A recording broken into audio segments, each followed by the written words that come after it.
Brunswick adopting a redevelopment plan for 100 Fidelity Plaza, Block 143, Lot 24.06, in accordance with the local redevelopment and housing law and JSA 48:12A-1 et cetera. And this sort of comes as a package. Mr. Ford, are you comfortable explaining the ordinance, the resolution, and the second ordinance? I am. Thank you.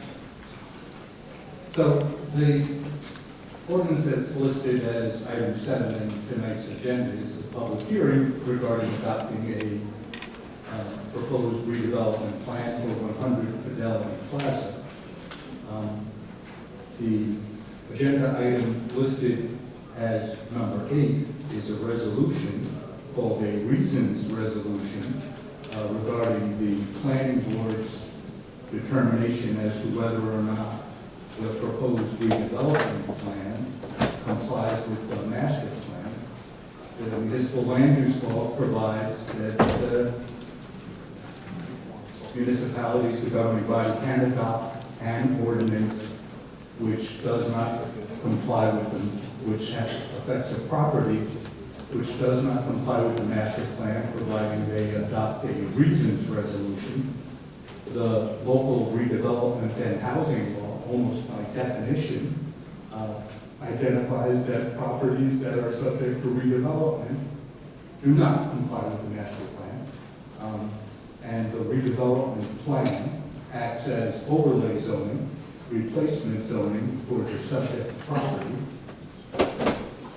And item number 9 is the same ordinance, but for a vote after the public hearing. Mayor, and it's my understanding that there will be some action taken regarding the order of those items, and it would probably be best if you took that part of it. Very good. And thank you. Councilman Socio, do you want to address that?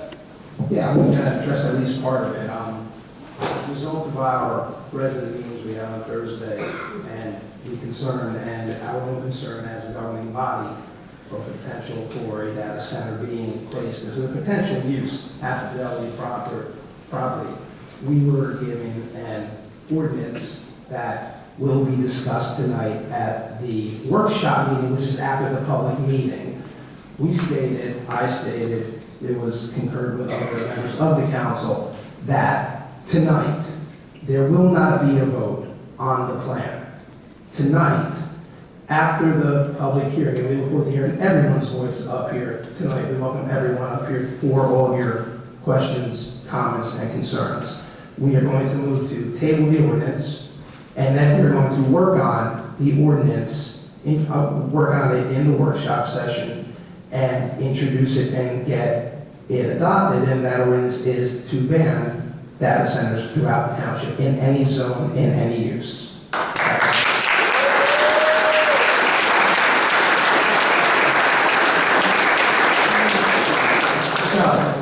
What the order is, just so that you know, for an ordinance, in order to do it properly, is that it is going to happen, as it will tonight. It will be spoken about in the workshop session, which will be after the general public meeting. After that, it will be up for a first reading and introduction, and that will be at the July meeting. And then after that, it will be up for a second reading, public hearing, and then a vote on adoption, and that will happen at the August meeting, at which time then we will figure out what the next steps are for consideration of the ordinance of the plan that lies at the 100 Fidelity Plaza. Please make that no mistake. You all came here tonight. We want to hear all of your comments. So please come out. We look forward to, over the course of the summer, to having a couple of workshop sessions with the community on that property as well, in order to get some more engagement in there and move forward in a proper way.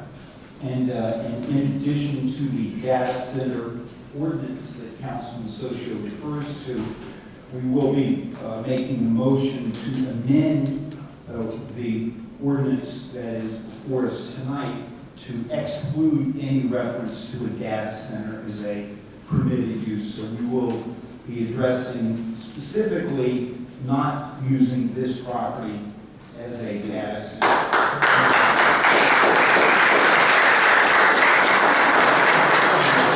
Within town block. Mr. Mayor, I'm sorry, point of order, I did forget, I did mention the ordinance on the plan, but the resolution is where the ordinance will also be tabled as part of that package tonight, just to be abundantly clear. Okay. Well, and don't let us forget, we'll take care of those things after the public hearing so that we can start the public hearing. Now, a public hearing can continue from meeting to meeting. So we'll start the public hearing tonight, everybody has a chance to speak. It will be reopened at the next meeting. So it's not like tonight is your only chance to speak if you decide you want to tonight. You'll have a chance at another meeting, as Councilman Socio said. We do plan, if you call any councilman or myself or the office and leave your name and number, and you want to be part of a smaller group meeting to discuss things and make yourself heard, between now and the next time that this comes up, we'll be doing more of those, as many as we need to do. Any other action to take before we start the public hearing? No, sir, we're ready to go now. So, Mr. Ritz? Yeah, Mr. Ritz reminds me, our rules provide everybody gets a full 5 minutes. Say whatever you want to say. Remember, there's a lot of people, so we do want to hear from as many people as possible. But say whatever you want to say.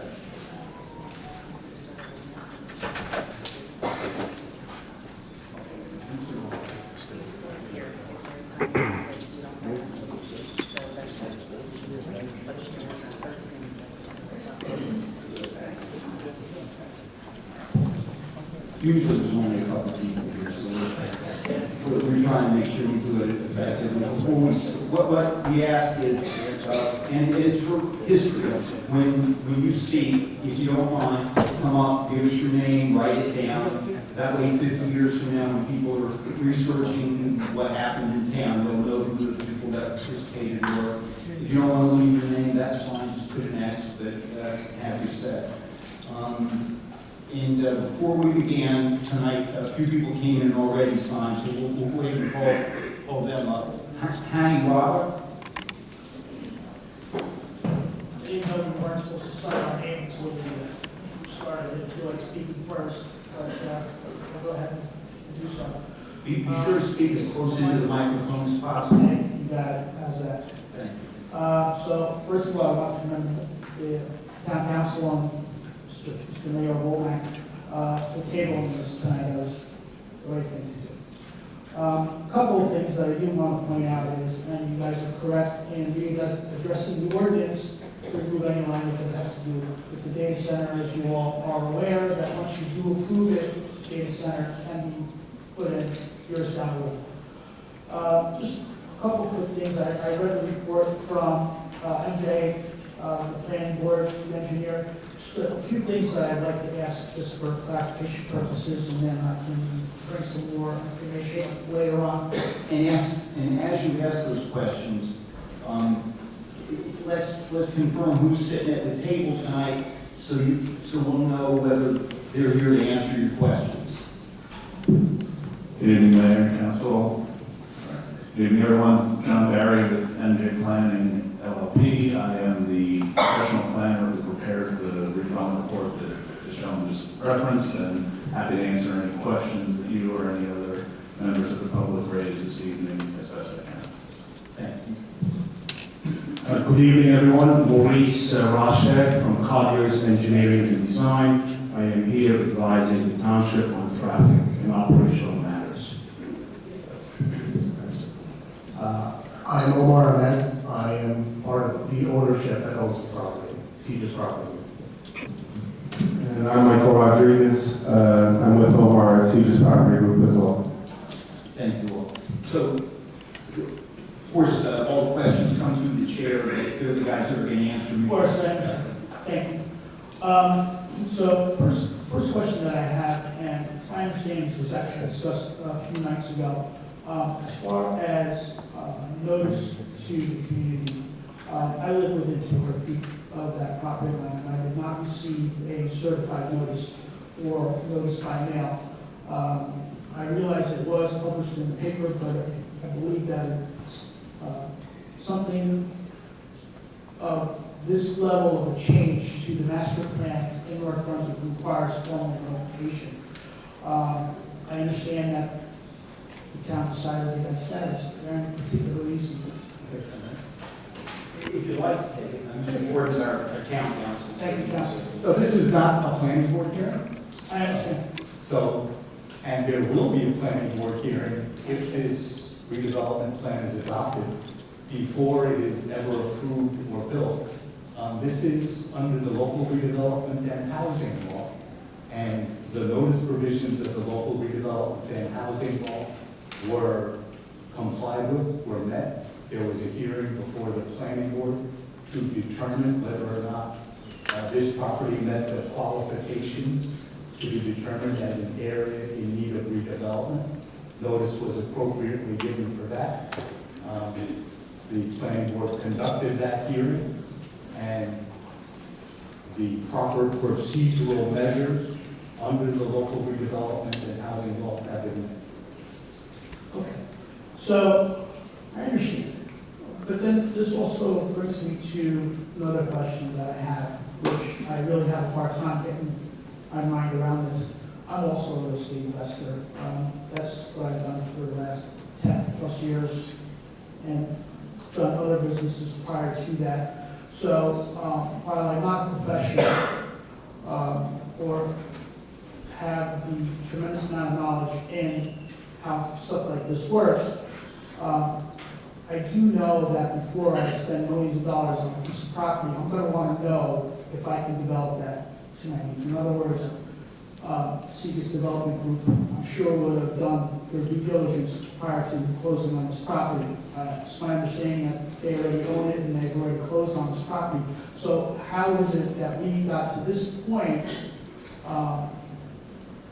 looking at developing a piece of property, changing the master plan and incorporating an ordinance that allows the change of this property from being an office building to an industrial or warehouse or logistics or data center? I'm just confused by that entire thing, how we got to this point. And only for me to find out about it a week ago. So, can anybody shed some light on this? Redevelopment properties come to us through the state legislature. They really got their start in the 60s, 70s, as there were properties that had significant environmental issues and that could not be sold, could not be developed. And those were the original targets.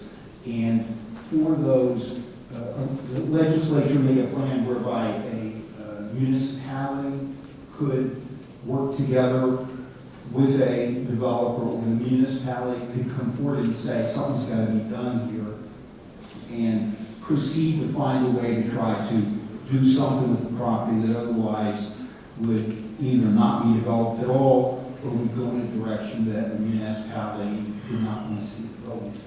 So you're talking about regentrification, Mr. Mayor? You're talking about regentrification of a No, redevelopment then provides the opportunity for a township to have more direction and control over the way a property is developed. At the meeting the other night, I said, usually when we have people that are come out and are objecting to a development, it's a little easier for the mayor anyway. The council still hasn't taken any position on it.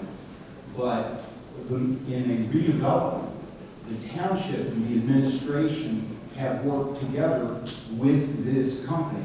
They came, they said, we're buying this property, we would like to do this following plan. Could you see your way that maybe it would be developed? And my reaction initially, just like yours probably, no way, no warehouse. But we worked with them on it. And now because of the advantages that a redevelopment could bring to the township, if it can be done in a way that's appropriate. It's something that I think the township and the council should seriously consider. But it is a redevelopment. It's not just the developer coming in and saying, we want to develop it. And that's why there's a whole separate set of rules with regards to it. I understand, and I appreciate your comments. I just also have difficulty understanding how we benefit our community. Let's just assume that it's just a warehouse, no data center. What benefits is that going to bring the town? I just don't see it. Maybe some jobs. A lot of it will be probably outside of North Brunswick because you're going to have, warehouse floor personnel and not necessarily managerial or executive positions. So how do you justify that? How are we going to increase home values? How are we going to provide recreation facilities? How are we going to improve our traffic flow? Because I also see in the planning review here that it's going to improve traffic flow on Route 1 corridor. I mean, I don't have to tell anybody here the overpass by 130. While I understand it did eliminate the circle, it is really a poorly designed traffic pattern. Very, very few people actually understand the traffic in making the U-turns. We also have a significant issue where coming on to Route 130 South, if you're coming from the shops, getting merging onto 130 and coming from Route 1 onto 130, that's not the most included. Will they be installing, if this were to pass and there is a warehouse, will they be adding an additional lane for truck traffic to gain speed? And if so, how is that going to work out? There's no room for it. I understand my 5 minutes. Thank you very much. You had two of your questions, I think, ought to be addressed right up front. One of them is what are the advantages to the town, what's the benefit to the town of letting a warehouse come into a situation like this? One of the advantages is purely financial, and that is that we work as in redevelopment, we work as a pilot project, payment in lieu of taxes. So for the length of the agreement that we would have if this passes with CGIS is the name of the owner of the property, we will directly collect a pilot payment in lieu of taxes to the township. One advantage of that is when we get taxes, those are split between the Board of Education, the county, few other small entities, and the township gets 25%, about 25%. We'll get almost 100% of the pilot that comes in here. And over the 30 years of this pilot program, it will mean $20 million to the township that we would not collect if we were doing it as a regular tax payment program. Additionally, because they want to build, we have negotiated as part of that a payment where there would be a $750,000 upfront payment to the township. And that, because as we went through this, we were like, can you build a youth center there for us? And you're going to get a warehouse, why can't you build a youth center? Can you take that field over there by the shops? Can you make it into a nice baseball field or some sort of nice field for us there? It's hard to do that. So in lieu of that, we're looking at a very big payment that will help us begin going down the road, trying to use that as seed money for a youth center, which we feel we ought to have. Piscataway is an example of a town that's got one of those. They've got a lot of pilot programs. We've never gone that route because because we always wanted to be fair to our schools. Now that we've reached the point where the population is we're going to see a bit of decline in the schools rather than an increase, we're okay to do that. So one advantage is financial. Another advantage, and I don't want to keep talking, I'm not the expert, but another advantage is that we do have more control over the development, what goes in there. We talked about the fact that this replaces the master plan, and yes, our planning board has put thought and effort in what's best for the town there. But under the current plan, there could be, and nobody's building this, so I'm not saying there would be, a 75-foot tall, 5-story office building, hotel building there. There could also be a data center under the current way, under our current master plan. If somebody came in and made an application, said, we're going to build a data center there, we probably could not deny it. We could tell, well, we have to make it look like the Taj Mahal to hope that it would go away. But they would be able to build theirs right. So there's a couple of advantages to trying to do it this way. As I say, those advantages they have to be weighed against the impact on traffic, the impact on residents, and certainly quality of life. So that's what we're here for tonight to try to talk about. Yes, sir. Hi, good evening, Mayor Wellman, President Allen, Council Socio, and all members. I'm Adrian, I'm in Williamson Road, right by the pond. So I'm directly impacted by this. So I'm gonna have just, I will have to direct the questions directly, but before I just give you a little history of it. I've been here 20 years there, so I got a little bit of more input about the 205-81 ordinance. So as far as I know, like before 1980s, to accommodate the Boy Scouts, I know the municipal engineers conducted a very thorough master plan studies for the whole area. And that led to the section 205-81.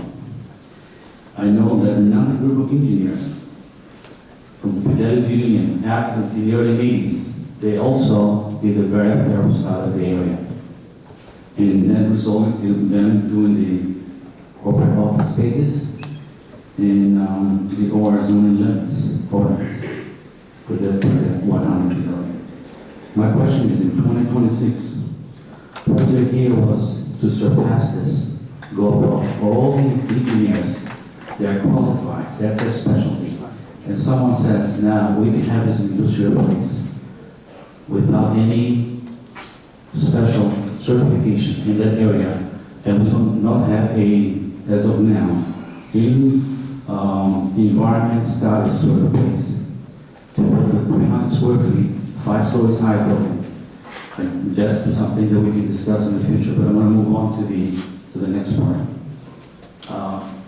The master plan, I heard Mr. Gordon very clearly stated that the master plan and the redevelopment are completely opposite of each other.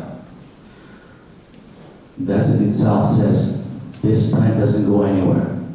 When the master plan is built by engineers, and we are clearly agreeing that that's completely opposite of the redevelopment, there should not be any more discussion of developing something such of this magnitude to develop there a 300 square feet warehouse, which requires very expensive impervious pavement accommodation for that.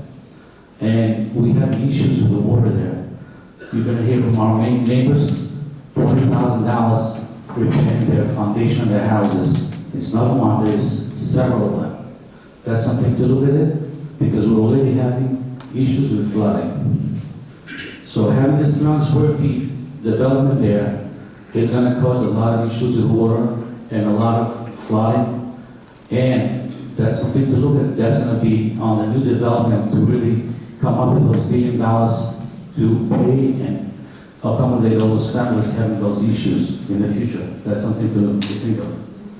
The master plan, I know Mr. Gordon stated that, but I want to just bring it out. It says state traffic reduction for the area, green space preservation.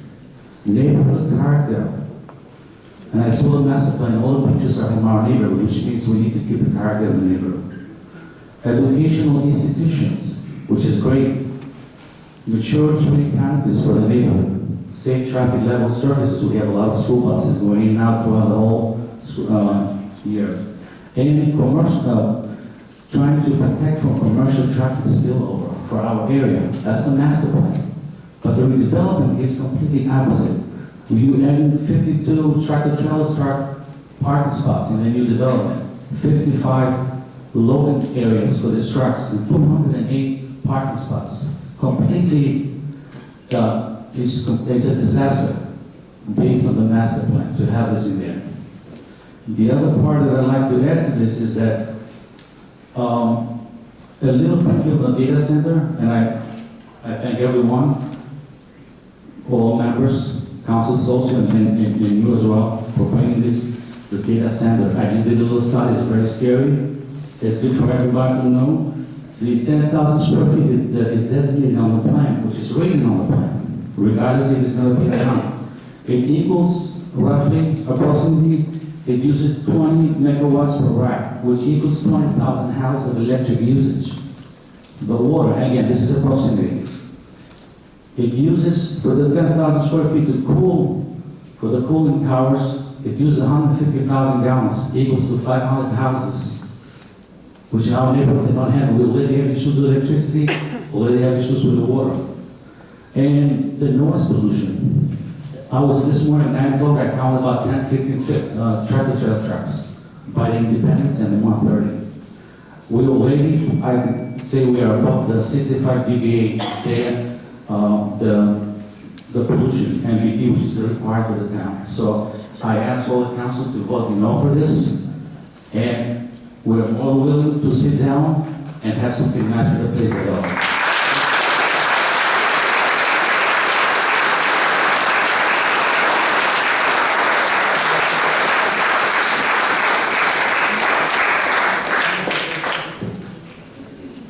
I'm having trouble reading the next name on the list.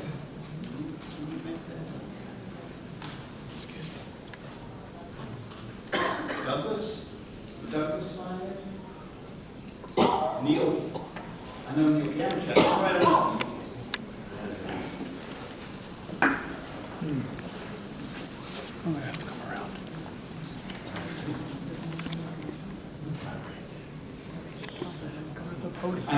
I gave Luann, Ms. Vincent's our Director of Recreation, I gave her the microphone. Okay, I noticed that somebody who's not too tall might not be comfortable bending over the podium there, so if you'd rather stand there and hold the microphone, just let us know. You're plenty tall.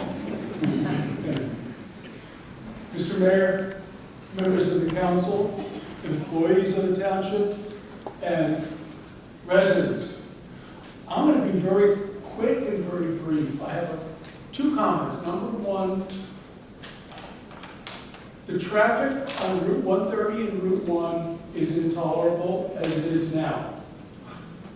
With the addition of a warehouse or whatever redevelopment plan you plan on, it will become even more so. Let me put it this way. I would like to ask all of these wonderful people behind me, if you do not wish to have 2613 implemented in our town, would you kindly let them know?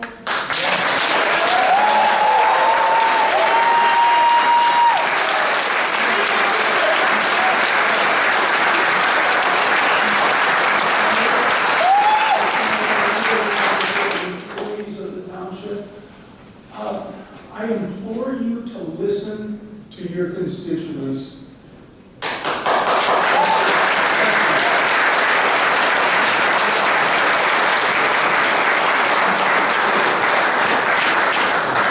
Thank you, sir. Lorenzo Pizarro?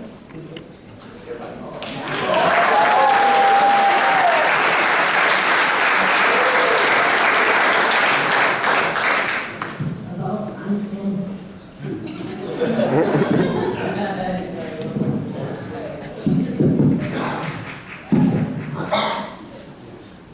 Well, I'm 10 and I'm fourth grade. I really don't want to talk up here, but I guess I have to. Have you all made a mistake in your life? I can assure you, put a warehouse or anything behind my house, it's a mistake.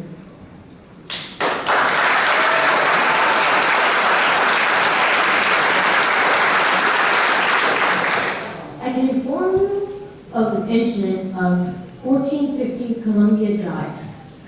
There's a warehouse behind that house, and it is infested with rats. So, what happens if rats appear behind my house? Or any house, really?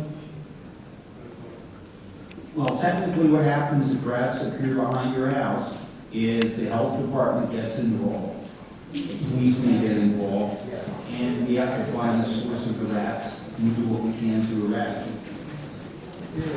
But how do you know that it's not the warehouse or anything? If it is the warehouse would have to eradicate the rats. We would have to find, and I think maybe what you're saying is you think it's possible a warehouse could cause there to be a rat problem. And I also want to bring up like the traffic.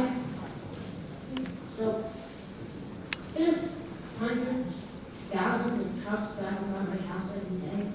And what happens if the warehouse brings If the warehouse what? the knots? What happens to the traffic? What happens to that intersection between Route 130? Maurice is the person that the township hired to look into the traffic. He wasn't the person hired by the warehouse, but I want to make sure that you have a chance to answer the questions. Lorenzo's questions are very general, and you may want to wait for some more specific ones, but the warehouse is going to bring trucks, and Route 130 and Route 9 are already crowded with trucks. So what are we doing? Well, first, I want to say congratulations to you, and I applaud your courage. And thank you for coming up here and asking very good questions. I will answer your question about traffic. It's pretty complicated. I'm going to try to make it simple for now as we get more and more questions. When we do a development, we do a traffic study. And what a traffic study is, we look at the operation in the existing condition, and then we add the traffic we anticipate from the proposed development, and then we run the same study for what we call the proposed condition. And then we compare the two, and sometimes we do what's called mitigation or improvements to kind of bring the situation as existing or even make it better. So that's in a nutshell what a traffic study does. And this project, if it moves forward, will be no different. Any project that comes to this facility will undergo the same type of study. Good question. I think it deserves an applause.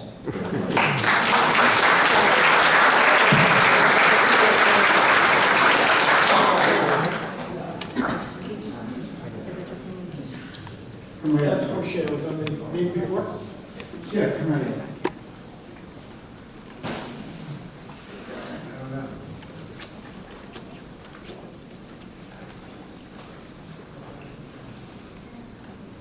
There's a sign-in sheet there, right? Oh, yeah, I signed it. Oh, okay, good. Your name couldn't read, right? Yeah, can you hear me that guy? Yeah, right. This is what you got the politics for, right? And you hear all of us, right? So I moved into this town 18 years ago, all right? I lived in Middlesex County, grew up in Middlesex County my entire life. I lived in Monroe Township, where Prospect Plains Road was a rural road. There was no post office over there. And I watched all the warehouses end up going up across the street and all the houses behind us over here. And so now that rural street became my Route 27 at any given time. We got to see and hear all the traffic noises coming from all the trucks banging into the back of the buildings, of the warehouses, and the noise they picked up at 2 o'clock, 3 o'clock in the morning when my father had to get up at 4 o'clock in the morning. So we got to hear that and enjoy that. Now, I'm going to say this, by the way. We have 45,000 people in this town, right? 28,000 are registered voters. 3,000 people showed up and voted. And by the way, it was uncontested. I couldn't vote for anybody but you, right? I wrote Mickey Mouse, and you got 100% of the votes in that. Okay? So I'm just going to say this, show up to vote. This is our opportunity to show a little control of what's going on as far as we the people. Okay?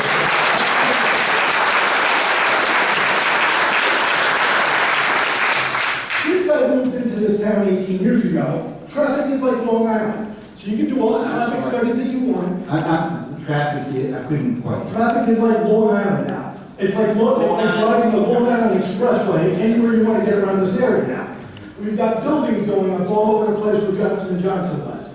Building up the population. In the meantime, does anybody remember Halfmark, A&P, 2 Stop and Shops, all these shopping centers going away, all these supermarkets, we have one choice now, ShopRite.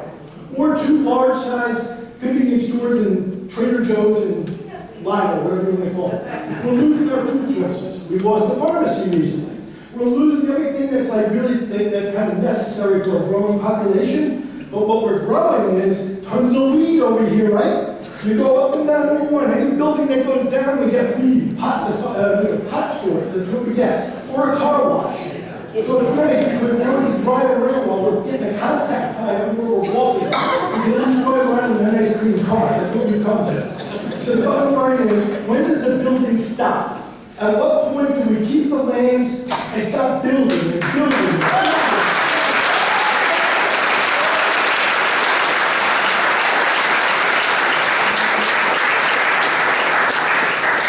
So, 2 things come to my mind. One is there has to be a balance for taxes so that homeowners don't have to pay the entire tax base. When homeowners pay the entire tax base, the home taxes are high. It doesn't mean you bring in just anything, develop just anything, but you do try to make some mix of industrial and commercial and residential so that the residential don't pay all the taxes. But we're grateful, very, very grateful that we have Bristol-Myers Squibb and that we have Silverline. When we had Johnson & Johnson, it was a big, big help. But there has to be some mix of commercial, industrial, and residential.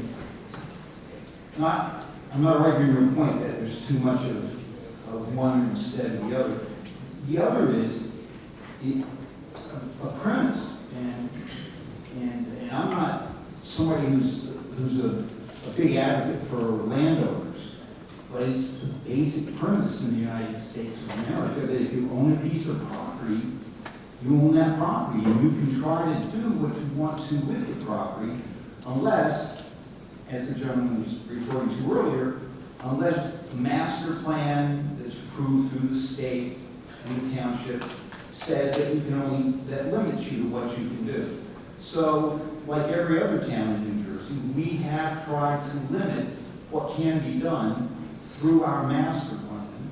But we can only go so far. If you buy a piece of property tomorrow and come and say, I want to build something here, and it fits within the master plan, you're entitled to build it. We can't just say, you know, we've had enough, we don't want any more building. I wish we could, but we can't do that. You ever been to Jackson? From land in Jackson by chance? Because that's what they did. They You didn't buy a piece of land, you're not building more. You got your land, you're keeping your land. So the bottom line is, if I end up buying a land in North Brunswick, New Jersey, I can buy a big acre of land over here, I can basically just go in with the full intention of building, but I can do my research, like the gentleman spoke before, and say, hey, Mayor Womack, I want to build over here. And you say, we kind of have a moratorium at this point. I think we've had enough. If you take a look around this town, after a while, we're going to lose our resources. We have to build another school because you just depleted all the resources. So now, we have another school that you built up. Are you going to build more roads? Like, have you driven down Howell Lane by any chance anytime recently? Have you taken a trip from Herman Road down to the Wawa over there and seen the amount of potholes? So we just keep watching all the things that are going on in the roads, and eventually it's going to be our power, the rolling brownouts, because you're going to have so much power consumption. That's not going to be able to sustain itself. The water, I mean, I remember years ago, I used to hear a lot about droughts, right? When we start getting the droughts again, you have the spiking population. How do you start handling that after a while? How do you start handling the things that go around when you just keep building and building? Again, when does it stop? At what point do you kind of say, we're not doing it anymore, we're done? At what point do you just kind of look around your town that you're building up for the last 20 years, you're here, and say, I think progression is stopped. There's no more progress we can really go for anymore. Where are we going? What are we doing? What are you looking for?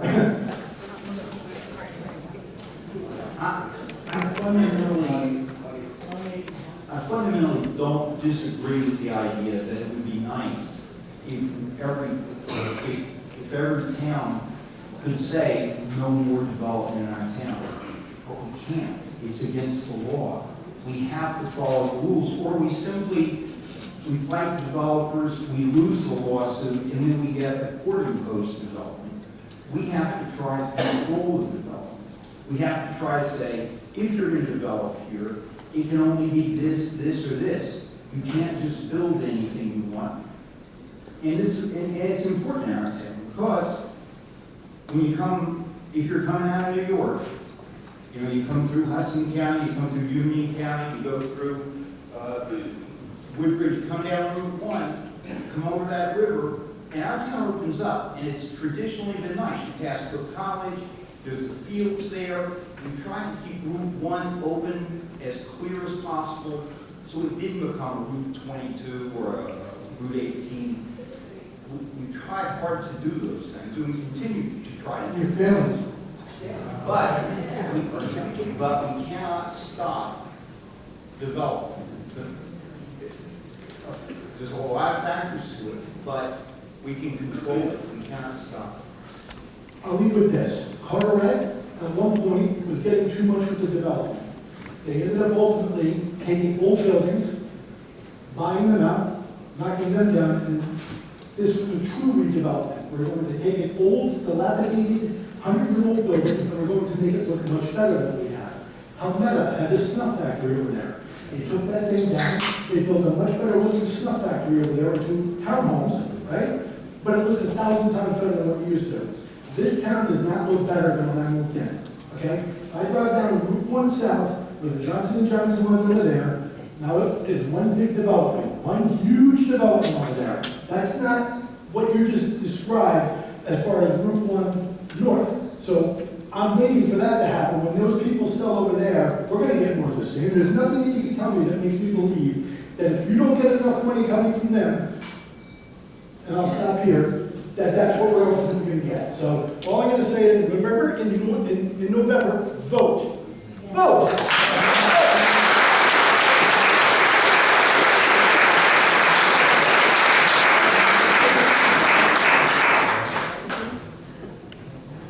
Good evening. My name is Andy Rosenberg. I've lived in North Brunswick basically my entire life until I pre-stayed in New York City. I like the suburbs life. Well, I hope I still like the suburbs life, seeing what it's about to turn into. I played varsity soccer at North Brunswick Township High School, go Raiders. I was student government president, and I sat on the Board of Education. I'm telling you this not to pad my resume, but because it's the reason I'm standing here tonight. I spent a long time on the sidelines of this town's civic life, and I'm trying to get back into it. I'm single right now, but I hope to start a family here. I want my kids to grow up the way I did, riding bikes to a field, playing on a rec soccer team, having somewhere green to go. That's gotten hard to imagine with every warehouse that's gone in. And Ordinance 2613 is the next one. Most of us only found out about this through a community flyer and word of mouth, not through real outreach from the township.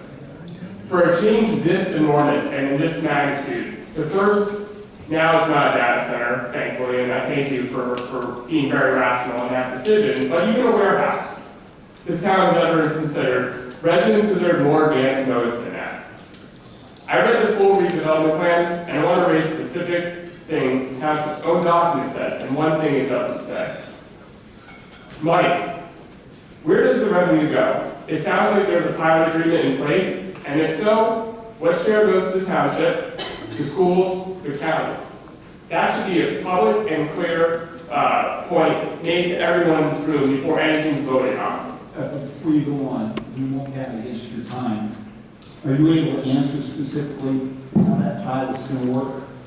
Not in any great detail because the I negotiation. think that's the answer right there. If you would be glad enough to let me finish, I'd be happy to share. Sure. The pilot will be a public document. There'll be a vetting done by the township and its financial professionals. In addition, it has to be approved by the state as well. The township can't enter into a deal that the state doesn't think is a good one. So there's a full vetting process, and that all would have to come through public process if the redevelopment plan is adopted. So it's a stage to come. It's not done yet, and you'll be able to review it in great detail if you like, once the time comes that it does. That's before this is voted on or after? No, it would be after the redevelopment plan. Thank you.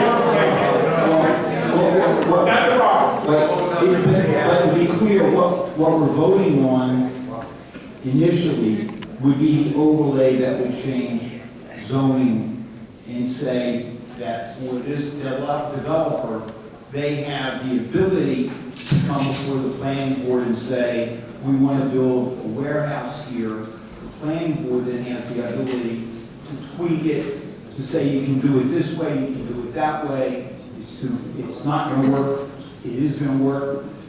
They don't have the right to say you can't come with an application for a warehouse. But, and then it's during that process that the pilot gets formally ironed out. We have an agreement with the developer for what we understand the money that will come and what they would be willing to pay, but it's not reduced to writing yet. Thank you for clarifying that. I want to skip over the traffic point here, so I'm mindful of time, but I think everyone here is concerned about that, so I'll move forward. Big issue for me, environmental review. I don't see any completed environmental impact study, at least in detail. There's no wetlands delineation, no water withdrawal study, no baseline noise or air quality assessment tied to a 24/7 industrial center use. The plan acknowledges that the site has real wetlands, serious enough that it stated reason our public park was canceled. But there's no environmental study attached to tell us what protects those same wetlands once construction and cooling system charge starts. That should exist before a vote, not after. Recreational states, the plan is a park is infeasible and instead the developer owes a cash payment of equal value for some future unspecified project. No number, no location, no timeline. We'd like that, I like that in writing. I'm sorry. Sure, sorry, I'm a little enthusiastic. Last paragraph I missed you. Okay, just having something in writing about what's going in instead of a park, right? What's the alternative? I'll skip over the power and water, but I do ask that PSC&G has confirmed that this won't affect residential service. That's a big concern. The tenant, the property is still listed publicly as vacant land for lease, as far as I know. It's good that there's no data center being named, but rezoning it before knowing who exactly run it can be problematic. Finally, I'm not against the site being redeveloped. It's been vacant for a long time, but I want this council to consider something better for it. A nature reserve and public park on land that already has protected wetlands the plan itself recognizes. New Brunswick right next door made that choice in February when they were threatened with a data center. I'm asking North Brunswick to have that same vision. I love this town. That's the only reason I'm here tonight. Thank you.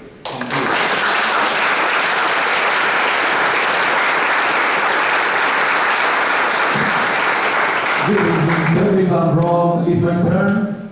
Yes. May I? Be sure to sign in, Mark. Okay, I will. Everybody knows me here, but that's okay, I will sign. Listen, good evening, thank you for the time. But David, 10 years, you the same, Carlos Socio. Hello to all of you. Mayor Walma, remember 2004. I've been working for this administration, for this township, more than 30 years. I don't regret it. I have been fighting for you all the time, but this time, I cannot do that. I will read it, because I know I have 5 minutes. But I have like 25 people. Can you get up, please? Put it there. I need every will. Take one of those bank cards. Please do that. Sorry, give me 1 minute to organize this. Everybody can see it, the front. Give me the front. Yes, yes. Please. All of them. Give me the front.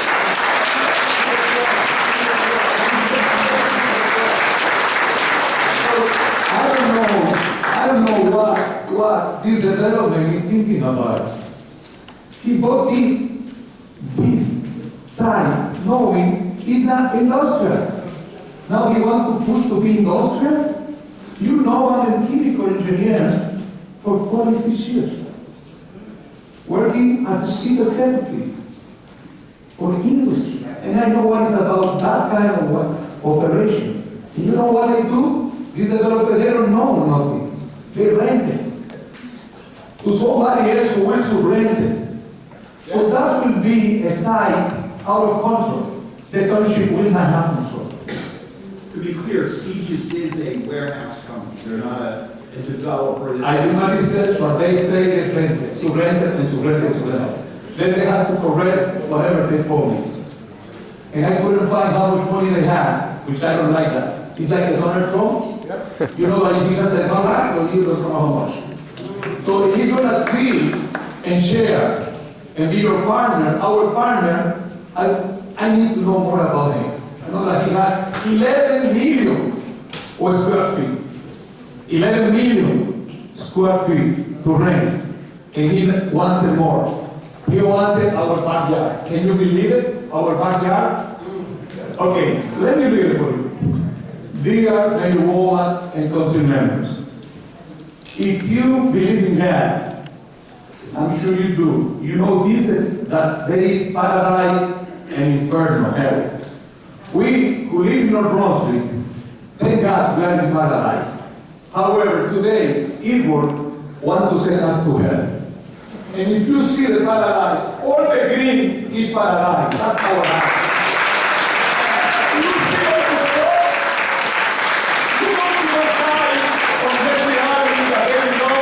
And you will find right now 120 trucks. 120 trucks. Right there in Jersey Island.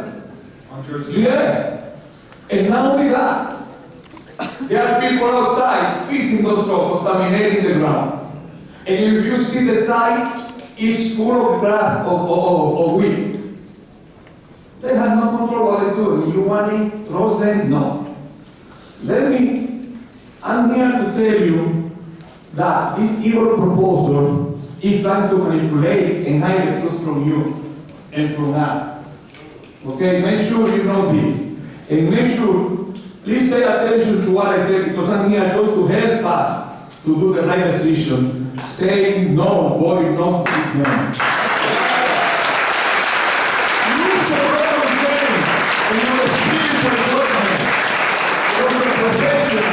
And you on my ground before voting on this 100 Fidelity Plaza project. This project is a trap. And I can tell you, I'm challenging anytime to show that it's a trap. It will be a trap. Is a what? Trap. Trap. T-R-A-P. It's a trap. It's a trap. It does no matter what fake traffic study you do. You are in more than 100 trucks every day. And massive traffic already was traffic is a nightmare. So don't go any story, don't waste your time. You don't believe it. No matter how many noise stories we make, you don't matter. Go there for 1 hour. And you will see how many draws back and forth, bam, bam, bam, go. So don't tell me I will be okay. It doesn't matter. What you're telling me about this project is good. It will destroy the habitat of the animal. We have there, deer, geese, raccoons. Where are they going to go to our houses? Thank you. That's what they're going to do the town. Take it to your house. Because no matter what you're telling me, that before you will bring a good welfare to the town. $25 million in 30 years? Well, you know those houses, those beautiful houses, many. You know how much cost a house? $90 million already. And you're gonna be 200 feet from the house. And you know this young man, that's my neighbor. That's my neighbor. You're gonna be maybe 20 feet from his house. And he's telling you, you're being rats. And the mayor, very honorable mayor woman, I'm friend for 10 years, and you know, he's telling him, we will control it.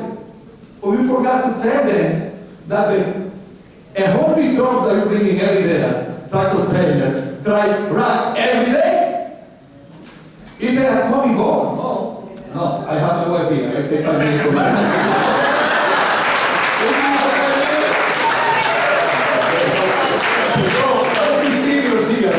Sir, Yes. so let me ask you a few questions.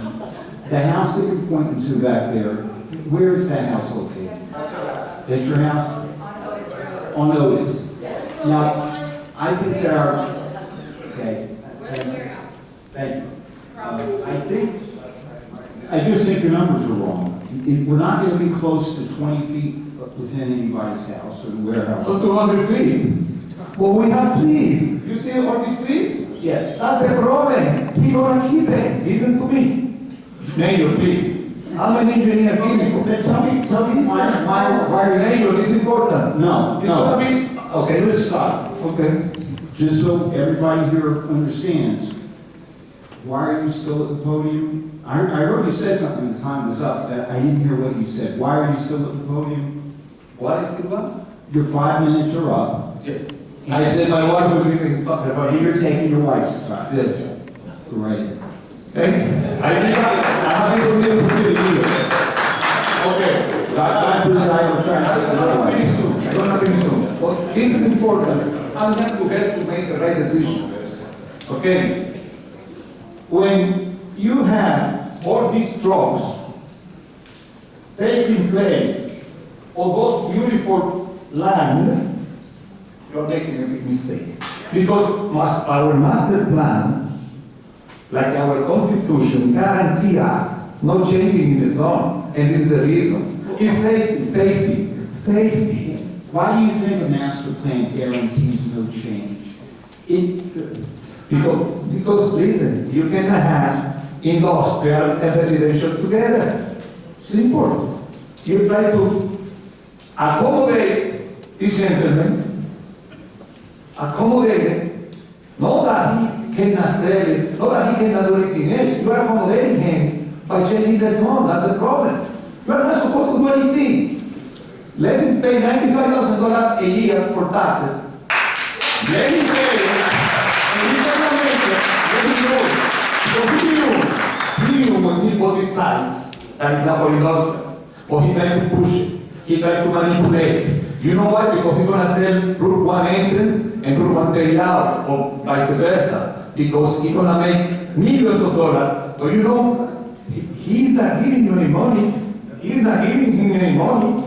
We, with our devaluation of our properties, if all the contamination that you bring into the town, with all the traffic, all the noise, you are taking that money away from us. My house is going to go there, and you don't care.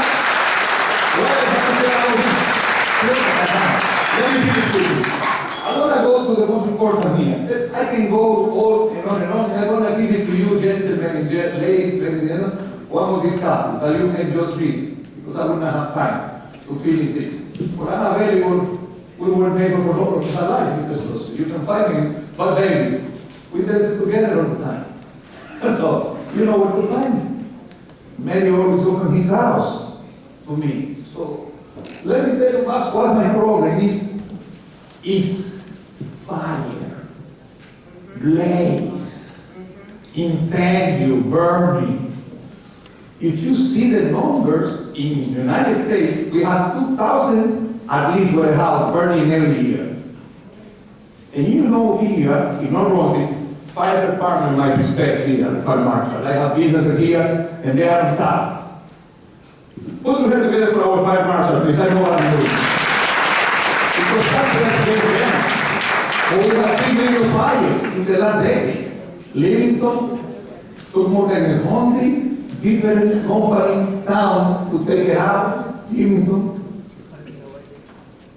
Nassau, and Brunswick. But you know what? We were lucky that they are away from the residential and no trees in between.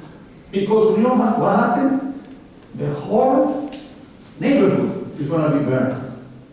Whole neighborhood. That's the risk that this evil proposal is bringing to us. Like we don't price later, they don't care about us. Well, we have to care about them. All these, you see, show me this. This is what I expect any rent from you in the next 30 years. And that will cost more than the 20 million that you, the township, will receive from them. Is that one of the warehouses? That's correct. That was here in That's Brunswick? correct.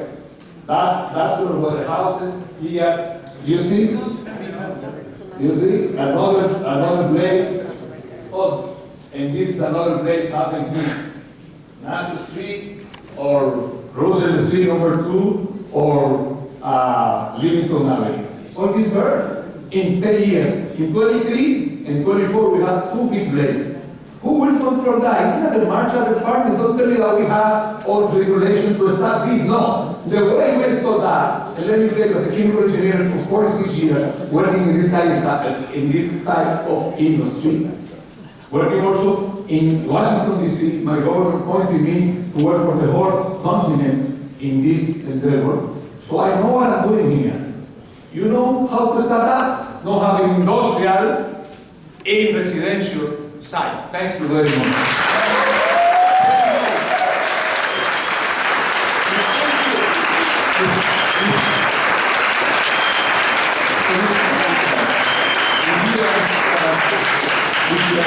The people who were helping her, a couple of them, take the signs outside and mark them A through wherever they go to. We'll put them in and keep this part of the record, okay? Okay, I have it here. Okay. May I? No, don't do it tonight. Make sure we go to the, we get too busy. I know. Thank you. 3, 4, 5, 6, 7, 8. Is okay? That's one of those. Thank you very much. Have a beautiful day.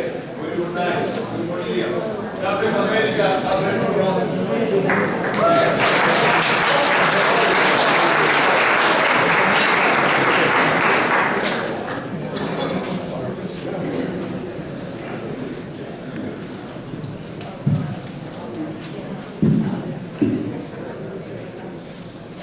Hi, could you tell us how long you will allow this type of testimony tonight? Do you have a cutoff time yet? You don't yet.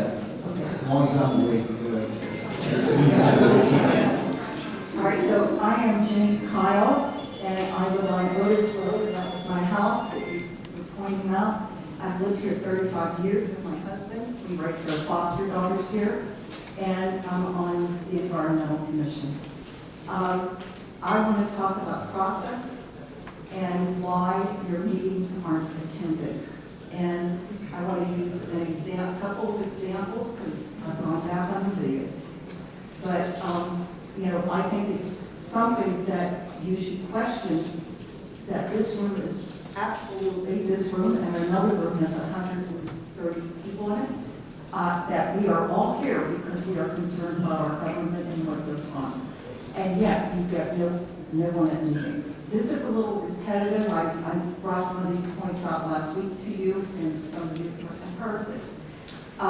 It should be very concerning to you that somehow or another important matters are not getting to us. We've got Facebook, you advertise circuses, anything that's going on in the city, but not this kind of stuff. It goes in the home news. The library. Well, it goes in the home news, and by the way, it goes on the township website. And we don't have, Charlie still has a local paper in New Brunswick. We don't have the Sentinel anymore. It's hard to get it out. On home news? I didn't mean to interrupt you. Go ahead. Right. May I reserve my time? No, I'm just kidding. But not even our library has the home news. So it's not an efficient manner. One, like I said the other night, just one posting got this turnout. So something is seriously wrong, and I wonder how you're reaching us.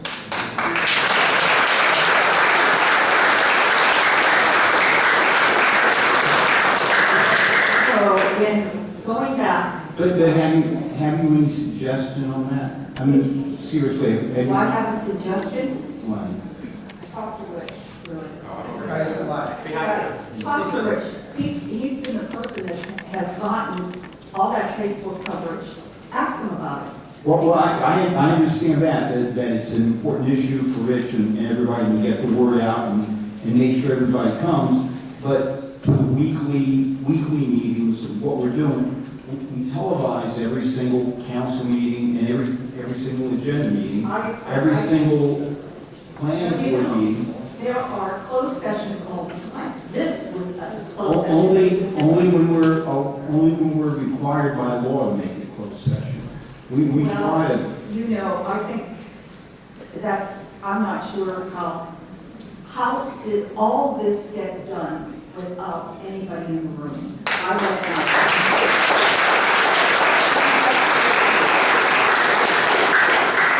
So in September 23, Michael Fritz presented this whole idea, and Mr. Gordon answered some questions. Never once that I recall was C just mentioned. So the members of the council did not even know that it was a warehouse company. That's all they do, and they buy this kind of property that isn't zoned correctly, and they get the townships to flip it. And they're so sure of themselves that in March, they started tearing down that building. I don't even know if they had permits to do it, but that building is rubble. And so they know what you're going to do here. I mean, they're very sure that you're going to vote for this building. I think whatever they determine that they're going to do with that property, regardless of how we vote, they did not want to use the existing structure. So I don't know whether they got other plans in the back pocket, but I do believe the existing buildings are not part of it. Process, wouldn't it? If you can't vote, if you vote against this, then they cannot use that, and then it has to be zoned and condemned. There's nothing there of value, as far as I can see, and then you can make it a park. You can make it a rec center.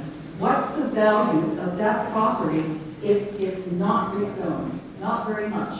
Because I heard a figure of $45 million for the city to take it over. You should look at that now. I'm not going to take That was over the years it would cost us that much. Well, not That was- today. No, that was based on us buying it today at what they bought and invested. The process back in September in 2023 was faulty in that there was only one developer considered because of our structure. We did not have a redevelopment board back then. Other towns had it. Two of the guys, well, one here, there's only one here today, but two of the men on council questioned that. And Mr. Gordon said, other towns have it, you don't happen to have it, you know. No one caught it. If people were in the room, they would catch this. They would ask, who is this company that's doing it? You know, it's a process that's really flawed. And this is why there's outrage. This is why there's outrage in these rooms here. So please look at yourselves and vote no. Thank you.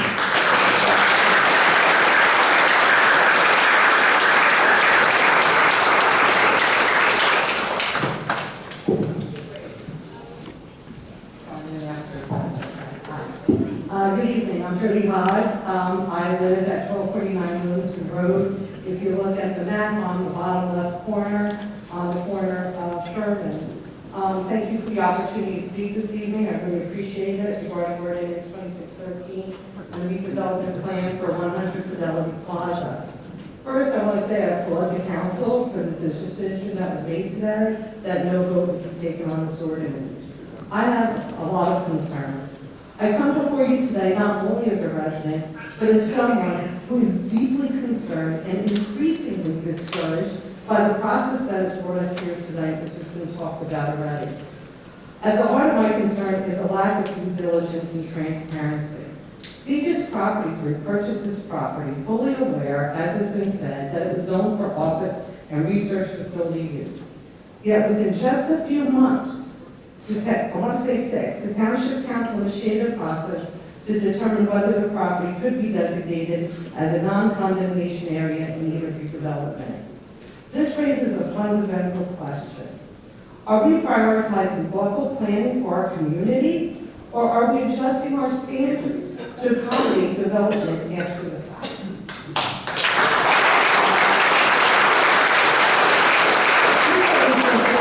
Is the level of communication with the residents that Jimmy spoke about. Those most directly impacted were not provided with meaningful or proactive notice. There was no certified outreach, and the limited time frame did not allow for proper awareness or response. I learned about this last week, and I'm not even 3 weeks out of surgery yet that I have. While public notice waiting has technically occurred and correctly, it did not translate into genuine community awareness or participation, and that distinction is important. I'm going to go off script for a second and say I did watch the last planning board meeting where they talked about a company that shall remain nameless that is building something and notified the residents in the area by certified mail that they were doing this. That is proper notice. It is. If an application comes before the planning board, and with this application, if it ever does, goes before the planning board, Right. everyone whose property is within 200 feet will be given a certified notice. But I never knew about it, right? And so, I also wanted to talk about the environmental implications of this proposal, because for many of us, this is not theoretical, it is personal. This area is known to have a high water table. This is our lived experience. I personally have spent thousands of dollars. My neighbor 3 doors down spent $40,000. Another neighbor spent close to $100,000 to fix the damage that this water has done to our properties. If they go and build a warehouse, what's going to happen to this water runoff? That is very concerning, and I'm far away. That's super concerning. That's an important enough point. Let me stop you for 1 second. One of the important things that's been presented to me, though I've not seen it from the engineers yet, and we would have to, is that the current plan for the warehouse would be on the same footprint as the current, what's the word? Not the current structure, but the current impervious surface. It'll involve some of the parking lots and the current building. So if you were to go out there right now and look at the existing building, all the major frames still out there, you can see what the buildings are, the land they take up. The warehouse will be a little bit larger than that, but it will not touch any area that is not currently either a parking lot or building.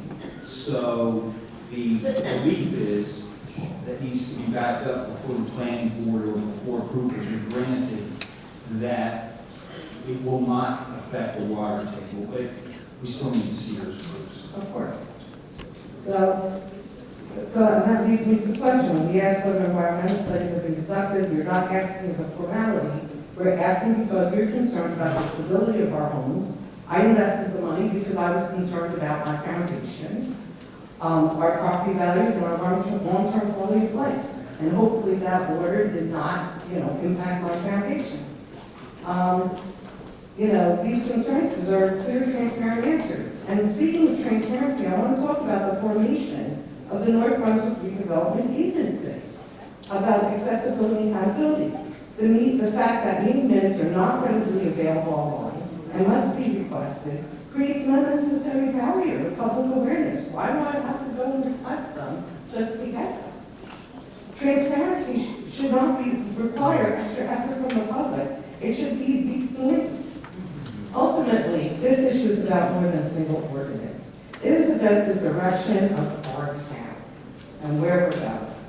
In closing, I strongly oppose ordinance 2613, the redevelopment plan for 100 Fidelity Plaza. I urge the Township Council to veto this ordinance, engage the community in a meaningful way. I am personally willing to volunteer to do whatever is needed and explore alternatives for this property that better serve the long-term interests of North Brunswick Township and its residents. Possibilities, forming a joint task force, maybe getting some of the residents to help you figure out how do we get the word out about our council meetings? What do these ordinances that are listed as ordinance 2613 really mean? And what do they mean to the residents of this town? We all want progress, but it must be thoughtful, transparent, and inclusive. Because at the end of the day, this is not just about property. It is about our homes. It is about our community, and it is about the legacy we choose to leave behind.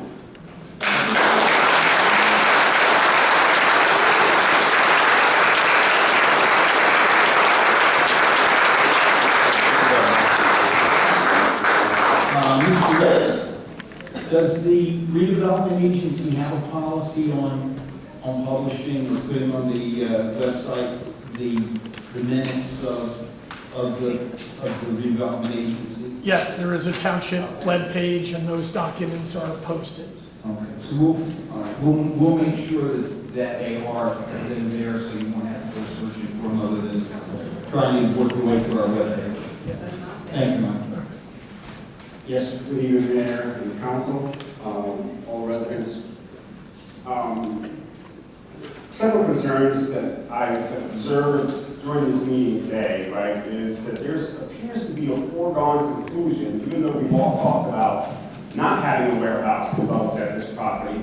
All the conversation has been that there will be a warehouse of certain size, nothing about something other than a warehouse. You've mentioned it several times, you explicitly said there will be a warehouse no larger than this footprint. Why is that a foregone conclusion? Because in this instance, it's a proposal for a redevelopment plan where only one plan is before us, and that's the plan that's been brought forward by CGIS to build a warehouse. It's not. That's just the way redevelopment works. And it is me, it's the mayor, the administration, but it's the council that ultimately will vote, and majority of the council will have to vote to amend or put the overlay zoning on that property that would let a warehouse be built there as part of the redevelopment. So in this instance, because it's part of a redevelopment, it is something that the township and the administration have been working with the developer on to try to make it something that can be tenable. But the council, by no means, has any foregone conclusion. They're the ones who have to hear what you're saying and make that decision. All right, I just haven't heard anything different. It seems like it's all swinging towards there will be a warehouse regardless of what anybody here at this podium says or how we decide. You shouldn't feel that way. Either it'll get voted up or down. And if it gets voted down, it'll remain the current zoning that it is. Although the only change would be once we pass that other ordinance, if they do, they couldn't build a data center there. Okay, so my second point is transparency, right? You mentioned that the benefit to the town is financial, but you mentioned nothing else that would benefit anybody here as resources to the town. They're not going to pay taxes. It'll be a pilot program where they're going to show the money to the town and they can keep 100% of it. But where is that money going to go? What is it going to be used for to help the community? I see nothing in conversation about that, and how's that going to happen? Council President Rich, Councilwoman Guadagnino, they heavily favor taking the first part of that money and putting it towards the beginning of a youth recreation center in town, which we don't have. Oh, sorry, Mayor, a full community center for all ages and all residents, not just youth center. Sorry. I've had that hope and dream for 25 years as a resident here of North Brunswick. Right? We've talked about community center, youth center. There's no place for our youth to go, right? There are no bike lanes for our youth to ride on. You know, this is not a safe community for our kids to be on the street, to be able to ride or do any other activities other than get into mischief potentially. As we've seen in many other towns, there's no place to go for direction. Right? But I don't see any money being allocated to that. I would hope that that would be transparent. Well, once it happens. We have to take it one step at a time. And of course, if this does not pass, we're not going to drop the idea, but we don't want to talk about exactly having the money while so many people feel this is not the right way to get it. So we want to be careful. The last point is about the traffic pattern. Right? We've talked about the increased traffic. It's horrendous, even with the shopping center, to be able to get on to Route 130 out of that shopping center without trying to avoid an accident every time they do. Right? Much less adding more truck traffic to try to get onto 130 as the next door neighbor to the shopping center. So it would be horrendous. Let's ask Maurice, if you don't mind, you did the traffic study for us. So let me, if I'm phrasing the question the right way, someday. But to me, being in the right lane, Route 1, going north there, it's already a bit of a problem once you get past Walmart, because people are coming over because they want to get into the daycare center that's really there. People are coming over because they want to pull into the shops, and you're never quite sure whether they're going to slow down and go in the shops, or whether they're going to keep going and go up the ramp to get on towards the road in Route 130. And so Route 1's concern is a specific concern of people who live in Societyville. The other concern, bigger one for me, since I live on 130, is whether the merger there, and I always think of, I'm going to be 70 this year, I still say when a little old lady pulls out of, a little old man, a little old lady, pulls out of the shops, and there's cars coming from the light, and there's people merging in, it's already an anxiety-inducing situation. Trucks probably aren't going to help that situation, so I want to address that as straightforwardly as we can. Yeah, so thank you for the question, and I go back to the first speaker, because he hit the nail on the head when you said that there is an issue at that interchange. There was an issue at the interchange. I remember before the interchange. I remember back in the late 80s when I used to come up here, and I used to stay with Sergeant Jack Hopshite. I don't know if anybody remembers him in the school. We used to stand there and we used to wonder, what are we going to do? So the DOT came and invested $55 million, and the new interchange opened in 2003. However, they left a problem in our lap. And one of them, they left a couple of problems. One of them is what the mayor was talking about, and that's the issue of traffic merging right after the shops, right as the traffic from the ramp comes in through the center of 130. At the same time, you have traffic coming in from George's Road and merging. And the way the DOT designed the project, they left that area open. So a car coming in on the ramp can actually merge to the right unsafely to enter this development and other driveways. So it's something that I'm very well aware of. Members of council were aware of. They questioned me on it. They asked me for solutions. And we do have solutions to that. And I think this could be an opportunity for the community to improve the safety of that section by changing the geometry of the roadway, by channelizing people better, but also by connecting to GPS companies, the companies that runs systems like Waze and Google and others, to direct people the correct way. Because right now, if you want to let's talk about this development property. they'll be directed to go on the highway and then make that unsafe maneuver. With all due respect, we all agree that there's a problem there. You have a potential resolution through this program possibly to try to fix that. But I don't want to use up all my 5 minutes. No, I understand. So I have one last question for the council. Who in here thinks that this is really a good idea for our town to put a warehouse in a residential area?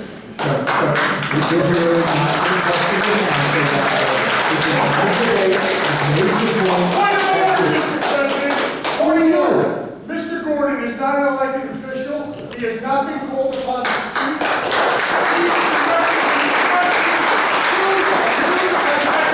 Right now, sir. Thank you.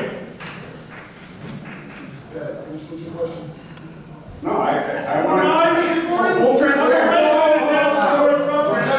Who's calling for a point of order? That's who I am, Mr. Hold on Gordon. a second. The gentleman here said, The question was, please. the question was, who on the council thinks that this is really a good idea for our town and our community to put a warehouse in a residential area? Right? Do you guys all agree with that that's the right thing to do here for our town? I see everything is swinging under that direction. I haven't seen any opposition from anybody on the council. Is that question I'm going to defer to the lawn mayor? And first of all, the hearing this evening and the process that you're going through is to allow the governing body to make up its mind as to how they're going to act on this application, on this proposal. It is not appropriate for you to question how the members of the governing body intend to act. And I'm going to recommend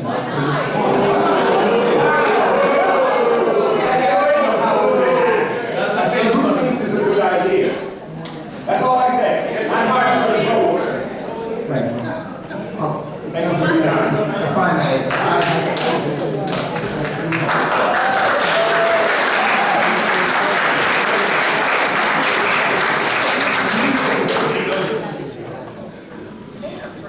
just, if I may, Mr. Mayor, Council President, you know, the question was asked, I don't know if it's appropriate to call the council or not, but look, I know I have reservations, I know I've questioned Maurice on this traffic plan, I don't like the traffic plan, I think, but the question is, I'm not sure what traffic plan can be put out to make anyone happy, because the simple fact is, some of us live on Route 130, and I understand how they say that they want the traffic to move, which is going up to the traffic light, make a left, go that way, and you're going to work with Waze and everything, but Waze and Google also follow driving patterns, and then that way amends to what the driving pattern is.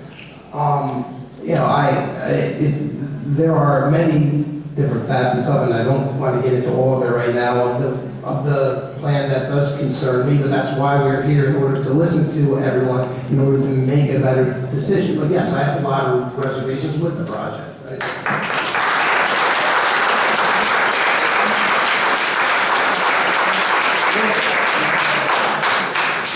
Can I say something real quick? I feel the same way as councilman here. I have my reservations, but I'm looking at it from, I want to hear the facts from both sides. And that's what I'm doing. That's why we have all of you here today. So. What side does it work? Mr. Positive, come on. Where does it Go right ahead, sir. I am Chris Barrow. I've been a resident of the town for 25 years. Thank you for having me up here, Mayor and Councilman, and residents in North Brunswick. I agree that we don't need another warehouse in this town. Traffic, I was a firefighter in this town. I've seen what the traffic is going to be. It's not good. Keeps me up at night sometimes. But I will say that we do need traffic coming into this town. I've heard you talk about Piscataway. I know this is going to be unpopular, but Piscataway also has 9 data centers worth of revenue. 28% of digital realty. Digital realty brings in 28% of the tax revenue in Piscataway Township. There's 9 data centers. and they bring in about 28% of the tax revenue. In New Jersey, the average tax rate assessment for a data center is $250 a square foot. Walmart in New Jersey is anywhere from $80 to $100. And look at the traffic that's right now.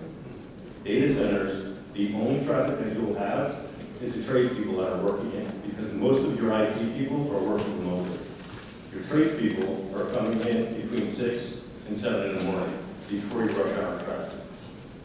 They're going home between 3 and 3:30 before you rush hour traffic. So you do not have the traffic. You have revenue coming in. I'm a big advocate for the data center. I've heard some things today. I've heard stuff like, what about the water? The water usage. Data centers are now being designed as closed loop systems, all right? Which means they use very little water. And why do they do that? They do that so that they become more efficient. The more efficient they are, the more money they make. The other thing is, there's a data center in Piscataway, a data center in South London being built right now, and there's a data center going up in Kenilworth, all having 69 kV substations being built into them, each with 2 69 kV lines coming into it. Now, our power isn't coming from New Jersey. We get our power from PJM, Pennsylvania, Jersey, Maryland. When you say our power, you mean New Jersey. Brunswick's power? Or New Jersey Power is coming in on a line across the grid, and they're putting in 69 kV substations to be able to power these data centers. The data centers that have the substations on them has the ability that if the power goes down in North Brunswick, they get back to you through that data center and get power quicker in North Brunswick. Do you want to live next to it? Yeah, as a matter of fact, I do, because let me tell you. Wait, hold on. Before, I bet 99% of people here today are not here to speak in favor of gas. And this gentleman is, and he has every right to speak, and he didn't interrupt anybody else, and please, everybody gets their 5 minutes. And we're not going to interrupt you if we can help it, and please go ahead. Mayor, I was asked a question by someone in the audience here. They asked me if I would want to live next to it. I wouldn't mind living next to it, especially where it's going now. It's going between Route 1 and Route 130. You have more noise coming off the roadway than you'll ever have from that data center. What noise do you have from the data center? The generator's running? How often are the generators running the data center? Have you done a DBA test? No data center. You know what? Say no to data centers. Say no to data centers.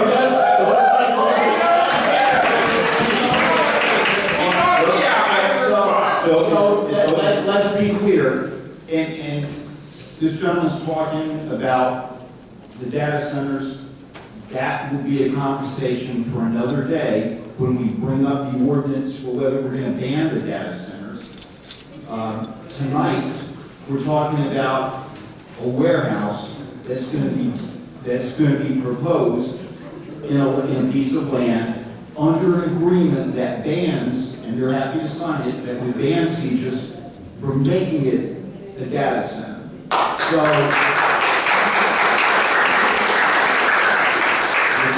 again, let's all try to get home at some reasonable hour and give every single speaker the courtesy they deserve. Mr. Mayor, all that I'm saying is when I moved into this township in 2021, in 2001, I was paying $3,200 a year in taxes. I'm now paying well over $14,000. And why? Because we don't have the revenue coming in. J&J is gone, a lot of our industry is gone, and you're not getting the revenue out of residential houses. You're getting it out of businesses. And the biggest money maker out there right now is data centers.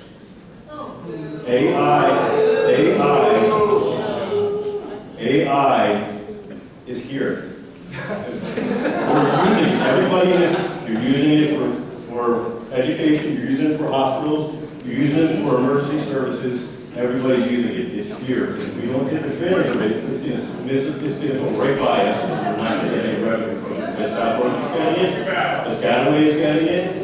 Edison is getting it. Every town around us is getting it. We're going to lose that. And you know what? Once they push it out, the state of New Jersey is going to lose that. In 2023, data centers brought in $2 billion in revenue in taxes, $17 billion in jobs in 2023. Are you a bank or that? Thank you very much.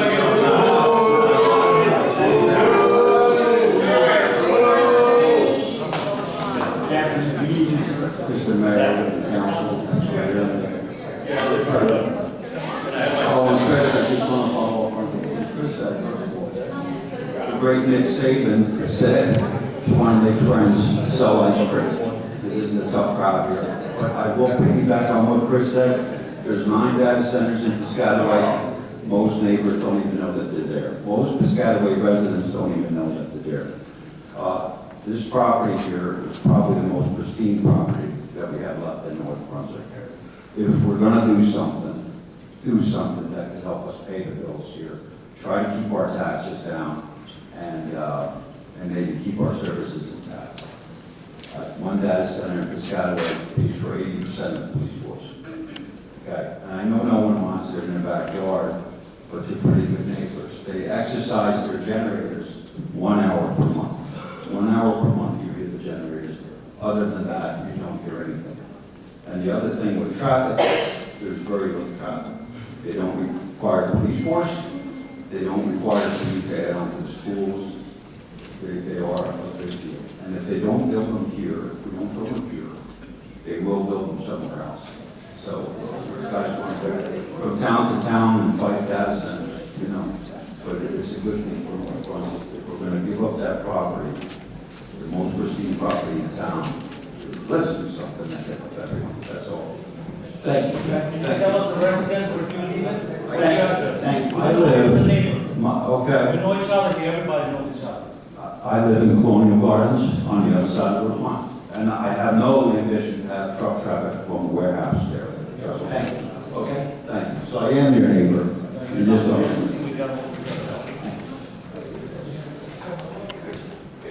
How you doing? Just a shout out my friend over there. I'm proud MBT just graduated class in 2016. My name is Eric Scenarios. I've always known this mayor. Interesting. One thing I want to say to also my gentleman back here who just spoke today, do you know how many jobs a data center would create? On average in the U.S., 47 jobs per data center. On 87 acres, that's a job per half acre. That economic growth is a fantasy. Not for us. That doesn't belong to us.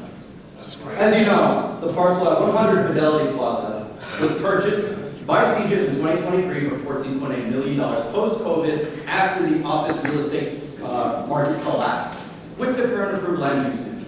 Renderings of the proposed warehouse bear a 2021 prefix project number. For nearly 3 years, the site has deteriorated under their ownership. And CGIS on their website writes they pride themselves on complicated land positions that may have risks around entitlements, environmental, assemblage, and sites. They own nearly 200 parcels of industrial real estate, the majority of which are warehouses. 100 Fidelity wasn't sold for warehouses when they bought it. They purchased the lot with exactly this strategy in mind. Wave around some cash, change the law as we know it, and hope those of us who live here don't notice or don't show up. Over the past week, we've learned that yes, our laws are susceptible to purchase, that our town can be irreversibly changed, and the price is $30 million non-tax dollars. As if the money would make it worth our while. As if the money would make it worth our while. As if there's an amount of money that could justify what CGIS intends to do to our town. On the table is the promise of cash. And the ordinance that will be voted on will be the receipt for selling this town. So I ask you tonight, to whom are you beholden? CGIS bought the land. It's not your job to make them invest.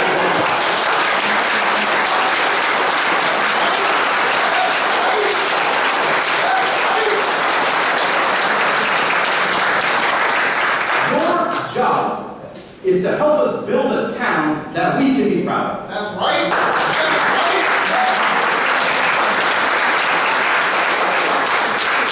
Our town is not a complicated land position. Our laws are not some obstacle. This is our home. Say that. And allowing a private corporation to buy off any laws that it finds inconvenient is not worthy of this council and is not worthy of the people of North Brunswick. But it's not too late. You're our elected leaders, and so I dare you to lead. Prove on this day and in this place that North Brunswick is not for sale.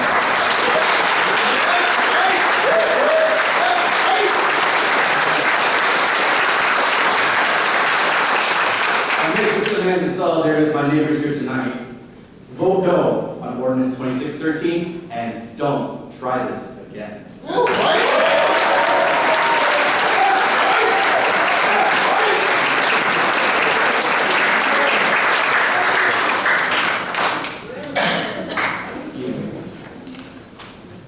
I want to first thank you, Mr. Mayor, for your candor and your openness in your remarks. I'm already honest. I'm very new here, so I wasn't necessarily planning to speak. And when I first came here, I was actually not wanting to like you, so. Seeing your community manner, I get it, and I couldn't help but find myself drawn to you.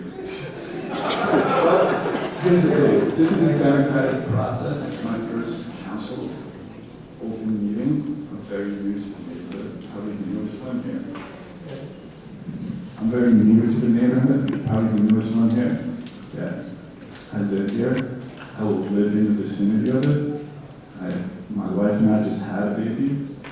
And I'll tell you something, from the outside perspective, it's given me a very unique opportunity to look around and to see what's happening. And what's happening is something good, something that's important, but it's not necessarily going to be convenient.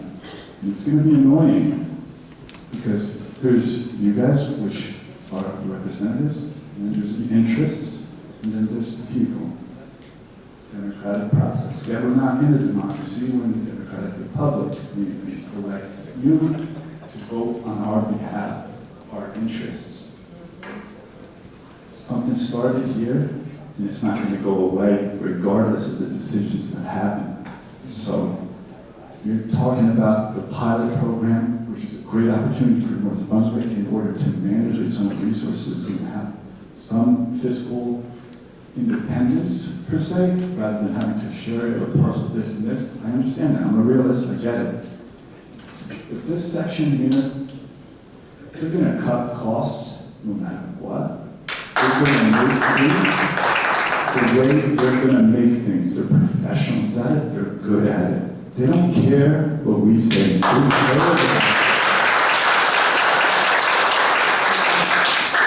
Anyone here who say the things they say, and it will just go over their head because they know how business is done in America, and they know how laws and everything's going to be legal, and ordinances are going to be done.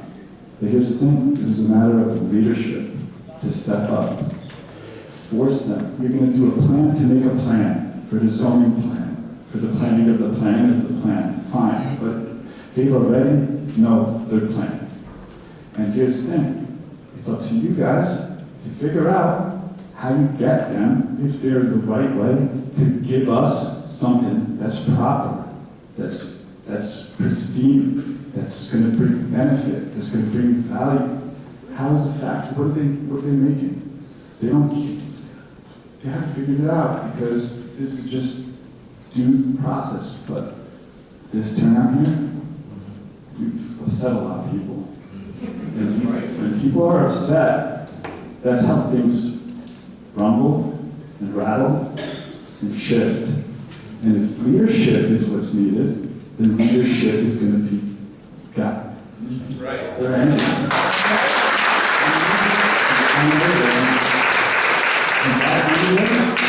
It's going to manifest itself into many different ways. So take note of that. This is not something that's going to go away. I guarantee you, regardless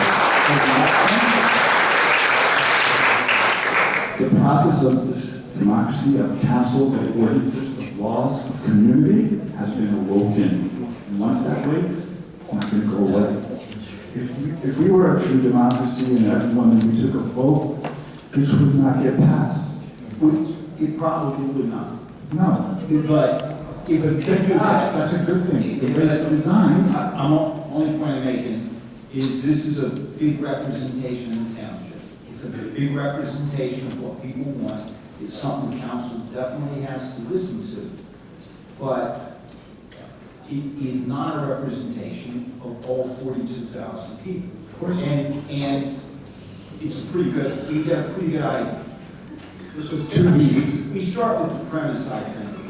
Nobody wants a warehouse in their backyard. Nobody does. And the people here who are here saying that because it is their backyards, that they're doing the right thing. They're getting people out and they're making good, cogent arguments on why if something's going to be put up in their backyard, it better not be something that ruins their water table, that keeps them away all night with noise. And it's up to these guys and us, if we want to keep saying, yeah, this might be a good idea, we've got to show why it's a good idea. Which is why I'm glad that we have the brakes on it for a little while. So if there's a case to be made, the case can be made. I'm sorry to interrupt you, but I think I'm agreeing with you to a large extent. Here's the thing though, I don't think it's about the warehouse, I don't think it's about the factory, I don't think it's about the data center. I think it's about the transparency and the fact that things are happening in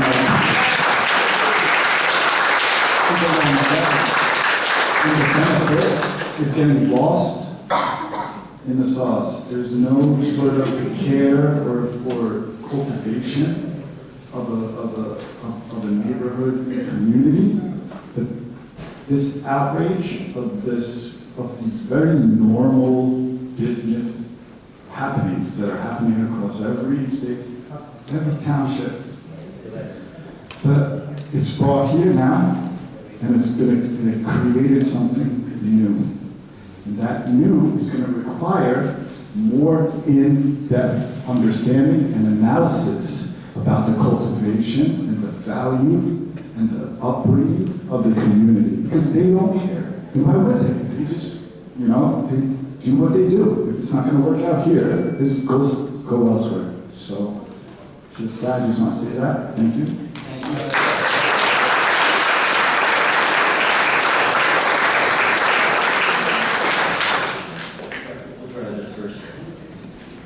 Good evening, Mr. Mayor, Council Council. Let's see, real fast, I'm glad that there's a possibility that there will be a ban on data centers, because for those who do support them, they hype them up. But if we look at history so far of the data centers that have been built on the news, you have people taking videos of noise coming from miles away. You have all these complaints. No one, when they're built, no one finds a positive from it. Why? That should answer the question, but then it leads off what we go off data center warehouse. Nobody wants a warehouse. The person that wants a warehouse, and it's not a personal attack, you guys are doing your job, you have families to feed. Those are the only people that want it. No one here wants a warehouse. Which leads to traffic. I work for Middlesex County. I work out of Edison Park in Edison. Is that Roosevelt Park? No, Edison Park, right behind Middlesex College. And if you've driven past it, there's no more park. There's no more college really, because they're building a stadium and they're building 100 fields in Edison Park. They had a traffic plan set up.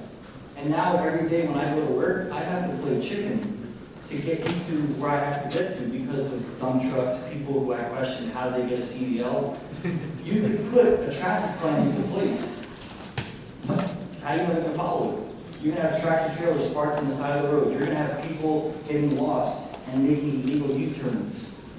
How are you going to know that they're going to properly follow your traffic pattern, which might be the best pattern in the world, but even the most people who drive trucks can't follow simple instructions. And it leads to my last point, and I thought when he brought up the fire, it was brought up. July 22nd, 2015 was probably, the biggest warehouse fire in North Brunswick, the Toyota collision. It's the biggest in New Jersey. Biggest in New Jersey. Smoke can be seen down by the Jersey Shore.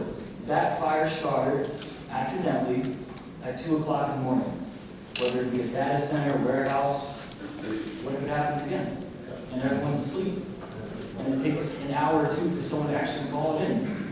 So I'm just asking if something does have to be built there, why does developers always have to just make a parking lot? Why not? And I know you said once you buy the land, it's their land, right? But if there's a way we could just not make every building a parking lot and destroy everything. I live on Mill Road, so I get that I'm not really close to where this is going to be, but across the Amtrak, there was a giant warehouse that was built. It took years to see what company took it over, and now I can get a training board.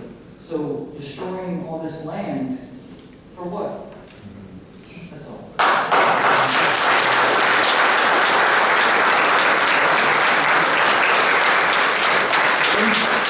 Is fire and emergency services something that is taken into account in the plan that's already been done? Or would that be before planning board?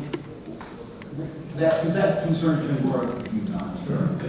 So the buildings themselves, whatever buildings they are, would be subject to construction code requirements, and after they're built, township inspectors would have to verify that they're built properly. So buildings themselves, typically for a site plan, which would be a future stage in this process of the detailed design that's reviewed by the planning board, typically there would be an input from the township fire official or fire department about their preferences as to access and making sure that the right equipment apparatus can maneuver around the site, that they can gain access to all different parts of the property as they would prefer. And every department may have different preferences, so it's important to get the local specific commentary at that time. So that would be part of the planning board process for any development of this site, not just a warehouse, but or an office building or a residential project. It would be important to consider whatever it is. So that's a matter of a future review, but it would be undertaken at that time. Thank you, sir. Thank you. Go right ahead. No. I'm sorry. Next time. Next month. Thank you. Good evening, Mayor, council members, and neighbors. My name is Christina Breland. I live on Cuff Road for 28 years. Thank you for the opportunity to speak. I'm asking you to reject any proposal for a warehouse, large digital sign, or data center in our neighborhood, or a waiver to zoning laws that would make these things possible. We are already nestled between major highways. There are few places for families to enjoy peace and nature. We don't need more traffic and noise or industrial development creeping into our neighborhoods. We need to preserve the places that give our community room to breathe. Keep the existing footprint. Do not allow a developer to remove mature trees that are providing a natural buffer and wildlife habitat. Prohibit the glow of an electronic billboard rising above our tree line, changing the character of our neighborhood day and night. Stop the strain on water and electricity that are proposed, not to mention the water runoff that will fill our neighbors' basements. I'm a proud soccer mom. This proposed building would sit directly behind our high school soccer fields. Our fields aren't perfect. Even our bumpy JV soccer field with a baseball field overlapping it, that Coach Montoya thinks is good luck, it has charm because of its natural setting. Replacing that backdrop of trees with a 50-foot industrial wall would damage that experience for our students, families, and visitors. Are those the high school fields you're referring to? Or? The high school grass soccer fields, yes. The Soccer Parents Association, representing 75+ families, is not in favor of this proposal. North Brunswick is a diverse town with various backgrounds and political beliefs. I disagree with my neighbors on lots of things, but we are united on protecting property values and our quality of life. I haven't met a single neighbor in favor of this project, except maybe until just tonight, a few people that. I think they were in favor of data centers. Yeah. You're still at 0. I enjoy simple pleasures, walking around Boyd Pond with my husband, riding my bike through the neighborhood on a quiet morning, sitting by the fire in my backyard. This project would diminish those everyday experiences. We have zoning laws for a reason, and developers should not receive waivers that undermine those protections.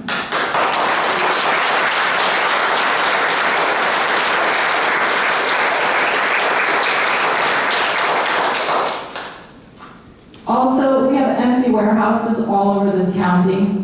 We don't need to build another one. We need thoughtful oversight and development that benefits our community, not a project that depresses it. I ask you to stand with the residents you represent, protect the quality of life that makes North Brunswick a place people are proud to call home. Thank you.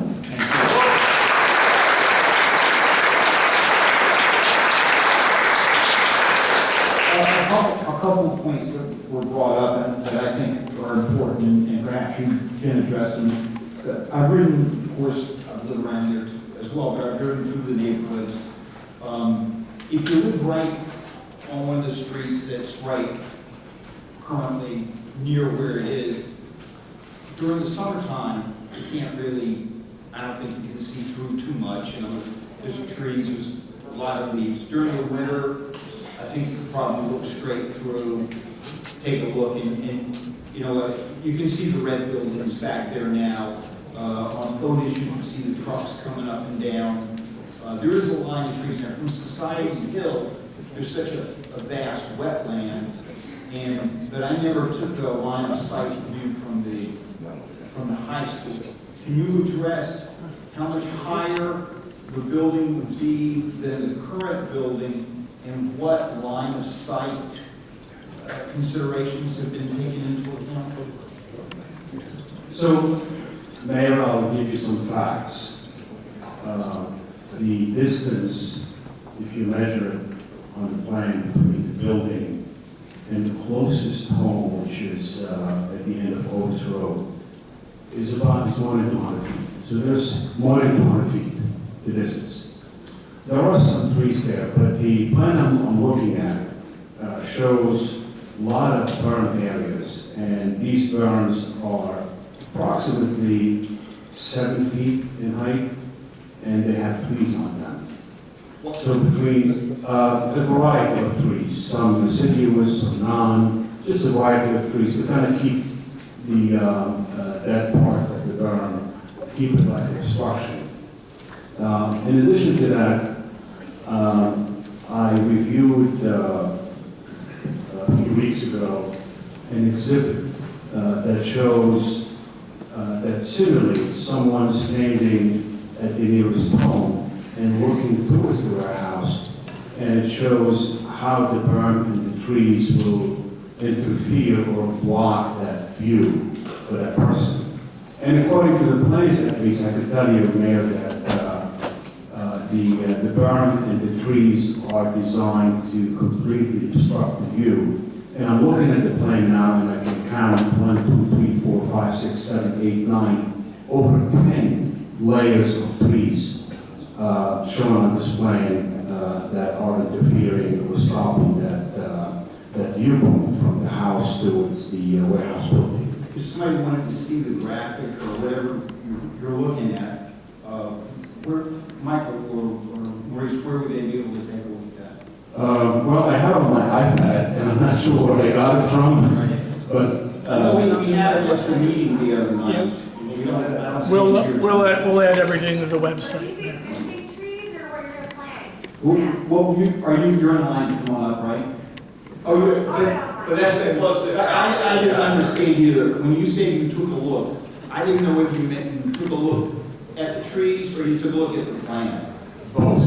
So I took a look at the plan, but also I went into the site, and you're right, Mayor, actually, if you go toward the end of the site, you could see barely between the trees the last house on Otis. It is a little visible to a person standing there. Where do the leaves go in the winter? Right here, if you'd like to see it. But the leaves fall. Oh, then you can't What are we see doing? But however, I don't want Hang on.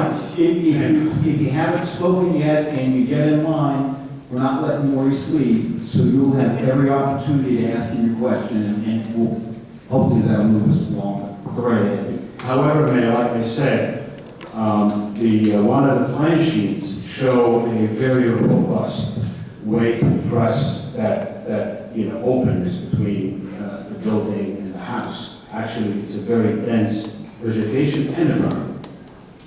Thank you. I don't know if you're trying to add anything to this.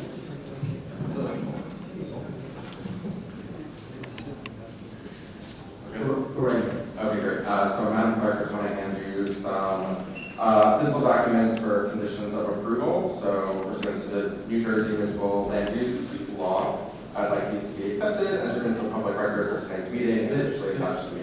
I'm sure you talk, I grew up down south. You talk. Oh, I'm going to try to fit a lot in these 5 minutes. Yeah, so we're going to talk to that. I'll get you a transcript. Okay, Yeah, you're right. what is it you're asking to put in the record? So I have basically like a request for site plan conditions that I'm meeting as I say. Okay. So there's a signed copy by me and copy for you. Have that marked by the, Great. So I had a lot to say, but I decided to learn from this gentleman because we started to talk about the trees. So here's a picture taken from a drone at the exact 200 feet from the property line, directly through where electrical wires are running. So just to clarify first, it's at Otis Road. the end of Otis, right? Yep, so here's me waving to the camera. I think we can all stipulate that you can see me. Feel free to show that to everybody. Don't worry, they've all seen it. So first, I just want to clarify, like, we're not moving these electrical lines to put trees in, correct? No, that's going to be a gap. If you stand in the middle. Okay, great. So that means that every single person who lives on Otis Road will see this warehouse. They will. They will. So because, again, now looking the opposite way, now here's looking at my drone. Look, I'm not trying to cut you off. They will see the warehouse, and they currently have been seeing the red building for all these years. Do you see a red building in this picture? When I go there, and I've been there several times this week, you can see the I red. would, if you were there anytime the remainder of the week. It's a, Yeah, every single one of us who live there would be happy to hang out with you. the point is,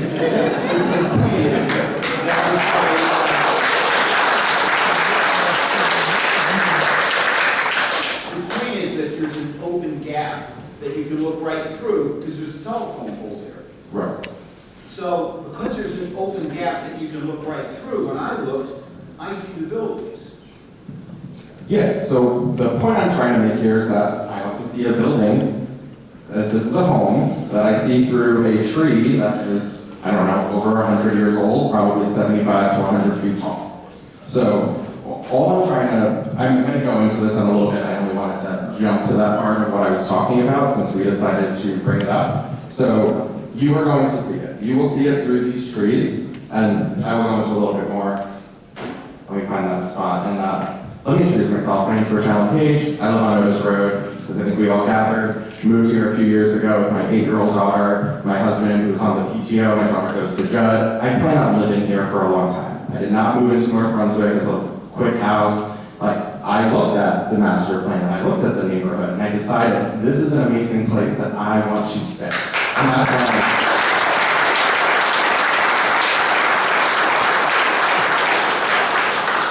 sorry, I'm going to bounce around just since we were talking about certain things. So I actually have one question that I don't know if we can defer to someone in the, that created the plan or specifically your lawyers here. So when the ordinance passes in the MJ planning doc, there's a lot of corresponding general zoning standards. Does that become a governing doc for the planning board that they have to abide by what is written in this? The plan as written indicates that these overlay zoning would mean that when it comes before the planning board, the applicant has a right to say, we're proposing a warehouse because we have a right to build a warehouse there. The document goes into some detail to say that once before the planning board retains jurisdiction over the site plan to make sure that it fits what the zoning, the planning board believes is necessary in the code. So the planning board is not beholden to what's in here, other than the fact that there are specific uses that are allowed for the property. It's a use, yeah, that the planning board has to accept the use if approved by the council. They don't have to accept all the plans. Okay, great. So just a few things I'd love to call out is that in like the engineering docs that you showed us on Thursday, the developer is going to use thousands of tons of structural filter to create like an artificial plateau. So that is shown in the cross section. You can see that the warehouse is starting 10 feet above the elevation of Otis Road before we've even built a foundation. And now in those documents, you were saying that can go an extra 50 feet tall. That was an important issue. Well, everybody's familiar with the warehouse that was built down by Duluth. Yes. That came in. That was one that that was a master plan issue. The old company that was there went out of business, or they sold the property, and the way it was zoned, we're not cutting anything. But the way it was zoned, somebody could come in and say, I want to build a relatively small warehouse, but as of right, I want to build a warehouse there, and they did. And so what happened here is we're changing the zoning so a warehouse could come in here, but the planning board still retains all the ability and jurisdiction. But when the planning board first saw that, they thought, the one down by Loop, they thought it won't be that big an impact because the height of the structure is not that much higher than the original building. It was twice as big, but not as big as what we see there now. But they did what you just described. They put a new foundation in that raised it so the building started another level and went up. Do you know whether, my operating thesis has been that we're adding 30 feet, something like that, on top of what the current structure would be for line of sight purposes, and we would be going to 60 feet, whereas current zoning for a hotel or a business office building would allow 75 feet. Am I wrong in that? So the redevelopment plan permits a structure 50 feet in height. The buildings that's out there now is 2 stories. It's probably in 25 to 28 foot range at its highest. So maybe roughly double in height. The double in height plus 10 feet of structural filter. Would it be 50 feet on top of 10 or 15 feet that doesn't exist there now? I've seen a grading plan that would verify that, but there is a difference between the ground where the buildings sit today and Otis. I mean, it does slope down toward Otis or up away from Otis, depending on your perspective. So if you're leveling that area out, there may be some picking up, but I'm not sure. But if the bays are going to be essentially accessible to trucks, it's going to have to stay near the same level, I would think. I'm not an engineer. Yeah, but the building is going to still have to be 50, no more than 50 feet above the surrounding grade. So that's what it is, no matter what. But the surrounding grade does not include Otis Road. We're talking. No, we're not talking about the current grade. We're talking about what grade they create. Yeah.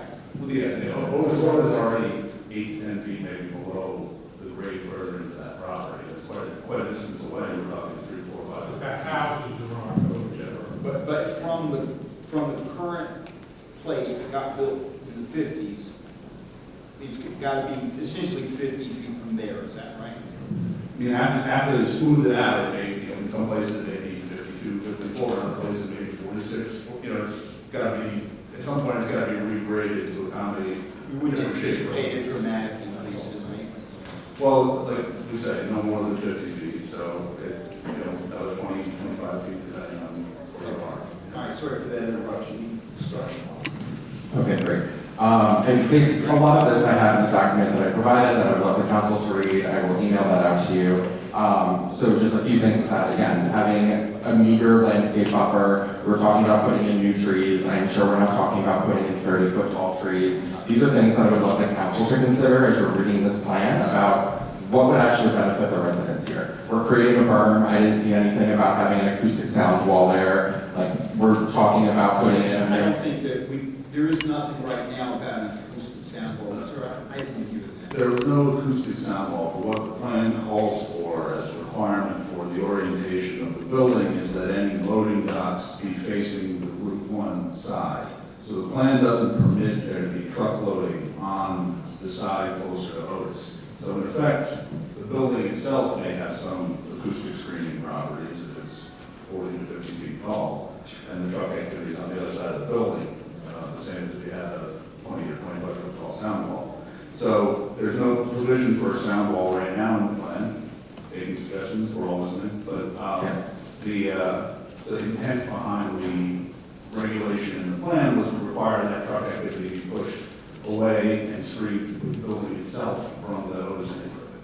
Yeah, and again, so a few things in there for the council. It's just, how do we know that we're going to be protected from the sound? Again, we only learned about this a week ago. I have been doing some research. I am not a planner. I am not a acoustic scientist. I don't know what they would call themselves, things like that. But it's just, from what I found, a berm is really just making sure headlights aren't shining in our light or in our windows. It's not giving us any significant noise protections. The amount of trees that they're putting in there isn't that significant. These are all things that the council can request of the developers, where it just seems like, from what the mayor has said multiple times, where it's just kind of like, we're in control, but from reading this document, it doesn't seem like we're in control. I would love to see where the council has gone back to the planners and said, hey, there's a residential neighborhood here. How are we going to make it so this way this is a more palatable solution for them? How can we make it so this is more livable for them? Yeah, sure, I understand there's not a market for office buildings.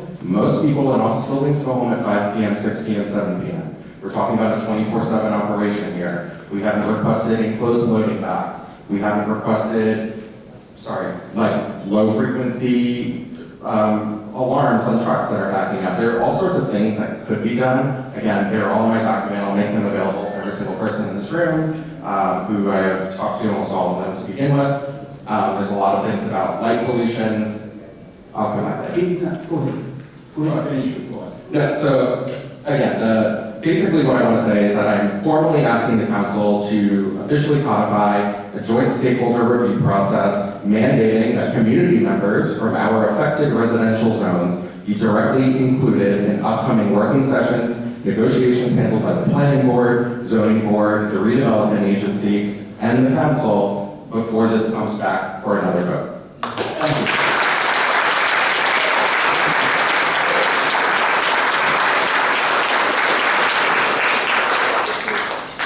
Ron, you will take a look at that tomorrow, or as soon as you get a chance, make sure that it's not, that's not you do it. I will. Yes, sir, go Good evening, Mayor Womack, council members. I want to bring to you a story, maybe even remind some of you if you were here around 40 years ago. A person that's very beloved to me was walking on the Bruin intersection to go to Baskin Robbins, and he saw a major traffic accident where a semi-truck had pushed a car into the median separating Bruin South from North. He put his thumb up, and the car was smaller than the width of his thumb. He could not see the car when he stuck his thumb out. Council members, Mayor Womack, if you'll indulge me for a second, I'd like for you to stick out my thumb. Stick out your thumb and look at me through the lens of that beloved figure. That car would have to be pretty small, wouldn't it? Much thinner than me. Small or far away, yes. Yeah, he was close up there. He was on the crosswalk. He crashed within about 500 feet away. That is what happens when we invite semi-trucks and other large commercial vehicles to North Brunswick and Route 1. Just by inviting one of those large trucks, we increase the chances of these kinds of accidents happening infinitely more times. In order to create a light commercial district, there need to be traffic revolutions that would have to happen in order for all of the residents to be safe. I know there have been some traffic resolutions proposed, but unfortunately a lot of the residents have found those unfeasible. If anything, those should also be put in place before anything like Ordinance 2613 is passed, so that residents can get used to this traffic before trucks are coming in and these residents have to adjust while they're battling to merge with the truck. Or paths they be put in immediately so that before construction begins. Gotcha. I'm just thinking out loud. I'd like to close out by reminding all of you that any of that pancake car. I'm a new driver, but I'm pretty sure that there could be some circumstance, such as maybe my kids yelling in the back of my car, and me telling them to just be quiet for one extra second, and I miss that semi-truck version of my lane. I could be a high school student coming back from the SAT, thinking about this exam that will change my life forever, and miss that semi-truck version of my lane. I could be a college student who's just come back from his graduation with all his friends in the car, talking to them, enjoying, and miss that semi-truck merging into my lane. Council members, I urge you, please reconsider this. Please deny 2613.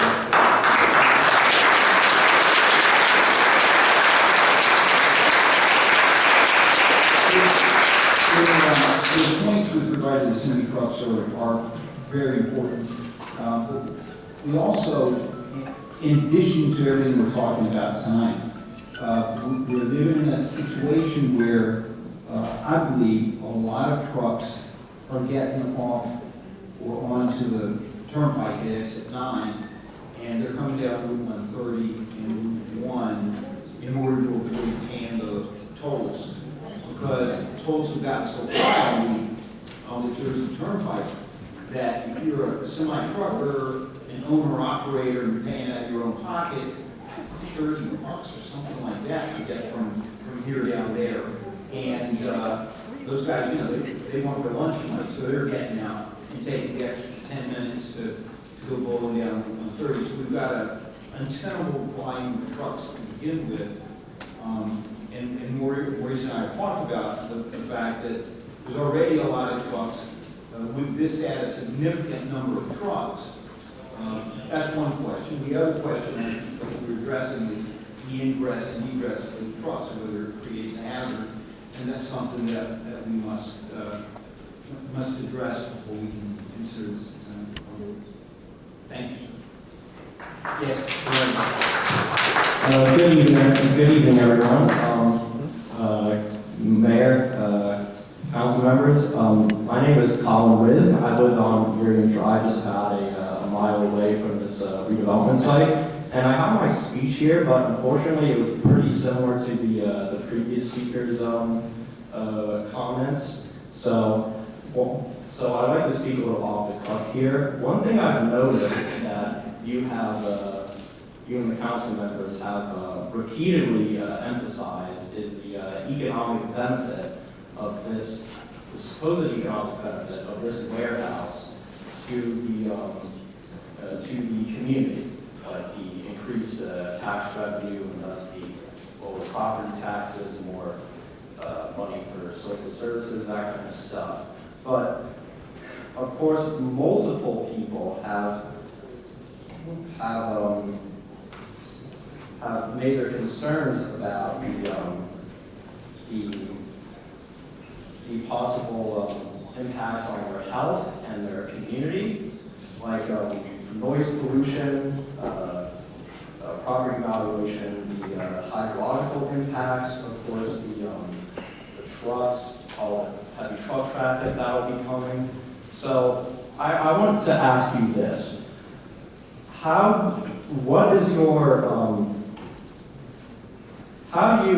What do you say to the people who have made these concerns that this project will be worth the risks to their health and their communities?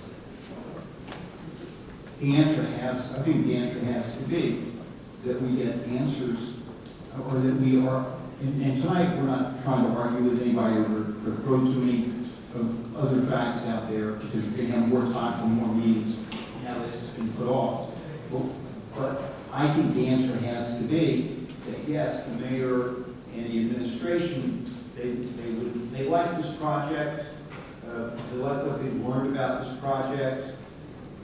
They like it because into the future and future generations, we have to have a sustainable town economically, and this is a big help for us. It gives us things like the community center, we hope.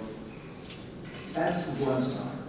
The other side is it cannot ruin quality of life for a significant number of residents. And a street So that's my answer, what I would say about why we're looking at this. All right, thank you for elaborating on that. Thank you very much.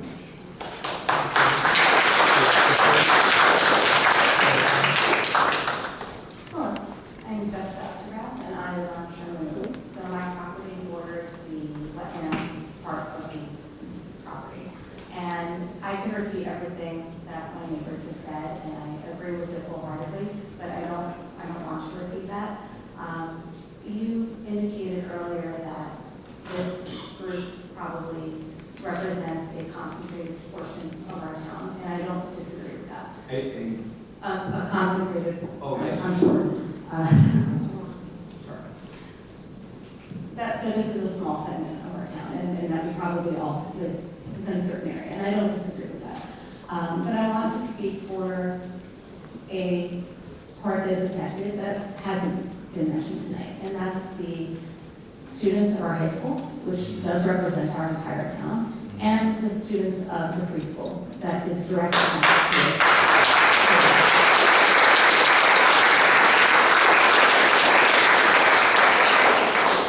All of the environmental concerns that we mentioned would directly affect the children of that preschool. They would be subjected to dangerous noise decibel levels, possible air pollution, rats and other vermin. The traffic concerns that we've spoken to, I would like to know if anyone has considered the effects of that on the high school.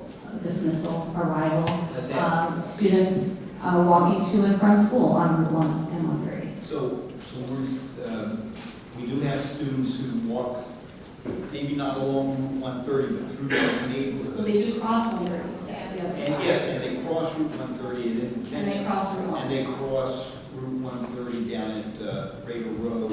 And they have to walk right along, they live in this neighborhood, they walk right along those paths to get to the high school. And from Society Hill, there's a pathway from the back of Society Hill that goes into the high school. It's not on the side that directly faces.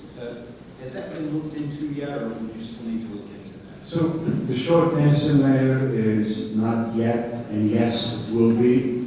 Again, I want to make sure the public understands who I am and what time. I'm here to give the council, the board, the township, impartial advice and answer the questions. That's my role here, and John also has the same role. So there's a lot of details to be ironed out between, if we go to that first step and move to the second and the third and fourth. And eventually, there will be a more in-depth traffic study. It will address any pedestrian traffic that is impacted. There will be an environmental impact study. There will be a wetland study. All these things will be coming. Today, we're looking at it, one way you can look at it is we're looking at the footprint. If that footprint makes sense, generally speaking. The details, people like me, like John and others, there'll be environmental engineers, technical engineers, and you name it, reviewing all the different aspects of this development and providing their concerns, their comments, their changes, in addition to also planning board members, they will do the same. Maurice, if there's, and John, if, since we're not taking action on it tonight, we probably could not, we would be at this meeting again where the council would be voting, and we would be continuing this public hearing until the end of August 24th. Would we have time to do some of these studies between then and now? If it would be appropriate. It should be a full environmental impact study. So I'm just asking from a timeline. I'm not saying should we do it. I'm saying from a timeline, would we be able to get some of this stuff done? It would be very difficult there, but again, I think John is better to answer that question, but I would tell you, I've been doing this for 40 years, so I've been around for a long time. It's not typical at this stage to do the detailed studies. But I'll let John It's address. before the planning board where that Right. would happen. Yes. Right. I understand that.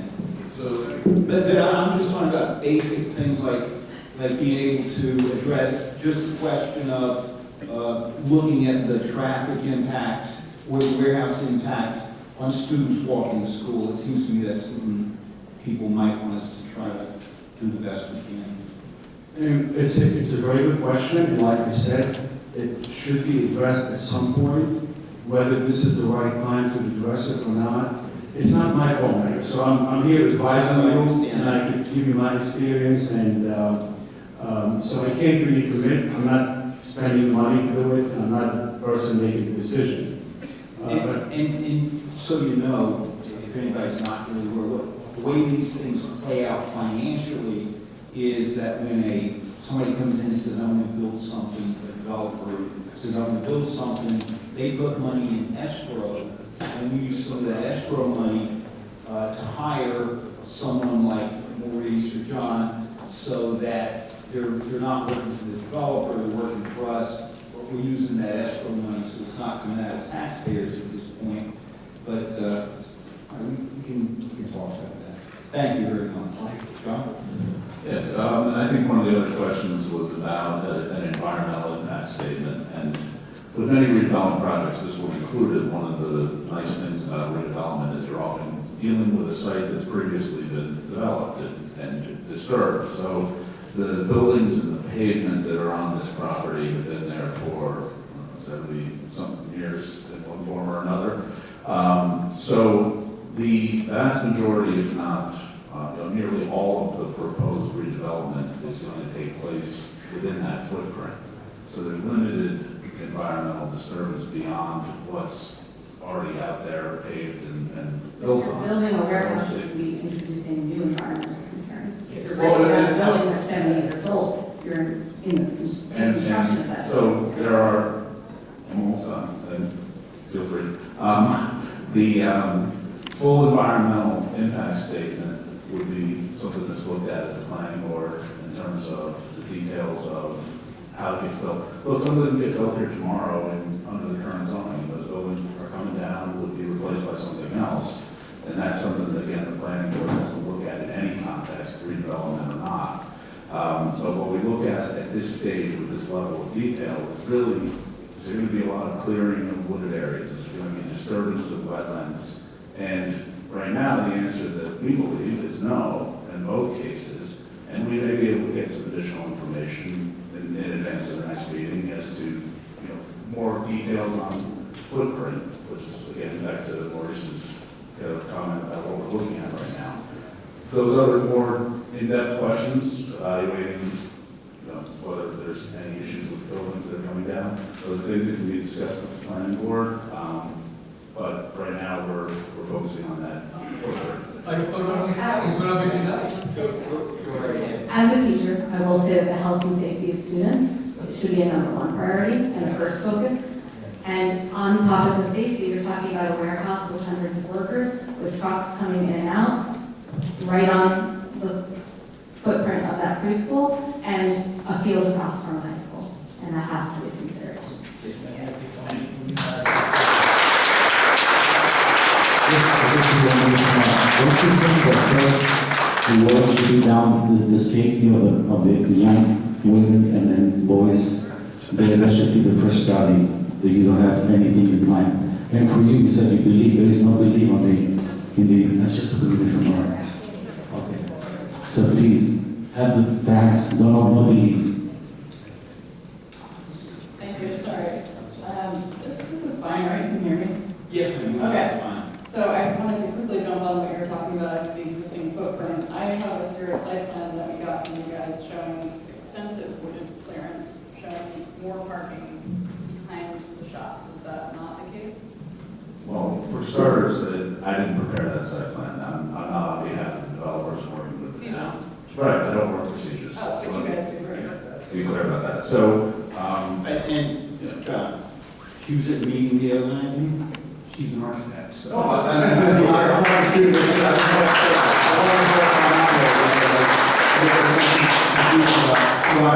want to make that. So I'm clearing that wooded area. That was, we discussed that as a bank parking area if necessary. That's something that's on there. That would be some clearing and the other shops, yes. Okay, so fair amount. In the context of the 80+ acre site, we quibble about fair amount, but some clarity, yes. Talk about existing on the pad, so it's not truly that, but I just want to make that clear to everyone else who hasn't seen the site plan. Okay, so, a lot of you I've met already from that mayor's meeting on Thursday. Thanks for having me again. My name is Laura Sussman. I'm here today as a design professional. I'm a licensed architect in the state of New York. I practice in New York in the higher education and science sector, so not warehouses, but I'm pretty well versed in how these things happen.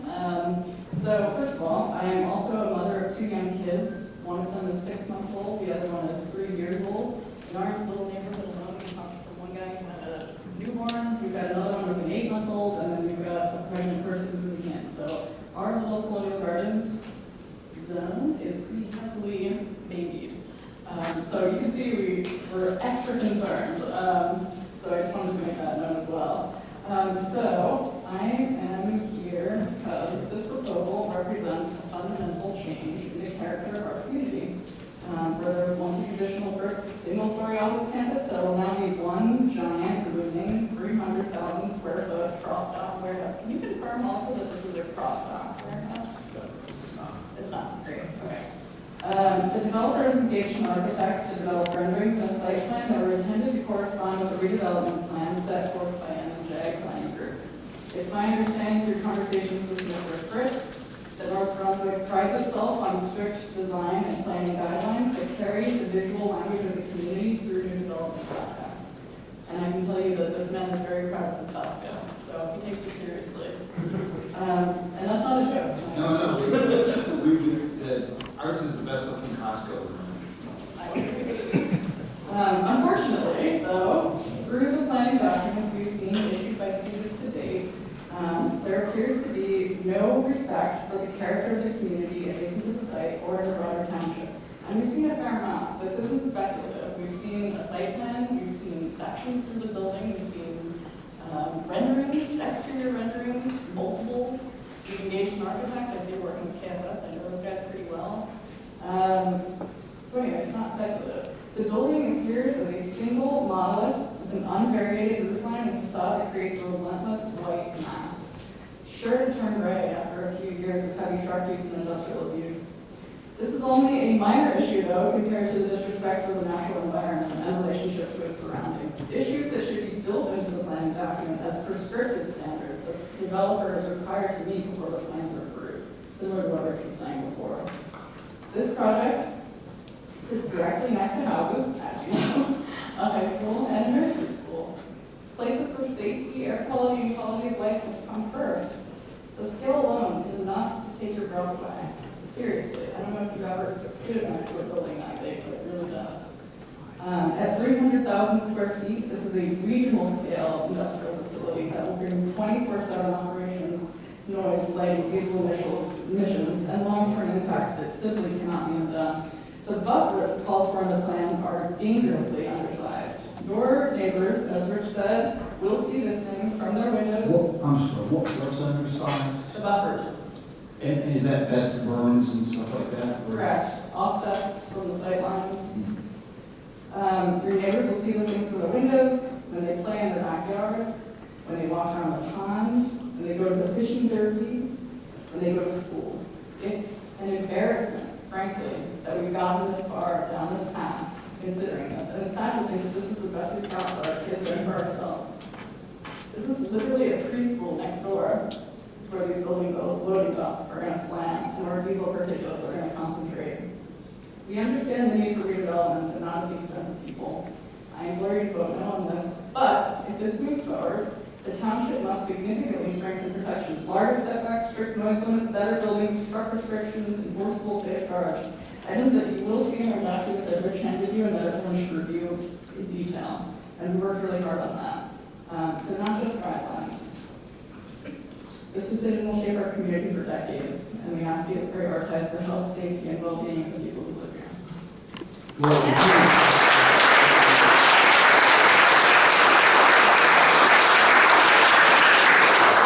Given your expertise, Maurice has talked to us as part of what he's researched out. He's talked to us about his work with warehouses and studies he's done.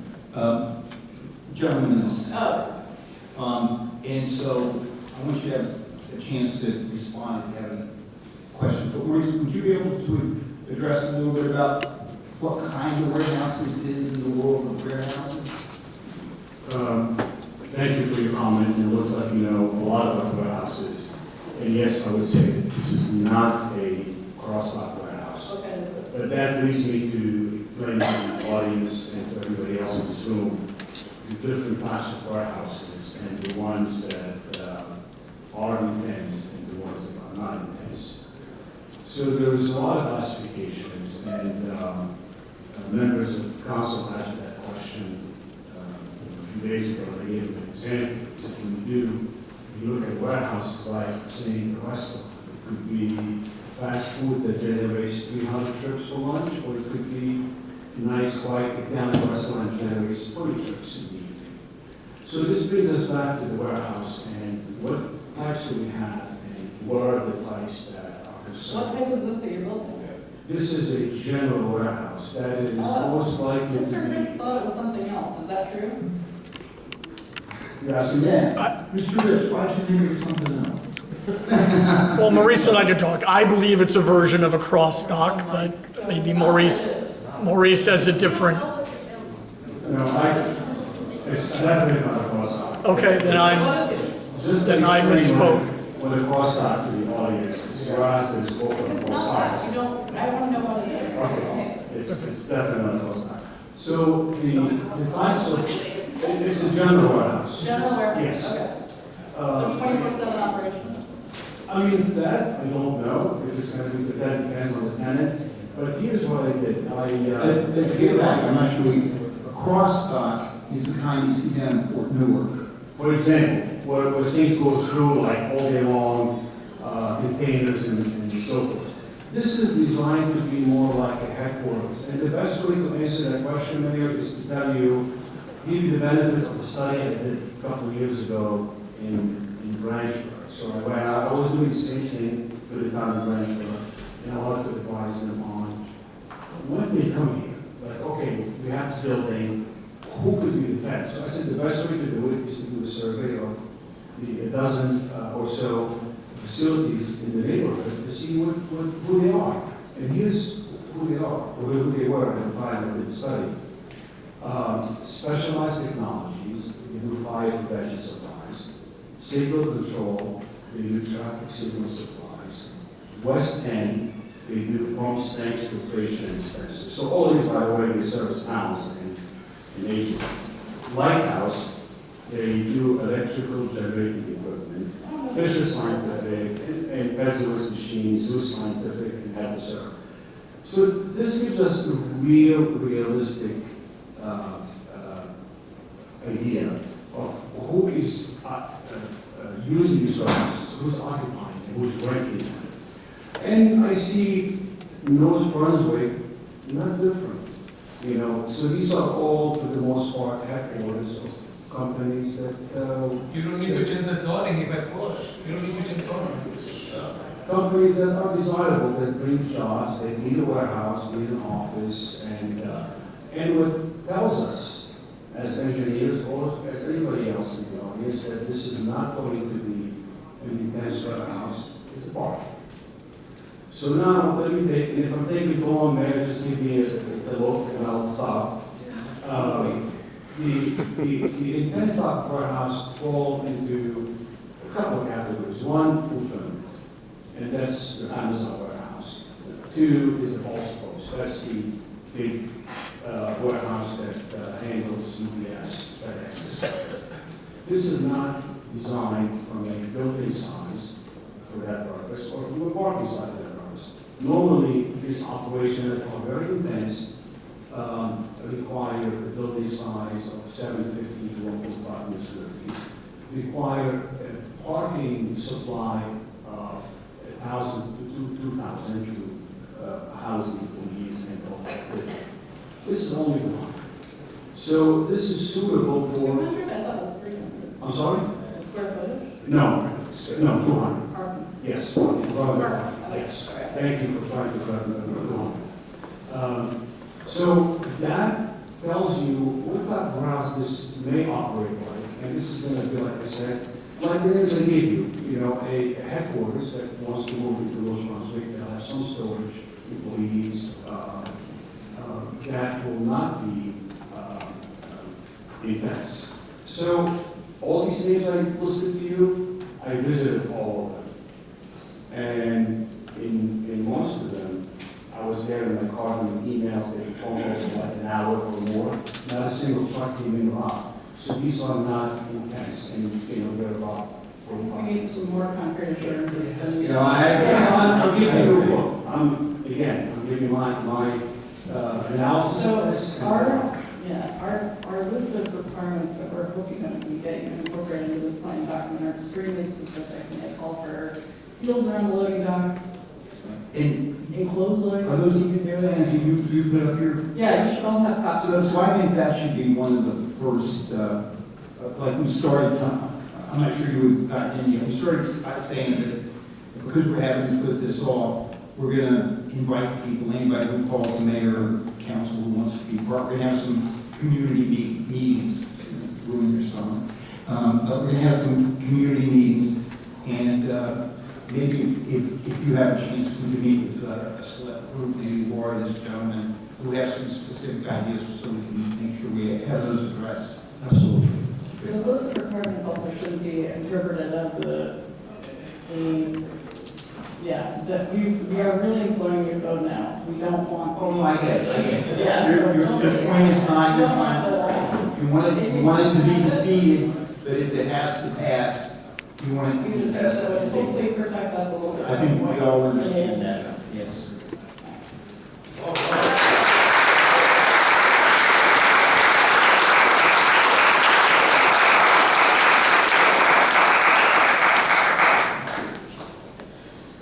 Hi, everybody. Good evening. First of all, I want to say amazing job, everybody who came out tonight to support this, or not to support this, to support the mission to speak up against a data warehouse. I do want to say good to see you guys both again. Everybody actually met y'all back in early March when I had the snow plow, my car got towed. Y'all heard my problem. You saw the injustice of it and you solved it in like 3 days. I got 25% of that money back. So I did want to start out by saying, you get things done. I see that. I appreciate it. And I'm not sure why we're having this conversation, because if we Google data warehouse center health impacts, like everyone's got really good points about traffic and safety.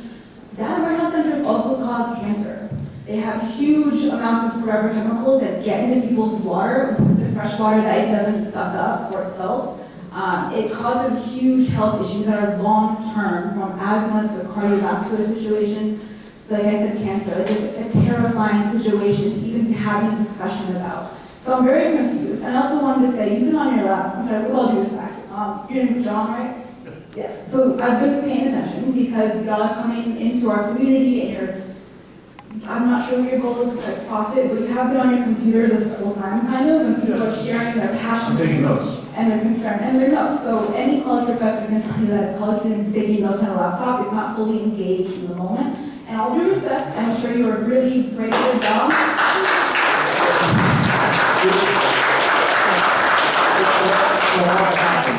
If things work right, what ought to happen, those of us up here that are paying attention should be starting to call and meet with these guys as early as tomorrow to look at these. as well? So, Because I've worked with y'all before, and I do trust you, and I do think you do have the heart of the North Brunswick community for us. I actually came tonight because I wanted to propose building a little free library at the North Brunswick Public Park, because the one that was there got knocked down last June. I was gonna ask, is there a plan in place? If not, I'd be happy to build one and get that going. the right person to speak. Made some literature, we can be in touch. I'd love to build and add to the community and help every age. It's not just for kids, but it's for everyone who needs a book sometimes. And then I show up and the place is packed. I'm like, wow, what's going on? It's a data warehouse center. And it's Except disappointing. we may have missed it early on, we're not going to do it. Oh, you said yes, you said it's not a data warehouse center yet. Yeah, it's only a warehouse we're talking about. But it's 2026. The last thing I want to say is that we are living in a hugely abrasive, dangerous political environment right now. If you take a step back from just North Brunswick, our entire country is going through some serious BS. And we have a choice. We have a choice. if we want to pour our community into building people up and building healthy schools and actual youth centers, or with money and profit. It's not left versus right anymore, it's up versus down. It's the 1% versus the 99%. It's not going to go away.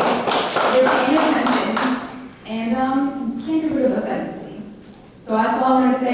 It's great to see you guys again. I'm going to be back for this another time, and next time as well. So thank you, and good job everybody else.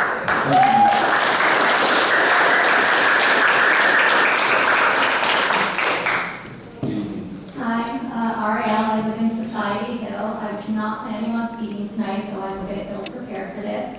But I felt that I had to come up and speak. I know that Route 1, our area, we're part of the Route 1 Safer Travel Initiative due to the number of fatalities along Route 1 in Middlesex County. So we already know the roads are dangerous. I personally see outside Society Hill the number of car accidents nonstop happening there, as well as all the high schoolers walking across the street to, cutting through my neighborhood, that path from Society They Hill. actually dropped off on the other side of Route 1 from a bus. And I also see them going throughout the day to get Dunkin'. That's what they do. I'm a teacher, they get Dunkin', that's what they do.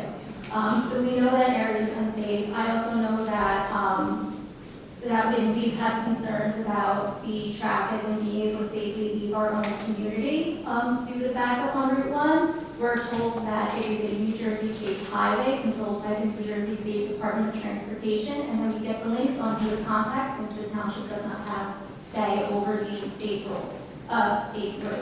So, we might do these studies, but I don't know how much impact the township could really have beyond passing it along to the state and hoping that the state does us right, and if we find that the studies need to be updated or times change, we're not stuck. We're at, the mercy of the state and what they're willing to do. Maurice used to be with the Department of Transportation. What kind of control, it's just a general question, because we're all curious. What kind of control do we have for changes on Route 1, especially because the intersection right there by the Omega is it's a terrible situation. Mayor, I don't like to give you bad news, but the true answer is not much control. I mean, we can ask, we can apply with the DOT, but they control the road, they have the regulations, they have the access management plan, and they're very rigid about it. But we can always ask. But to say we have control, the answer is no. So Mayor and Council, you could represent us and ask all you want, and at the end of the day, you don't even have say on 130 and Route 1 where we're talking about these major safety concerns. And, I come from a family, my father ran a trucking company, and the truckers, the drivers can be great, but you can't change the fact that they have their blind spots and object in motion is going to stay in motion. They need that extra time to brake. It takes them longer to accelerate, and drivers are crazy these days. It's unsafe. There's a whole initiative in the county for this. The roads are already identified as being unsafe, and we as a township do not have control to try to make it safe, but we can try to prevent things from becoming more dangerous.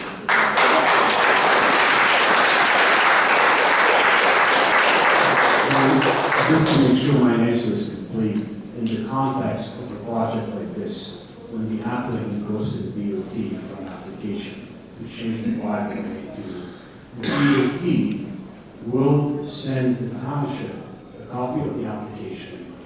And this is new, by the way, legally this is new, this used to happen years ago. And now the township can opt to have a seat at the table with the DOT as they're doing their review plan.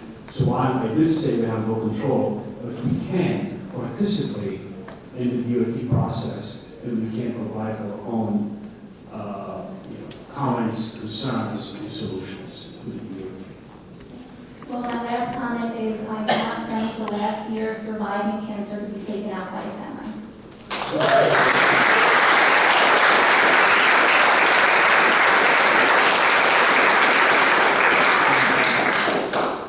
Good evening, member.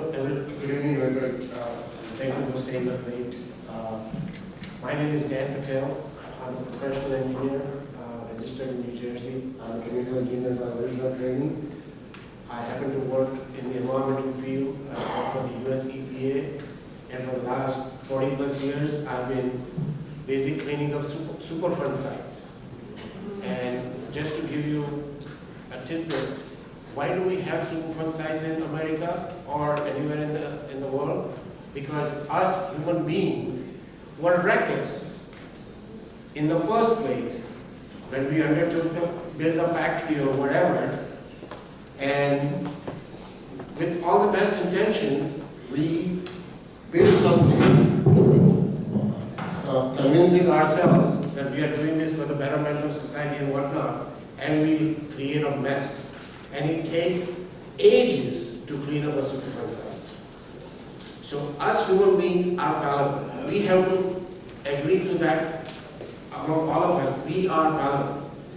This case is a classic case of trying to fit a square peg in a round hole. This is the wrong location for a warehouse.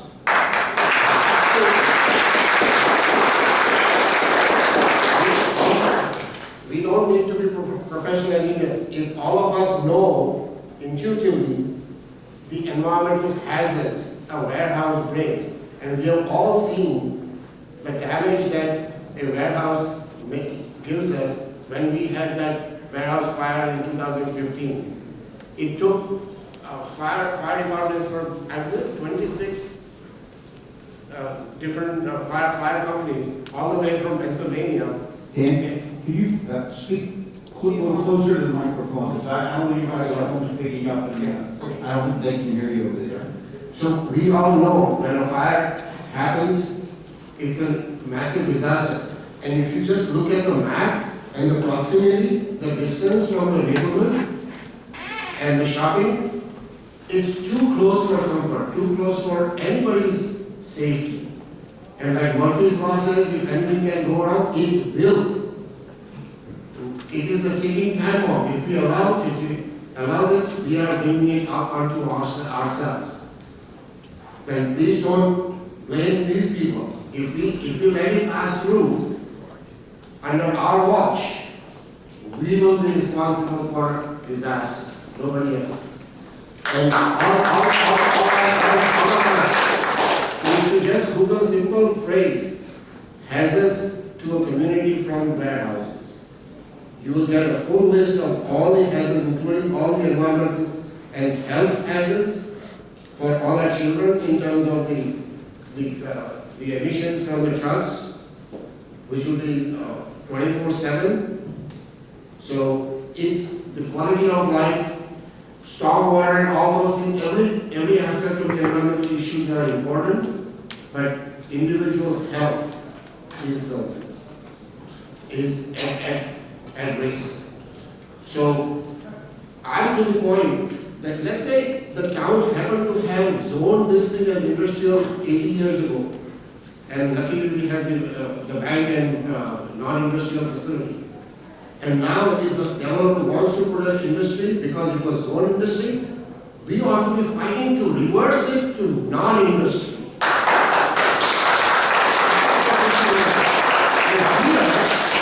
And here we are talking about allowing rezoning to industry. Are we crazy?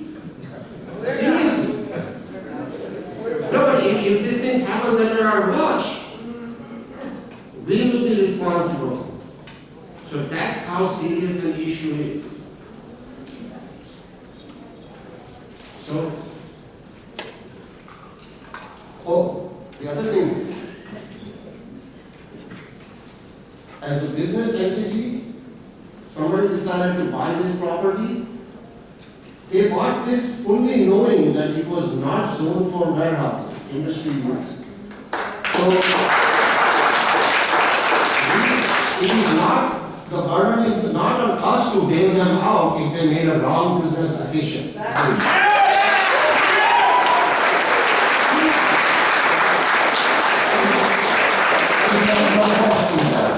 is not on us to bail them out if they made a wrong business decision. Right, that's with every developer who buys the truck, that it's not the town's problem. And the other request to my honorable town council, this thing should be a two-step process. Even if this thing was a legitimate process, it ought to be in order to rezone, especially something like going from non-industry to industry, we should, even at our own cost, we should take a full environmental study to even convince ourselves that a property which is zoned non-industrial in office and research can even be considered for rezoning to industrial. Even at our own cost, we should be making a study. Step one. And then if it passes the test, then we can entertain other proposals. So it should be a two-step. It cannot be merged into one ordinance. Thank you.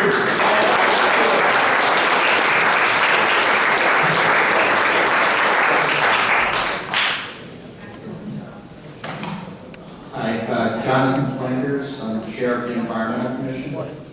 And actually, Luann, I'm going to give you a couple handouts.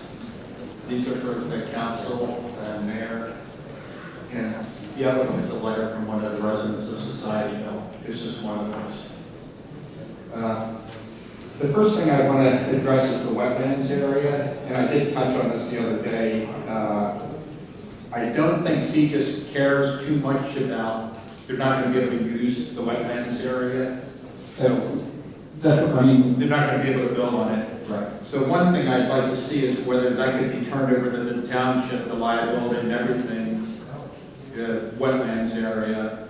You brought that up in the meeting on Thursday. I didn't get a chance to run it past council yet, and whether we try to get a donation of it or a lease of it or something so the town would have control. I didn't get to speak to them more yet, but it is a discussion we have to have. Yeah, I would like to see the township get something out of this. I think something's going to be built there, regardless of whether it's a warehouse. So one thing I would like to see, if it is turned over to the township, maybe it become open space and maybe a walking area there. The whole area or the wetlands? The wetlands. Yes. Yeah. Yes. The other thing I wanted to mention is you talked about doing sidewalks along Route 130 and Route 1. I'd like to see possibility of an asphalt bike path be built from like Otis Lane to the shops. Currently a number of high school students and that's a good idea. yeah. But the area back, I'm probably one of the few people who's gone through, I've walked a lot of the trails back there, the old Boy Scout camp, and it's really worth preserving. It is an asset to the town. I think if the $750,000 comes through, maybe some of that money could be put towards putting in paths and also be put in the bike path. And last thing I wanted to throw out is just as hypothetical to CJIS. What would it take money-wise if the town wanted to acquire the property and just not move forward with the boardwalk? With the warehouse.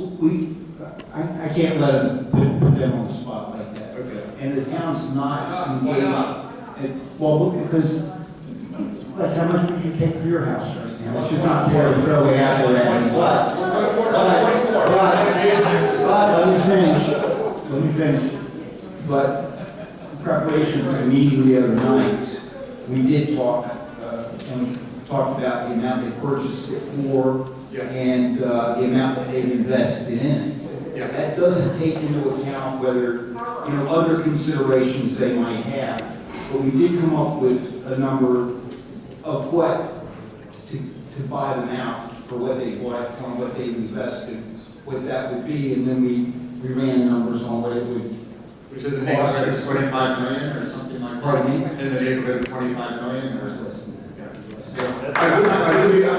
I'm not saying we're talking about buying it. That's fine. Well, I would like to maybe see that put to the public, to the residents, to possibly buy it out. We make it no. We have our CFO Cabell's over there. She ran the numbers for me. Justine Cabell worked on how we would have to go about bonding it, what it would take.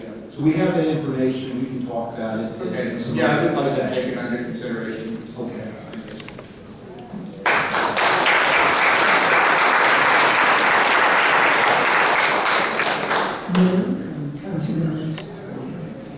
My name is Steve Santos. I live on the northbound side of 130 on the garden section. I'd like to bring your attention to two things I think are issues that you should be very concerned about. One is flooding. Even though they're using the same footprint, when you change the configuration and you have a heavy rain and you've paved or covered the land there, you have wet areas next to it, you have to be particularly concerned about flooding. I don't think I have to remind the council of the disaster that happened here. You had experts that told you, yeah, perfect drainage for this area. I don't want to close. What could go wrong? A lot of things can go wrong. I'm an engineer.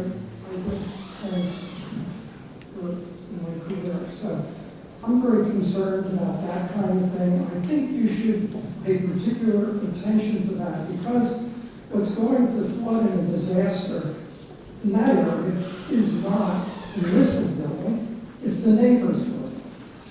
Okay? So that's one concern. The other concern is, as everybody's brought up, is the traffic. And I'm sure there's going to be a traffic plan. But we have a traffic plan now. In my plan, when I go to Independence at the light to go south on 130, first thing I wait is for the light to turn green. Second thing I wait for is for the cars that go through the red light or the trucks that go through the red light. Every time.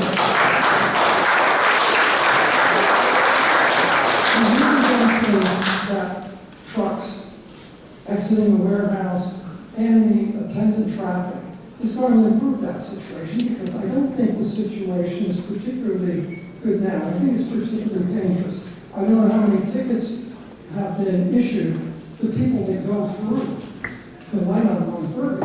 I mean, every once in a while I see a police officer sitting in the median there, but I do wish we had more enforcement. That is a problem right now, and I don't think we need to exacerbate that by adding more traffic to it. And regardless, I mean, if you got a warehouse and somebody needs to go south on 130, you either dump a bunch of traffic onto 130 south, or you go onto Route 1 north, and then come over the overpass and make that a mess. So it really is a very difficult situation with respect to traffic. And I think that both those areas should be something that you look very hard at when people do studies about this to make sure we don't have problems in those areas. Thank you. Thank you.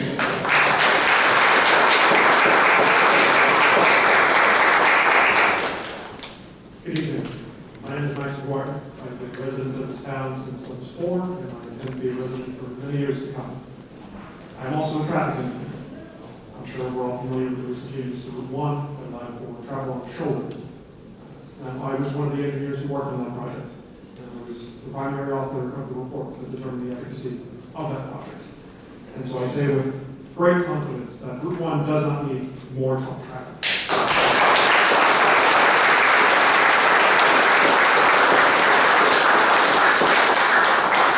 There was some mention earlier about a traffic study being done and potential mitigation for the truck traffic that is to be expected. Now, mitigation is just to reduce the effects of the truck traffic, but it is undeniable that this development would increase truck traffic. There's no getting around that. No, there's trucks that would be there then that are not there now. So you're absolutely right. Exactly. And so for that reason, I'm completely against the development of this warehouse or any potential industrial development at the site. Thank you for your time.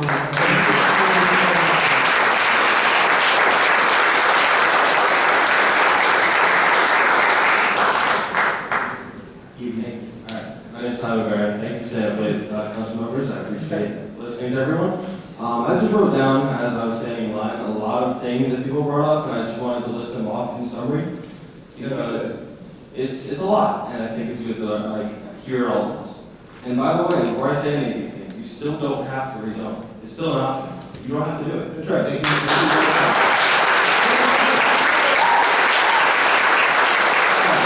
So far I've heard from you guys, we are seeing a potential economic upturn from this project in the form of maybe a community center, youth center. haven't seen plans for that at all anywhere. I haven't seen anything like concrete about it, so that's number one, I'm getting that out of the way. We're looking at a couple of things. Looking at is the right word, but we're going down some paths, and feel free to call and come by the house, or come by the office and we'll show them to you. All right, I'd love to hear about those things. They don't exist right now. Go off the path. I'd love to see them. But before I go into even any economic upturn from this, let's talk about other things that are not going to go well if this happens properly. Fire hazard, brought up a couple times now, massive problem. 200 feet to the nearest home, max, trees everywhere. If this thing blows up or there's a fire, everyone is in serious danger of death. 2, light pollution on the highways nearby and to the homes that may reduce property value for everyone, all around. 3, more semi-trucks, more accidents, more dying. 4, damaged ecosystems and worse air quality in the area. There's already a lot of things in North Brunswick. We don't need more things to cause more damage without making it better first. We don't have that many trees. We have a lot, not like a crazy amount of green space. We could use a park. We could use a green space there. We don't need a giant brick of concrete. Potentially contaminated groundwater from building on that large of a property where there's a swamp. Potentially contaminated drinking water for everyone nearby. Worse traffic, worse views and property values for everyone in the area. Children in the high school nearby who play sports or walk to school, endangered. Children who are learning in the school building and teachers trying to teach not being able to hear back and forth because of loud noises from unloading, loading, and noise inside the building. Preschool probably won't make it. That business is going to really struggle with the amount of noise there, and the high school doesn't really have a choice right now. Also, the high school has a lot of things that need to be fixed, be it the roof, decaying building quality, leaking. Am I crazy? It got worse after I left South. Yeah, so this warehouse doesn't fix that. We're in debt here right now. Yeah, we're in debt. Big debt. Alright, utility costs are going to go up, even if they say they're not, it is very likely they will. They've said they're not going to in multiple other towns in the area. Utility costs for residents? For residents and for the business, but they can pay it. They have a warehouse, we don't. Water, electricity. What makes sense? There's a lot of things that don't make sense. I'm hearing a potential community youth center options. That makes sense. All 50 of these other things make no sense at all for anyone here or anyone who lives nearby and surrounding town. In this town, it makes sense for you guys. Frankly, it's shameful. If I'm being honest. I don't know if you guys have any personal gain from this. I'm not willing to assume anything. But I know that as someone who lives in the area, I stand to lose a lot.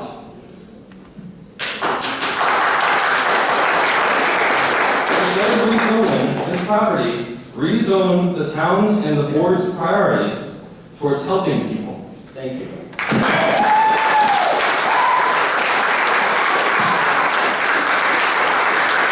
Good evening. I originally wasn't planning on speaking tonight, but unfortunately, my mother was not able to come because she was visiting my father in the hospital. So I am here going to give her speech in her stead. I'm Natalie Miranda. I have been a resident of North Brunswick all of my life, and my mom is Juliana Miranda.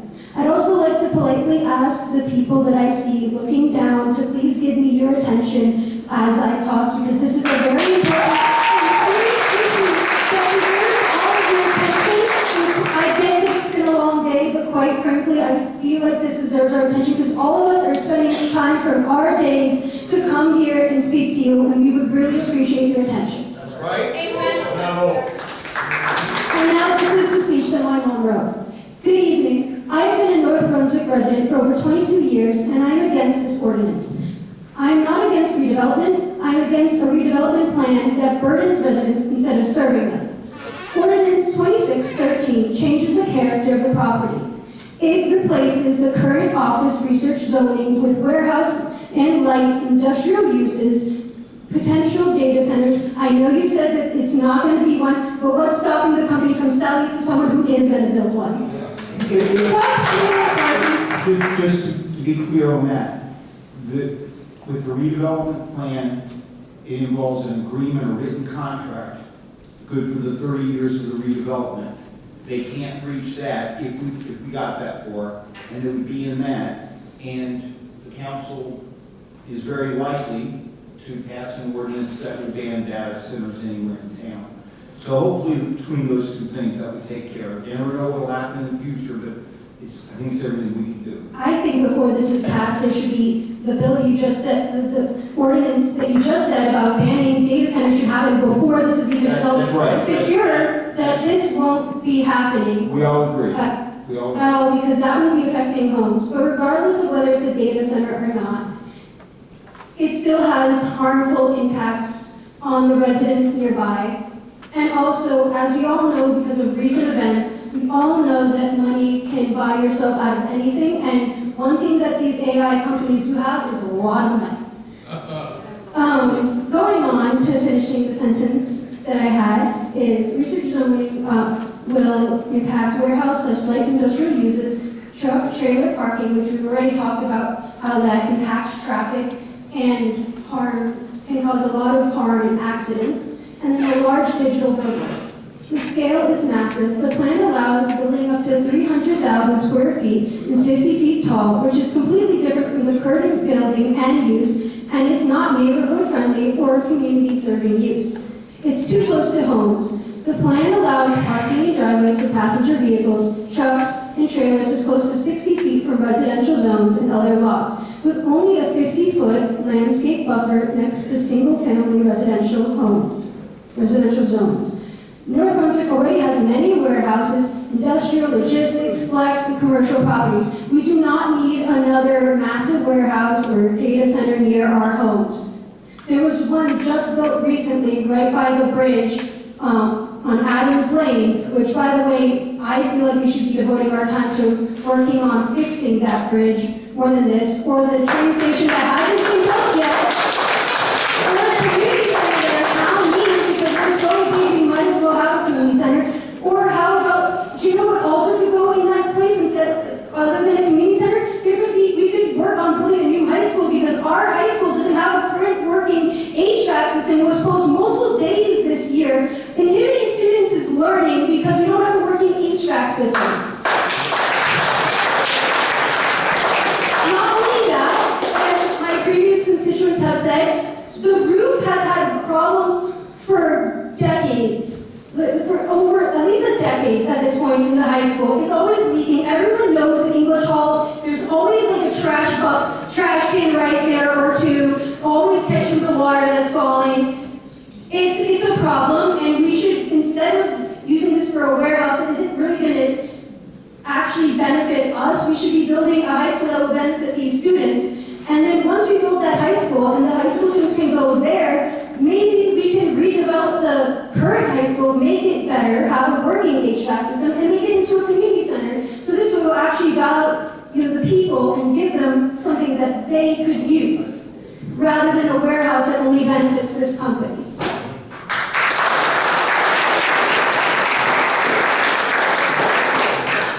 Adding on to that. Okay. Sorry, my mom wrote a bunch. Adding on to that, North Brunswick lacks true community service spaces, which, like I said, this property could be used as a community activity center, indoor recreation, youth and senior programs, disability inclusive spaces, family gathering areas, or long-term school/public facility training. Adding on to that, there is an incredible lack of third spaces for my generation, and I'm pretty sure my constituents my age can agree with that. There were a lot more third spaces when you were kids, and unfortunately, a lot of us have gone away, and making third spaces such as those that I have mentioned would be incredibly helpful for us. If you want to summarize what the rest of what she said, feel free, and if you want to mark, if you want to enter your mom's what you've written down or what she wrote, if you want to enter into the record, you can feel free to do that as well. Okay, I can wrap this up. I'm going to just highlight what I see here that's more important. So it says that we already talked about truck traffic, so I'm not going to repeat what people have already said. I would just say something that my mom put in bold here, that the truck traffic that we created flags potential truck weaving movements near Route 130, Georges Road, and Route 1, which people have already discussed about how dangerous that is for us. The health concerns are real. Diesel trucks can affect air quality and worsen asthma and respiratory conditions, especially for children, seniors, and medically vulnerable residents. Large industrial sites can also increase stormwater runoff from parking lots, truck areas, and driveways, carrying oil, chemicals, sediment, trash, and other pollutants into storm drains, waterways, wetlands, and natural areas. Like my previous constituents have said, data centers raise utility concerns, and looking across the country of what has happened, we've seen a lot of groundwater. We've also seen residences' utility bills going up, whereas the rich companies who get that land get tax breaks. And that's just simply not fair, because why are we paying for land that they're using and owning instead of, I'd rather pay for something that would actually serve the community and actually help us out. Another important thing that my mom highlighted is the digital billboard that adds in another burden. It allows a Route 130 billboard up to 25 feet high, 672 square feet per sign base, with changing digital messages and illumination from 6 a.m. to 8 to 11 p.m., which will be causing light pollution that will greatly affect residents nearby, as it will be very close to people's houses. Also, residents who expressed Australian rats infested in their yard after a neighboring distribution center moved in, the township reportedly treated it as a private property dispute, doing nothing to help until much later when the news got involved. Earlier, one of our constituents mentioned these rats, which is a very big potential problem that could happen. We need to keep this in mind because this is a very common problem, and we need to know that you will, if this actually goes through and that does happen, we need to know that you won't follow your past mistakes where you made it a private property dispute. You will actually take accountability for the land that you decided to rezone, because like my previous constituent said, you don't have to rezone, you are choosing to rezone. So therefore, you should be held accountable for the land that you decide to rezone. And in summary, what my mom wrote here is, the point is, do not approve first and leave residents to fight later. Once this is approved and operating, residents may be stuck dealing with traffic, noise, pests, pollution, and huge degrees of property value harm on their own. A tax rate should not come with expensive residents. Health, safety, property values, quality of life, water, environment, and wildlife matter too.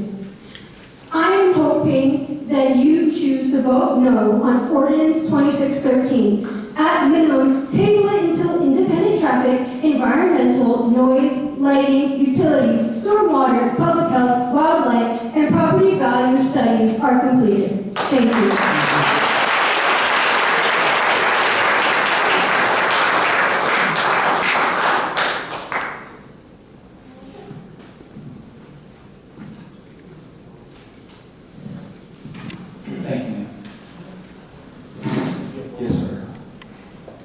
Good evening, Mayor Womack and council members. My name is Dan Markoff, and I'm a resident of North Brunswick. I moved here nearly a decade ago, and my wife, Katie, grew up in North Brunswick. Our 8-year-old son, Charlie, and 6-year-old daughter, Aurelia, were born here and attend Judd Elementary. On their behalf, I'm here tonight to ask you to reject this rezoning. A 300,000 square foot warehouse or data center does not belong next to a preschool, a high school, a residential zone, or preserved wetlands, much less all four. This isn't a close call. It's a fundamental question about what kind of community we want to be. A hometown where families raise their kids, or another anonymous warehouse district off the highway. North Brunswick has been a hometown for decades. Ordinance 2613 starts the end of that. Let me be direct about what the science says. Whether you try to put a warehouse or data center, they each operate 24 hours a day, 7 days a week, and generate a persistent industrial noise that approaches or exceeds the EPA's own recommended outdoor noise thresholds for protecting public health. This isn't a neighbor complaining about loud traffic on 130. This is a documented public health hazard. A meta-analysis of 8 peer-reviewed studies found that environmental noise significantly impairs cognitive performance in children and adolescents, with effects spanning comprehension, attention, and executive function. The developing brains are hit hardest with documented effects on language acquisition, memory, and long-term cognitive development. Imagine sending your 1-year-old child to that daycare, and then a warehouse is built up next to it. It's nap time, and all they can hear is trucks parking, backing up, the revenue management, it's the smell of diesel in the air. Would you want your kids staying there? The broader public health question is alarming. Modeling studies project by the late 2020s, U.S. data centers could be responsible for roughly 600,000 asthma symptom cases and 1,300 premature deaths every single year at a public cost exceeding $20 billion. Warehouses share many of the same risks with the addition of traffic and diesel fumes. Has anyone here spent a lot of time around warehouses? Yeah. I worked in the office of a warehouse with a very similar footprint, 300,000 square feet. It's the HQ of a distribution company, not a cross-dock. Around the same number of parking spaces, and more than just the sound and the smells and the environmental impact. Within 6 months or less of this brand spanking new warehouse going up, you find on the side of the road, while taking walks, you find alcohol bottles, you find garbage, you find bottles of urine, okay? And this is what's going to be going in and out and dumped around our town. Truckers doing that? Yes, truckers. So it's more than just the studies. This is the real impacts of this. And you're going to, I can't imagine finding that outside of a daycare, where both my kids attended, actually.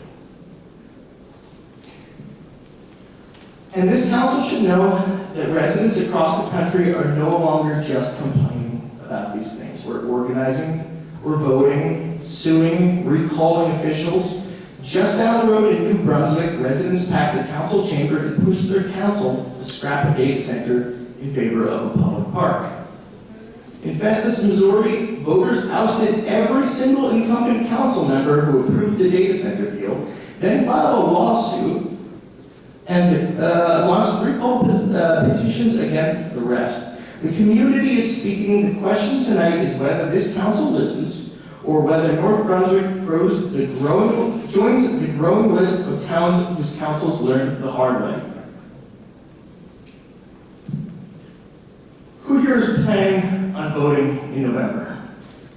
By round of applause. And this is just a very small subset of the people who are concerned about this.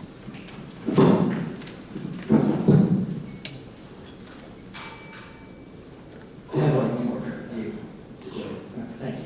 Last Thursday, Mayor Womack said that the high school's class is the smallest in years. And you're right, it's worried.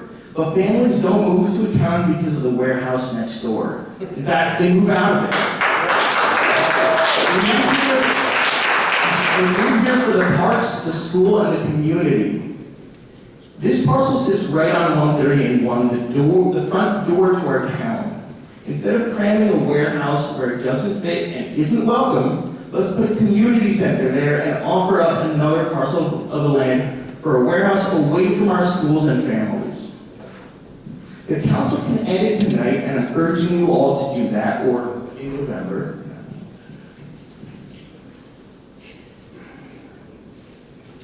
The residents of North Brunswick will keep showing up.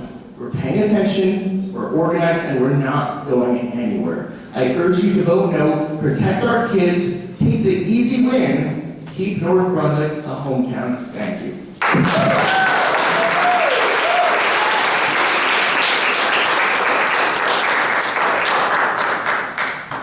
Hello, Council women. Oh my goodness. Hello, Council women and men, and hello, Mr. Rich. So the only person I actually know. If you attended MCHS graduation last week, you would have seen me walk across the stage, except my diploma. I've seen this entire throughout this entire meeting. I've continuously heard everyone's words and everyone's concerns of what will happen to Fidelity Plaza and what will be caused by it. But no one is talking about what is there already. I know everyone only thinks that it is just an abandoned lot, that there is nothing there besides some daycare. But there is also a broadcasting agent that they will also be kicked out because their broadcast will be pretty much destroyed, as all you'll hear in the background is the noise from the trucks, the noise from everything going around. So that would be two businesses, that and daycare going away, which would be making sure people are losing jobs, and also we already have a problem with people not being able to find daycares in North Brunswick. So why would we be causing it to be less of an availability? There's also something that I do not think anyone in this room knows about, because you are not high school students. Even, I don't think you, Mr. Rich, know about, because you're not a student either, even though you're a great administrator. There's a part of Fidelity Plaza called the Pink Ribbon Path. This is a path that takes people from the shops to North Brunswick Township High School, and from the high school to the shops. This is traveled by hundreds of students. It has been traveled by myself tens of times to be able to go hang out with my friends, to be able to go and see people that we have nowhere else to go because there was nowhere to hang out in North Brunswick.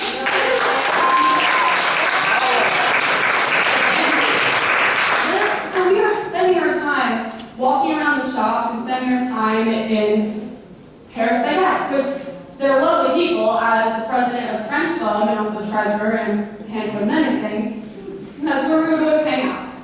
But getting rid of that path, you'll be also cutting off a lot of people who take the path to get to work. Where does the path run through the? It is run by an individual who has given approval to also make the path. No, but I mean, it goes to. Maybe we can talk about it later. When you cross, where do you go? It goes right there. So you can walk through Otis, or walk from over here through Otis and between these. Between those houses, And they maintain straight it. across the Yeah, shop. they maintain the bridge, the path, it's cleared. And they also keep it This heavily. is the crowd contract.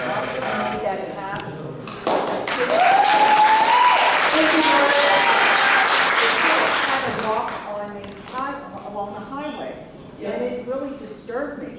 And I didn't disturb anything, but they have a way now to get through. They walk through my yard and garden, and 20 or 30 of them come through every day. Race and John Because there's no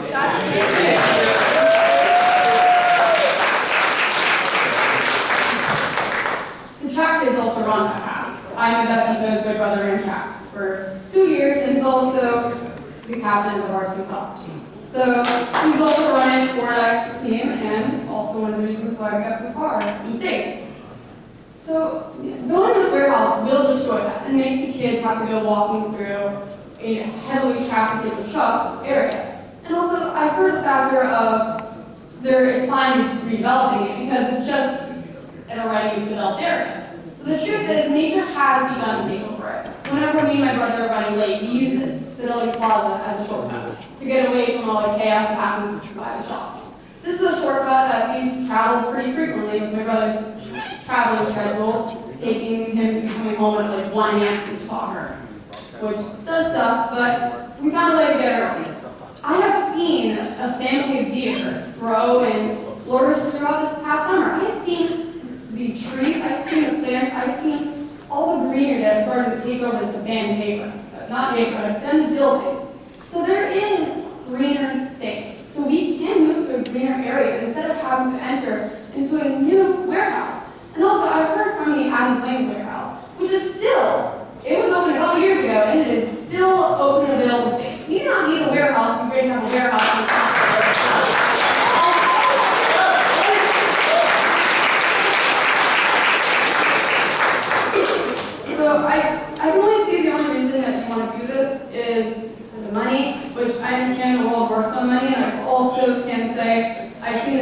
brother for the development company at that site for 6 months now, so I'm a bit shocked at the fact that I learned about this entire project from Instagram. So my only request for the council is please work on outreach, because I should not be learning from an Instagram post that the dad is doing. I know it's not canceled. Please, that's my only request, as even though I am moving out soon, also my family is moving out of North Brunswick because they hate it here. They loved it here, but now my father told me that the fact that it's now all warehouses, it's not what it used to be. It's no longer a neighborhood, it's now just a developing community that is no longer there. Like, I have no kids in my block. I have no one that's besides adults that are only going to the city and coming back. There is no soul anymore. I used to know so many people. I know no one now here. Everyone's leaving, and I'm leaving too. So, can we fix that?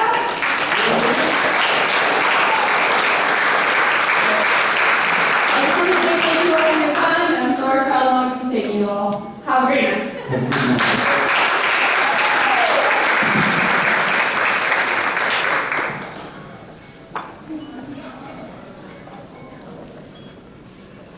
My name is Megan, and I'm very grateful for my life.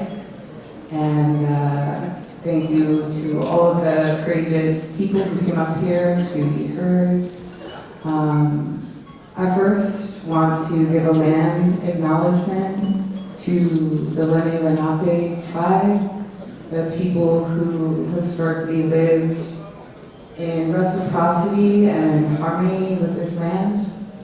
I also want to acknowledge all Indigenous people who have and still do live in harmony and reciprocity with the land. I want to speak for the earth, which has been taken from and taken from and taken from, and yet she still provides for us.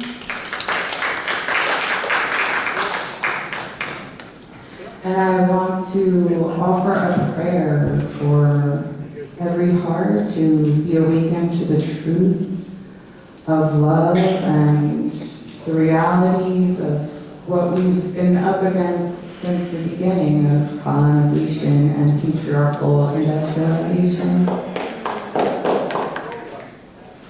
And if you aren't with us, I pray that you would join us in the spirit of revolution and restoring communities and becoming aligned once more with our very soul and the spirit of integrity. I pray that if you came to this town with anything but integrity in your spirit, you would be cast out. And if you go and pray upon any other town, that those people too would speak out and rise up and forbid you from doing anything that would cause you to be in disharmony with this land and the people that live here. Amen. Lastly, I'd like to honor my ancestors and all people in a prayer for peace and restoration for us all. And this is a song by a beautiful song leader and wise woman. Her name is Faye Adinda, and she is an activist. And it's very short. It's up to me, it's up to us to do everything we can to dismantle the system of supremacy, toxic patriarchy, which has been moving in to the fabric of society. Although I am not to blame, I don't have to carry the shame. It's my responsibility to make a change. Power to the people.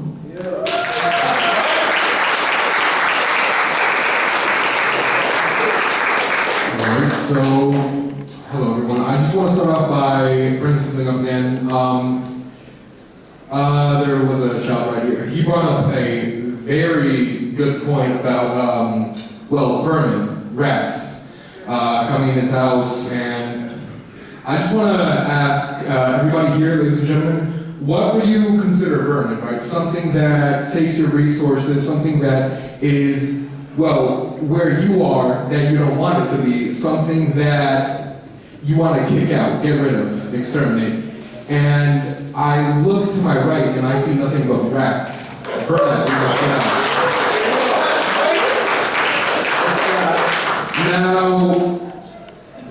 Now, my parents, they came here, they immigrated from the Dominican Republic, and that is a lengthy process that I know most people are aware of.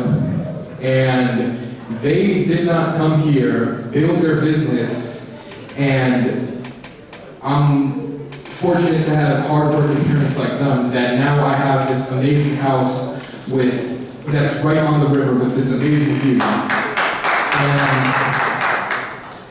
I am not going to stand by and let the construction of warehouse, data center, whatever you want to call it, the construction itself will pollute the water, will seep into the groundwater, will damage. We are in a residential area, not an industrial area. We've already seen what happens to cities like Patterson or Passaic, where a bunch of industries come in and then they just leave it worse than it was. Now, I have first-hand experience with warehouses as my father and mother, they both own a outsourcing company, a staffing agency, and we provide employees to warehouses. Now, I know some people think that, oh, a warehouse, that might create job opportunities. All it's going to create is job opportunities with slave wages. I've dealt firsthand, because I handle payroll, I've dealt firsthand with greedy companies who want to pay less than minimum wage, but obviously they have to pay minimum wage, and barely pay our workers a living wage. We can only pay them what companies give us. Now, this data center is not only gonna bring pollution to the water, bring pollution, ground pollution, it's gonna pollute the air, it's gonna pollute light pollution. I look up at night from my house and I have a lovely view of the stars and the moon. If this data center is built, that's gone. Nobody is gonna be able to have anything nice anymore in this city. People are already moving out of this city because of what it has become. Now, I recently, last year, graduated from North Brunswick High School, and for my 4 years there, the state of the school worsened as those years went, and I am not surprised, but I am disappointed to hear it just keeps worsening. Now, our streets, a lot of businesses, our public areas, they need, well, reform, because our streets full of potholes. Businesses, they're in the most inconvenient places because that's where they have to be. There's almost nowhere for them to be. And our public area, there are almost no public areas. We all know the library that's right over there, right? We all know that library? That library is closed more than half the time. I drive down on my way to work and I see it's like a 50-50 chance if that library is open. Last time that library that I know of was open was back when I was in middle school, which is ridiculous. We have no place in North Brunswick to be as a community. Instead of a warehouse, which, again, bare minimum damages it's gonna do, is still horrible when you think about it. Even the long-term effects, having a warehouse next to as everybody has said, having a warehouse next to a residential area, having a warehouse next to a high school, preschool, having any type of industrial area that's, again, I thought it was going to be 160,000 square feet. Apparently it was no. 5 stories tall, if I'm correct, 10 stories tall. I just know 50 feet tall, right? 50 feet tall. And I'm just gonna finish off by saying, first of all, we need to do anything we can as a community to stop all of this. And secondly, it might be a little bit unrelated, but we need to deflog our streets. There's too many of the flock cameras in our streets. I go down every time and I see it. It's horrendous what you have let this town come to. And just remember. Follow your, deflog the streets? Yes, deflog. Flog license plate reader cameras. And I will just finish off by saying, remember that you serve us, you are with us, they are against us, and you need to remember who is with you and who puts you in your seat of power. Thank you so much, everyone. Mayor, if I may. Mayor? Councilman, yes, go ahead. Just some facts on the library. As after COVID, the library has been open inside for a small period of time when the bathrooms were becoming ADA compliant. So they were closed when the bathrooms were being renovated, but it has been open consistently since COVID. Since COVID. Ready up? Cool. Hi, my name is Kevin. It's really nice to meet you guys. I used to live here in North Brunswick from like around 2004 to like around 2018. I moved out here long ago, but I still work in the area, so I'm very familiar, very close to the area. My heart's in this area. So I was here originally, obviously, because it was an AI data center proposal from what I originally understood. And now I'm hearing that it's just a warehouse, but I still have some concerns to raise. I can just refer to the record, just to say the least. There was an individual who came here earlier saying that there's been a lot of revenue towards South Brunswick and Piscataway for AI data centers. That's not completely true from what I was looking at online. Another big thing depends on the tax structure for data centers in terms of how much revenue it generates, not only in the short term, but in the long term as well. Also, like I think everyone's concern has been so far, I think even if it's not a data center, it's going to be a warehouse that runs 24/7. We should likely have a good understanding of what the increase in electricity and utility costs is going to be, because there is going to be an increase in costs. I live in Monroe Township right now, and that's just warehouse city. Have you ever been there before? And basically, our utility costs have gone up with every other warehouse that's been built up. So I think we should be getting some clarity on that, because I think as someone said, there really wasn't much knowledge on this proposal until as of very recently. I heard about it, I think, on social media from a colleague of mine, and I think we should have more clarity and information exactly what we're saying yes to if we're going to put this up. I think that's why everyone's so strongly saying no, because we don't really have an idea what we're going to be putting up there in the first place. So I think, it's worthwhile to say no to this ordinance because there's just a lot of open questions right now. I think another thing I'm wondering as a resident of New Jersey, of Brunswick, or former resident of Brunswick, is why not build housing?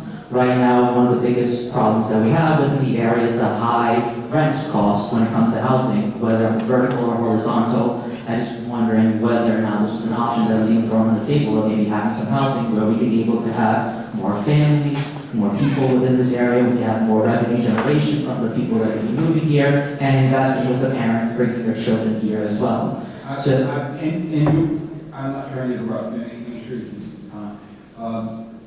I've spoken before, I spoke the other night, there is a bill before the legislature that we have to keep in mind that would take an area like this, if for 3 years the owners were not able to market or change it as it's currently zoned, it would allow a developer to come in and as of right, go to the planning board with use approval to build residential and mixed use for commercial. I think that if someone took that path, and that bill hasn't passed, we're opposing that bill. If someone took that path, it would be a very big development back there. And I'm a little concerned about that because of the number of kids and stuff. But it is a possibility as opposed to a warehouse. It's a valid something that could happen. Sure. I just wonder if there's any other opportunities for it. I think another concern, I think this will be my last thing because I probably don't have too much time, was the impacts on biodiversity. specifically, just the fact that we're going to be changing that environment is probably going to get rid of trees, plants, animals, insects. I know not many people really care about the environment, but I will say that from a biodiversity perspective, it's good to have some level of healthy biodiversity because it offers natural pest control, it just offers better access to water, water filtration, plants, animals obviously, and just better mental health because I think we're just finding out that maybe being inside, stuck to your computer is probably not the most mentally healthy thing. I'm a therapist, so that's why I can say that. But yeah, I think these are some of the concerns that people have raised overall. Obviously, things have changed now that the AI data center proposal is not on the floor as of now. But I think to what someone said earlier, hey, we'll keep coming back, we'll keep an eye, and we will vote for you guys in or out, depending how you guys side with us. That's politics, baby. So that's all I got for you guys. Thanks so much. Good evening, I'm Mayor Womack and the members of the County Council. I live on Williamson Road in North Brunswick. My name's Anthony, I'm an American taxpayer. I have one question for you guys though, and it's what is this and who is this benefiting? And it seems like it's not for us. It's at the expense of us, at the residents in North Brunswick. The benefit is not. Again, that's the balancing act. Williamson Road, people who live in that area, most heavily impacted. And if it goes through in a way that could be appropriate, it could benefit the town. It could give us the opportunity to do a lot of the things people have talked about.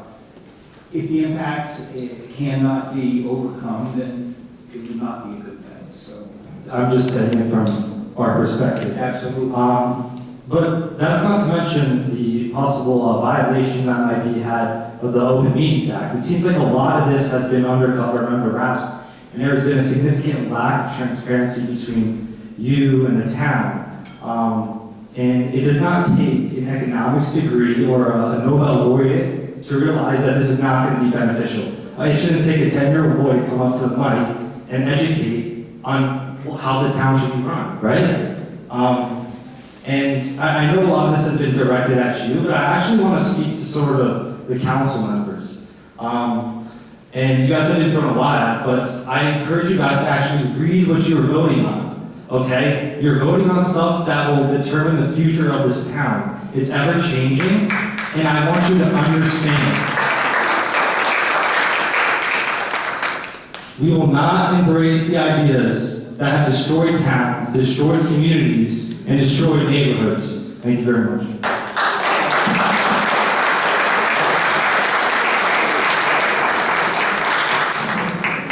Hi, my name's Gabriela Perez. I'm a kindergarten teacher in Franklin Township, so I'm just a temporary resident. But I was called to come to North Brunswick because I am originally from Woodbridge, so making that drive on Route 1 was a lot. And North Brunswick called me. To the table of gentlemen sitting over here, I just want to know, where do you live? Do you live in town? They don't live. Okay. Do you live in Edison, Carteret, Linden, Newark? I've never asked them where they live, but I think it's west of Jersey. Oh, okay. Pennsylvania, maybe South Florida, maybe the beach house there. But that is where they have their different warehouses, right? Somewhere where they are not affected. So I am not a permanent resident, as I said, but they are affected if they can't build a warehouse. So their pockets will to be the affected, extent yes. that for the council to put a contract vote for it, it would have to be something that would be acceptable. So yes. But you're right, they wouldn't have to live on Otis Road. None of us. Yes. I mean, we live nearby, but none of us live right on Otis. None of us live right, and we understand that. Correctly. This would simply be a bill for them. If I may, 1 second. I think the public is misunderstanding who we are. We are not advocating for the warehouse at all. We are engineers, he's a planner. We're trying to give advice to the township.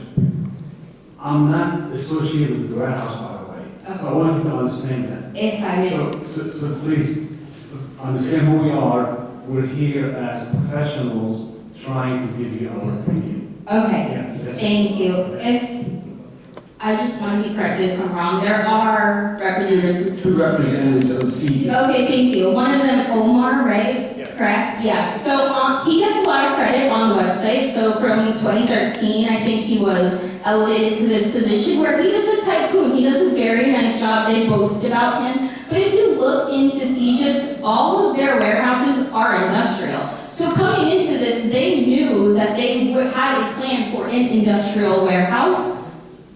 They did. They did. Okay, so. That's how they approached it. Yes, so that's why I am against rezoning for this to accommodate them and their plans. If I'm not mistaken, this might be the 4th largest warehouse in New Jersey No, that would be, I think you'd be mistaken. for CGIS? No? Okay, maybe, but behind the one on Jersey Avenue. The one on Jersey Avenue owned by CGIS is a little bit bigger in square footage. And I got all of this information while standing in line. It's readily available. So I just want to know that the traffic plan we are creating from where I live in, or where my parents are from, Woodbridge, on Avenel Street, there's signs that say trucks over this amount of weight cannot come because it poses a risk to the neighborhood, to other traffic, to pedestrians getting stuck under our cross bridge. So I just want to know if we have a plan so that trucks aren't exiting Jersey Avenue, coming down Herman to try to beat the traffic of all the other truck drivers entering the warehouse. Is there a plan for that?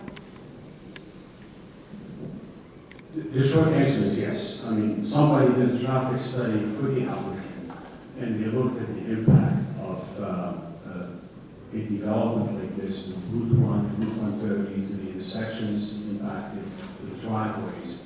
And like I said before, that study will get into more depth if this moves to the next step and address a variety of other issues.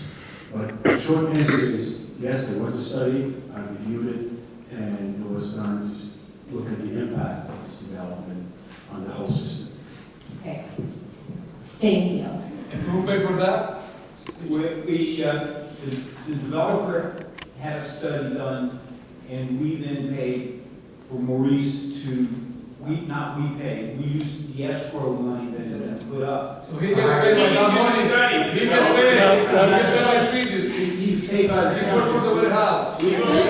We can hire anyone we want, we hire him. He works for the They warehouse. have no say so in it whatsoever. Sitting where he is tonight is probably as close as he's ever been to him. I mean, he's sitting with them for a reason. I do want to add quickly that CGIS is a company of 60 employees and growing. I think we had a much larger turnout here. And really quickly, I serve on the Sustainability Board of the Board of Education Sustainability project for Franklin Township. And I looked up on Sustainable New Jersey, and North Brunswick does have some policies that haven't been updated since 2009. Some of you have signed off on them. Your names that ring to me are Davis, Socio, I have Andrews here, I do have Gordon on here also, and it just says that the Township of North Brunswick resolution supporting participation in the Sustainable New Jersey Municipality Certification Program, whereas a sustainable community seeks to optimize quality of life for its residents by ensuring that its environmental, economic, and social objectives are balanced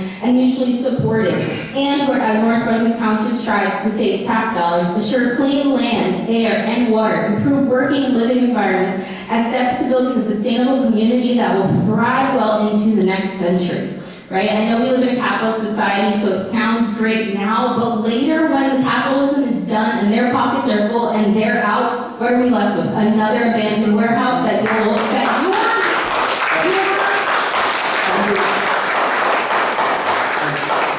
I'm not arguing your points at all. Under the redevelopment agreement, it makes no difference whether they can get tenants, makes no difference whether they sell it, whether it goes into bankruptcy court.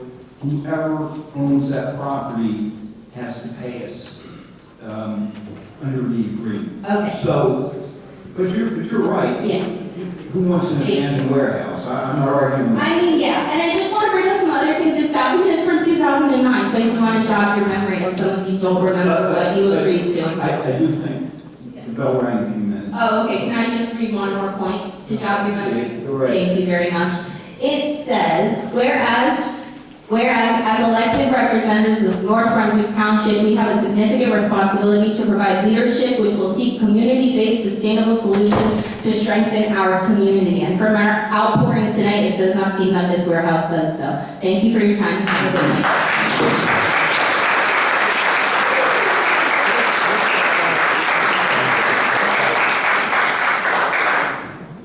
Good evening, Mayor, Council, and I rest assured it's not good morning yet, almost. I am new to town. My name is Lori Delmegro. We moved here in 2022. My oldest just graduated from NBTHS. My youngest is a rising 8th grader. We're going to be here a while. I have not planned on speaking tonight. There are plenty of residents here with a lot more history in the town than I have, and I was satisfied to hear what they have to say. I was going to write a letter. I was going to encourage you to think proactively about how to choose development that promotes the inclusivity. We already have a town that is heavily dissected by major highways, and connectivity is a much better thing for us to be thinking about, especially if it includes green space. I think that kind of inclusivity and connectivity would be a much greater value if we can find a way to do it. But I was going to put that in a letter, but unfortunately, as I was listening to some of the explanations that you've been giving over the course of the night, my level of concern has increased. And the reason is that some of the answers seem to be inconsistent with each other. And so my primary concern is making sure that all of you are fully understanding this plan. I don't have the details, so perhaps you are, and what I've heard are pieces that are disconnected. But it's really important to me that you fully understand this plan before you vote on it.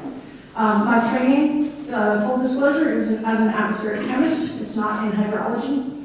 But I have enough background to give you at least one example of the kinds of inconsistencies that I'm hearing. You shared early on that the footprint of the proposed warehouse would not exceed the current impermeable cover of the existing facility. And the implication of that was very clearly to allay the concerns of residents worried that the water table would have some changes and they would end up with flooding in their basements or their foundations collapsing, which are all very reasonable concerns. But about an hour after that, you mentioned that the visibility from the high school was going to be mitigated by the presence of a 7-foot-tall berm with trees on top of it that was going to surround the property. Yes. Now, I'm not the only person in this room who can do the math and understands how an artesian well works, but if you put pressure on the water table, the weight of 7 feet of unconsolidated fill topped by trees is going to press down on the water table, and that water table is going to rise somewhere else. So the implication that the water table won't be affected because the impermeable cover isn't going to change, followed by the revelation that we're going to have a 7-foot berm that is most assuredly going to change the water table, means that you haven't fully addressed the concerns of the people who brought them to you in good faith.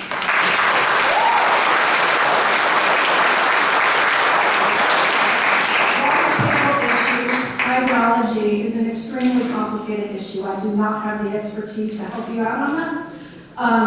But you don't have to look pretty far in this room to find people who have a lot more experience than they wanted with it. We have neighbors who live near Judd School. It goes all the way down that far, who had to move out of their house for 8 months while their house was jacked up so their foundation could be rebuilt, because when the water table problems at Judd School were amended, the water flow went directly to their basement. So when you make changes, you do have to look at what the knock-on effects are going to be for the folks downstream, and you have to be very careful with that. I moved here from North Carolina. I lived in Raleigh, and we had very close friends whose house was purchased by the city because they had to condemn it, because they let a developer in to develop property and all the water went directly into their house. And the only way that the city of Raleigh could figure out how to deal with it was to buy their house and condemn it. I don't think any of these residents wants that to be done, even if they got fair market value. They have histories in this town, they have connections here, and they don't want to be the victims of poor planning and poor hydrology. So I think it's very important that the details matter in how we approach this. But my field is atmospheric chemistry and environmental chemistry. I've taught it for 20 years at the college level. And I can tell you, based on years of experience making measurements of air toxics, that diesel exhaust from idling trucks produces NOx, nitrogen oxides, and hydrocarbons. Those combine to produce ozone when the weather gets hot and dry. Sulfur in the diesel fuel mixes with water and oxygen in the atmosphere to produce aerosols that are made of sulfuric acid and water, and primarily at sizes that are on the order of 2.5 microns, or PM 2.5. This is a size small enough to cross into your bloodstream when you inhale it into your lungs, and it's known through many, many years of research to lead to higher rates of heart and lung disease. That is the air that the preschool students and our high school athletes will be breathing every single day, not to mention the residents in the neighborhood. Trucks that are in a warehouse parking lot get washed off. And that runoff is going to contain elevated levels of 1,3-butadiene and of benzene, which are known carcinogens. That is going to end up dissolved in the former wetland. That is going to in turn flow into Boyd Pond, and later when flooding occurs, into the basements of our residents. I have lived and worked in a lot of places. I have had the opportunity to learn that New Jersey, a dubious honor, leads the country, maybe the world, on brownfield remediation practices. The main message out of all of that research over my experience in the field is that the least expensive way to deal with a brownfield is to prevent the formation of the brownfield. We don't have a brownfield there yet. The council, it's understandable after we've heard all of the things that the township would like to have tonight, to think that the opportunity to realize a major financial gain is enticing. But I need you to recognize that some of that cost is going to get passed back to individual residents to bear the brunt of it, and to future residents who have to deal with whatever is left after the initial financial gain is realized. We need leadership that is knowledgeable, well-informed, and proactive about the way North Brunswick develops. We need you to pay attention not just to how much money you stand to bring in, but what value is attached to that money in terms of the lives of our community.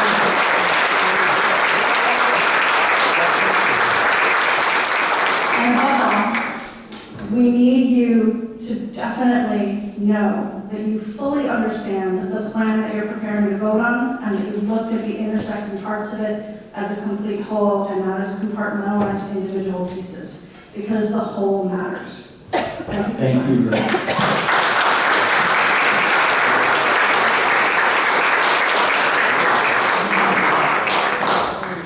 Hi, my name is Joe Nicole. We've been talking about my house all night long. I'm the last house over this road. Now, when you took a picture, that's probably a picture of me. While you were taking pictures, and you guys more so because it's your building, did you see the 360-foot trees that are going to fall on my house because the creek is so eroded that the roots are out there? Or the, I don't know, 12, 14-inch storm drain pipe that's at the very corner of my property that runs down all the way down Oaks Road that everybody's had to spend all this money to fix? What's the plan? We got to do a study, we got to have a meeting. What's the plan? You're referring to the creek there? Yeah, I'm referring to the creek, Mayor. Because it runs all the way back from Boy Scouts, all the way down, all behind Williamson, behind Revere, down Otis, all the way down. Yeah. At the points it gets 10, 12 feet deep. Right. That's why everybody's got water. I can't even find somebody to fix my foundation because they don't know what to do with it. So, I mean, is there a plan in place? Anyone? We should talk about stormwater management. It's come up a few times. Just Okay. And not here. And are you familiar with the creek he's speaking about? Yeah. We looked at that, and another thing to remember is that the net unit development is the opportunity to reduce the rate of runoff from your property to neighboring adjacent creeks and ditches. Today, there is no stormwater detention on the site. All that roof runoff, all the runoff from the pavements, all heads towards that creek. Back when this was built, that was not a requirement, but today, there's, I would say, a tremendous amount of effort put towards creating a less detrimental situation. And the DEP even went further a few years ago. They require green infrastructure techniques, which also limit debris that runs off. So today, sediments and things like that clog the creek, leaves and all that. Have you been back there? I'm sorry? Have you been there recently? Yeah. Right. There's tree roots, there's branches, the pipe, I guess that's your pipe that's coming, that's magically coming out of the ground. What's gonna be done with that? We can look at the individual situation, but what I'm talking about is overall, there's gonna be a much lower rate of runoff leaving the property. You put a berm up, and we're all there, I just heard the lady talk about groundwater, Yeah. and the water table, and the berm, and there's gonna be less. Does that make any sense? Not at all. No, there's gonna be stormwater management systems that basically keep the water from running off our property. It's doing a great job so far. We haven't put them in yet, I mean, we haven't built it. How long you own the property for? It's part of the proposed development. There's a stormwater management process that includes detention basins, et cetera, to capture water runoff from the project. It's not a requirement, it's not necessarily even, it's looked at really at the planning board level at that stage, but NJDP has guidelines and regulations that do that. They're very stringent. I mean, they are very, very stringent in terms of water runoff of other properties. So in today's state, what Mike is saying is that there really is no system because of this building was originally constructed in 1953, right? So as part of anything that is new that is put in, whether it's any type of development, right? There has to be upscale, there has to be a stormwater management capture of that water that's run off. What Mike's trying to say is that has become more green in more recent times in terms of What do you got to fix it? There has to, so once there is a plan that is approved. There's a plan, There's a stormwater. there's a plan. I understand. That how many homes? I understand your concern. And Do you? I do.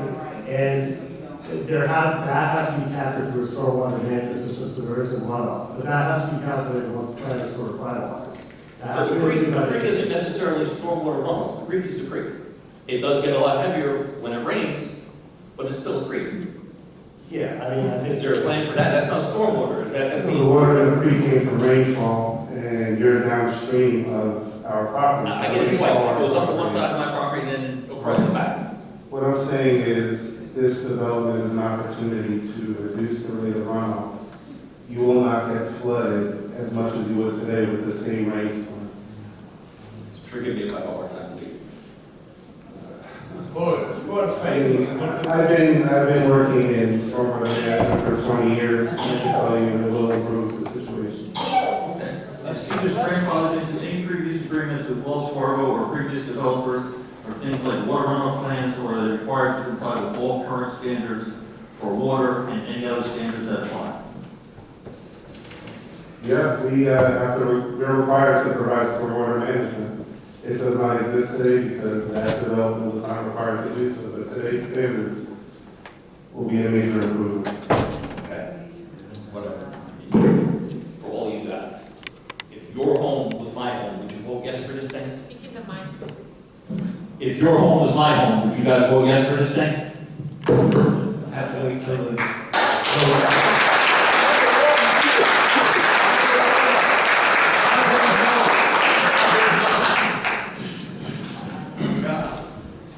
My name is Gurinder Singh, and I'm not going to speak for too long. I just have one question for every member on council. Can you ensure the community that no one here is making a profit or a kickback from this project? When you say no one here, you're referring to the council. Yes. I can assure you that no one here has a conflict of interest or any conflict of interest that they should have recused themselves from any of the discussions or anything. I don't think anybody's got any. So the project is denied, go home. I don't think any of us have any special connection with CGIS. I mean, everybody's free to speak. You wanted to ask everybody, so everybody's free to speak up if you want to, but. Yeah, no, there's no kickbacks or nothing. I mean, that's unethical for us to do that. And to imply that, I'm offended. If you're, it comes to mind, if you're thinking about a development, you want to make sure everybody's got a conflict of interest, but think we vet that, Mr. Warden. Always, if you have a question about, my uncle owns a piece of property somewhere, we go to him and he'll tell us whether we need to step away or not. But I don't even think anybody had anything that made him do that. So I think that's clear. Thank you.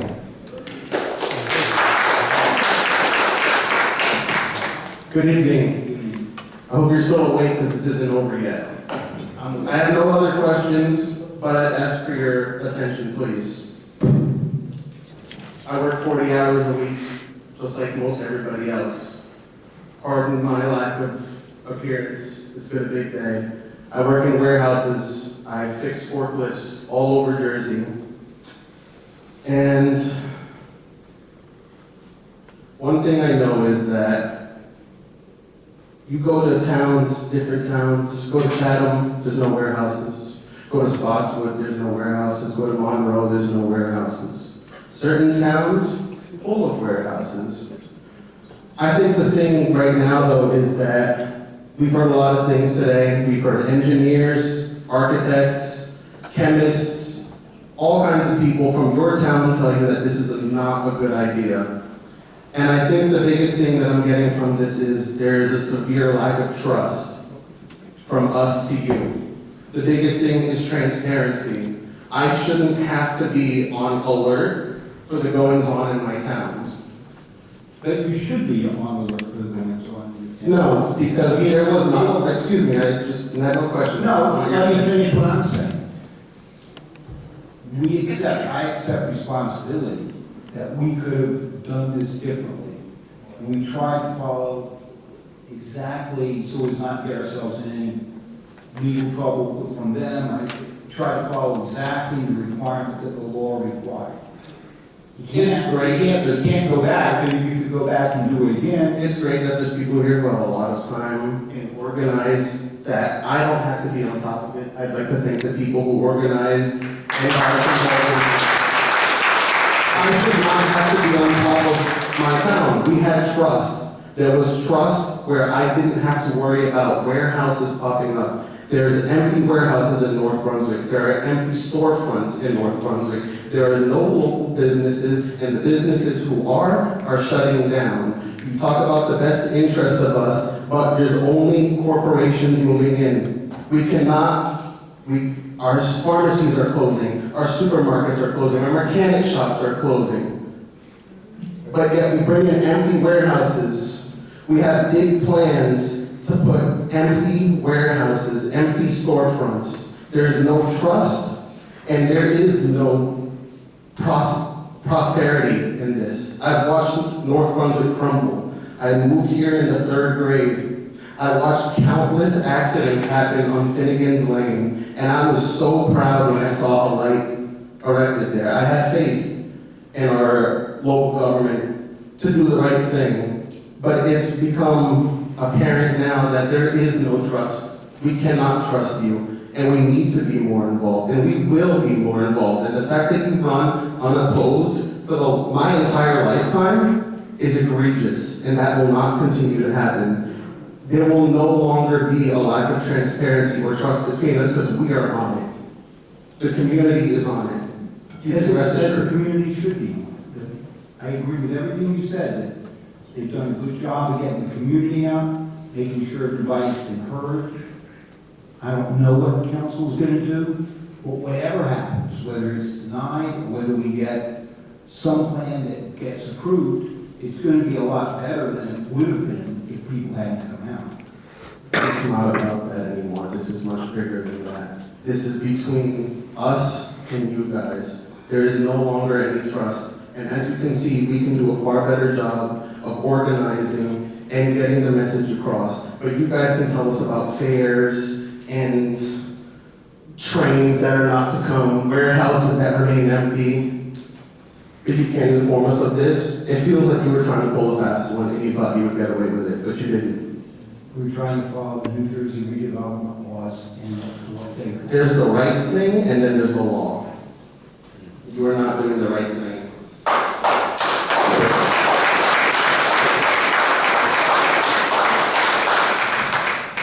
Hello, my name is Rachel Tuckman. I am 20 years old. I go to college at the College of New Jersey. I'm no scientist. I'm a psych major and a Spanish major. I want to make the world a better place by connecting with people. When I heard that we could get, what was the number, 20 million for the pilot?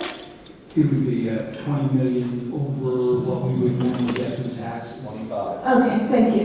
The thing that popped into my head is, what is my life worth to you if you're going to put $20,000 to ruin my quality of life in a town that I have been in since I was, born, before I was even born? I can't believe that. You say that you're going to put it towards a rec center or towards tax breaks, but I can't speak for everybody, but I would love to pay $3,000, however many thousands of dollars in taxes to ensure that my community is healthy and safe. But I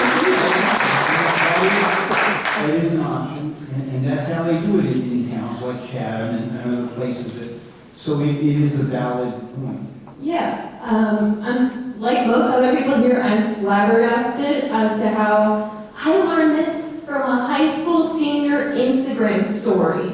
You know how ridiculous that is? That I have to keep up with a 17-year-old to know what's happening in this town?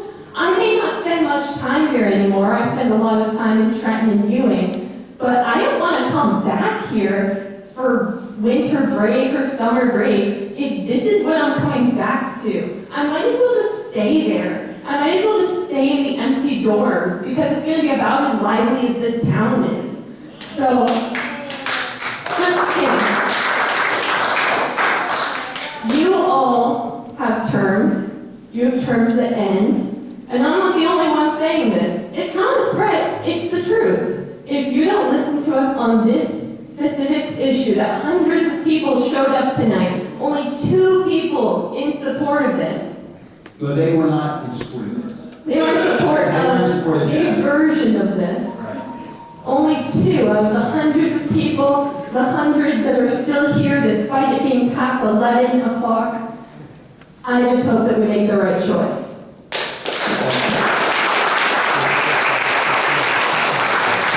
If anybody else wants to be heard on this particular... Can I ask like 5 more questions? I mean, I can, no? Is that One time around, we have to conduct the rest of the meeting, then we'll have a second public hearing, which you're welcome to make comment at. It'll just be a few minutes. Can I give you my 5 minutes? No. You're welcome to come up and speak, but otherwise, we just need to move and we'll have a second public hearing in a few minutes. So I've been with it 25 years. Traffic is a big concern.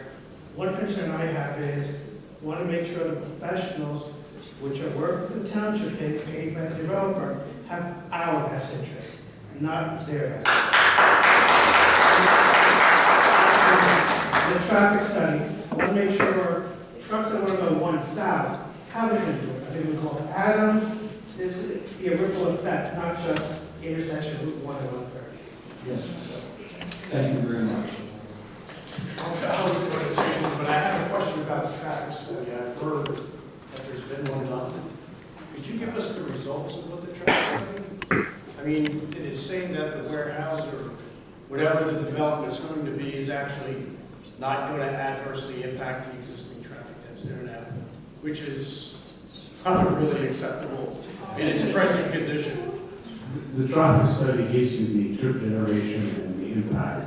No, the traffic study does say that there'll be an increase in truck traffic, there'll be an increase in vehicular traffic, and I'm not sure if it's posted on the website. It may be, I'm not sure actually if it's posted or not. But again, I don't want to repeat myself too many times. If this moves forward, there will be a more extensive traffic study once this is before the planning board. This was a preliminary traffic study just to kind of assess the general impact of this. So the results of that study, are there definitive results of that study that are on the website? I don't think they're on the website. I'm not sure. The town didn't do it. This is the developer study you're talking about? Yes. So can somebody answer a question? What are the results of the traffic study that's been done on the existing traffic that's there today? So I know there's gonna be more trucks, I mean, come on. the traffic study is not a Have an simple, engineer. one-page study that, the traffic study goes through the trip generation of the development. It splits it into cars and trucks. It talks about the patch height. It talks about the distribution of traffic, how many would go on Route 1 and Route 30. So there's a lot of information in it, so it would be unfair to ask me to give you in one sentence the results of the study. Okay, But when you do the next study, I live at 1080 Southport Parkway. Feel free to come to my house, stand in my backyard, bring your hearing protection, okay? Because it is incredibly loud. Ever since the flyover, trucks use what they call a Jake brake, okay? And it allows them to slow their vehicle down without using their actual brakes. It's an engine brake. And it is extremely loud, okay? Because they try to stop at the light on Independence. That's not going to get better, it's going to get worse. Trying to egress and ingress 1 and 130, I don't know what any traffic study that would actually be able to mitigate what you have there today. It's not possible. So, I appreciate your concern. I'm not disagreeing with you. listen, I just want to tell you something. I actually gave, when they did the flyover on 1 and 130, I gave these concerns to the state. And I can tell you, it got nowhere. The same things I asked about, the merging out of the shops, okay? The flyover and the Jake brakes, the traffic went nowhere. You know what? I've actually had a vehicle come through my fence and land 10 feet from my house, okay? Tried to get the state, or even I asked the town to help, put up something to prevent them from being able to, when they lose control of the vehicle, not end up coming into my house, which eventually I have to tell you they're going to do. So more traffic, you know, even what we have there today is not acceptable. Because when they designed that flyover, there's, I don't know how many, there's got to be half a dozen major flaws with that design. And there's always accidents up on the top. People only make half the turn, they don't make the full turn. It's nuts. You know, it really is crazy. Thanks. Let's see if, I don't know if we can, let's see what we have for a traffic study, if we can publish that for this opportunity. Yes, sir. I don't have much to say. I'm at the other end of Otis Road, and I'm subject to the tremendous amount of water that comes rushing down that creek. It has lowered the bed of the creek to, at some points, below 10 feet of my lawn. Just imagine walking out the back of your house and falling into a ditch that's 10 feet deep. And if there's water in there, it's even worse. I've listened today to a lot of things, a lot of negative things about how this warehouse is going to affect our lives. You know what, the one thing there that I haven't heard from you or anyone else, how this is going to benefit and how this is going to be positive. There isn't anything. Nothing you have said has convinced me in one iota that this is a good idea. only thing I can say that I haven't mentioned before is several people have said that we should buy it if we can afford it. And that's a valid thing to look into. Something's going to go there. It may not be a warehouse, but whether it's in the next couple of years or within the young kids' time that's there, something's going there, and we want to have control over what it is as best we can.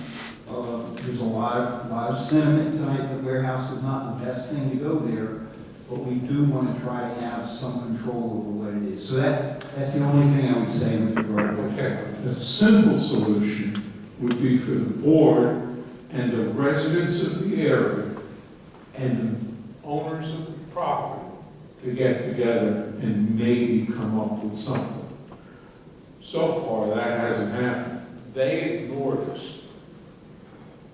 The town has specifically ignored us. They've gone out of their way to hide us. And when you hide things, you're lying. Thank you.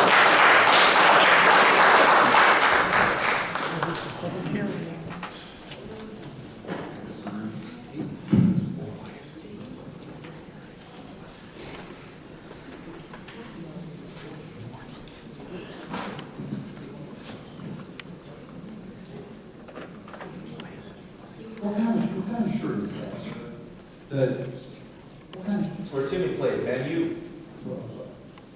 The shirt you're wearing, what, is that like a college or It's a? the English World Cup. Got it.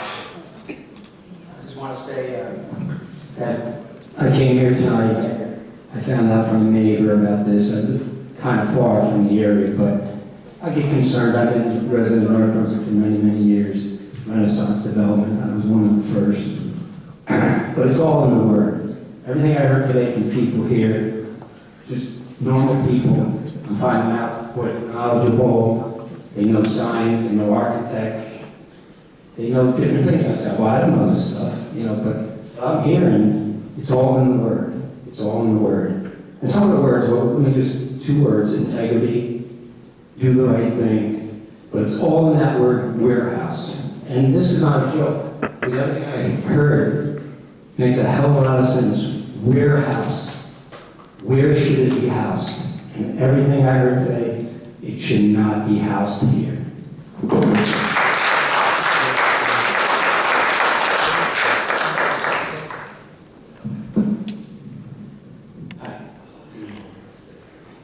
I moved here to North Brunswick about 20 years ago to make a better life for me and my kids, right? And I know what data centers are like because I work for Citigroup and I work in a data center. So I know exactly what data centers do. They consume power, they consume water, they pollute the air, and all they do is just increase the cost of electricity for all the other residents. Right? So data centers are out. By no means should we have any data centers in North Brunswick. Anything. As far as warehouses are concerned, they built a warehouse just off of Route 1, right across the street from the Maloof. It's been vacant, unoccupied, unused for months on end. Underused. I think Unused. Okay, well, unused. So what's the purpose of building yet another warehouse that's going to be unused, unutilized, and then we end up burning the cost of supporting that warehouse? Because it was a decision of this council that it just sounded like a great idea. Warehouses have a purpose. I understand logistics.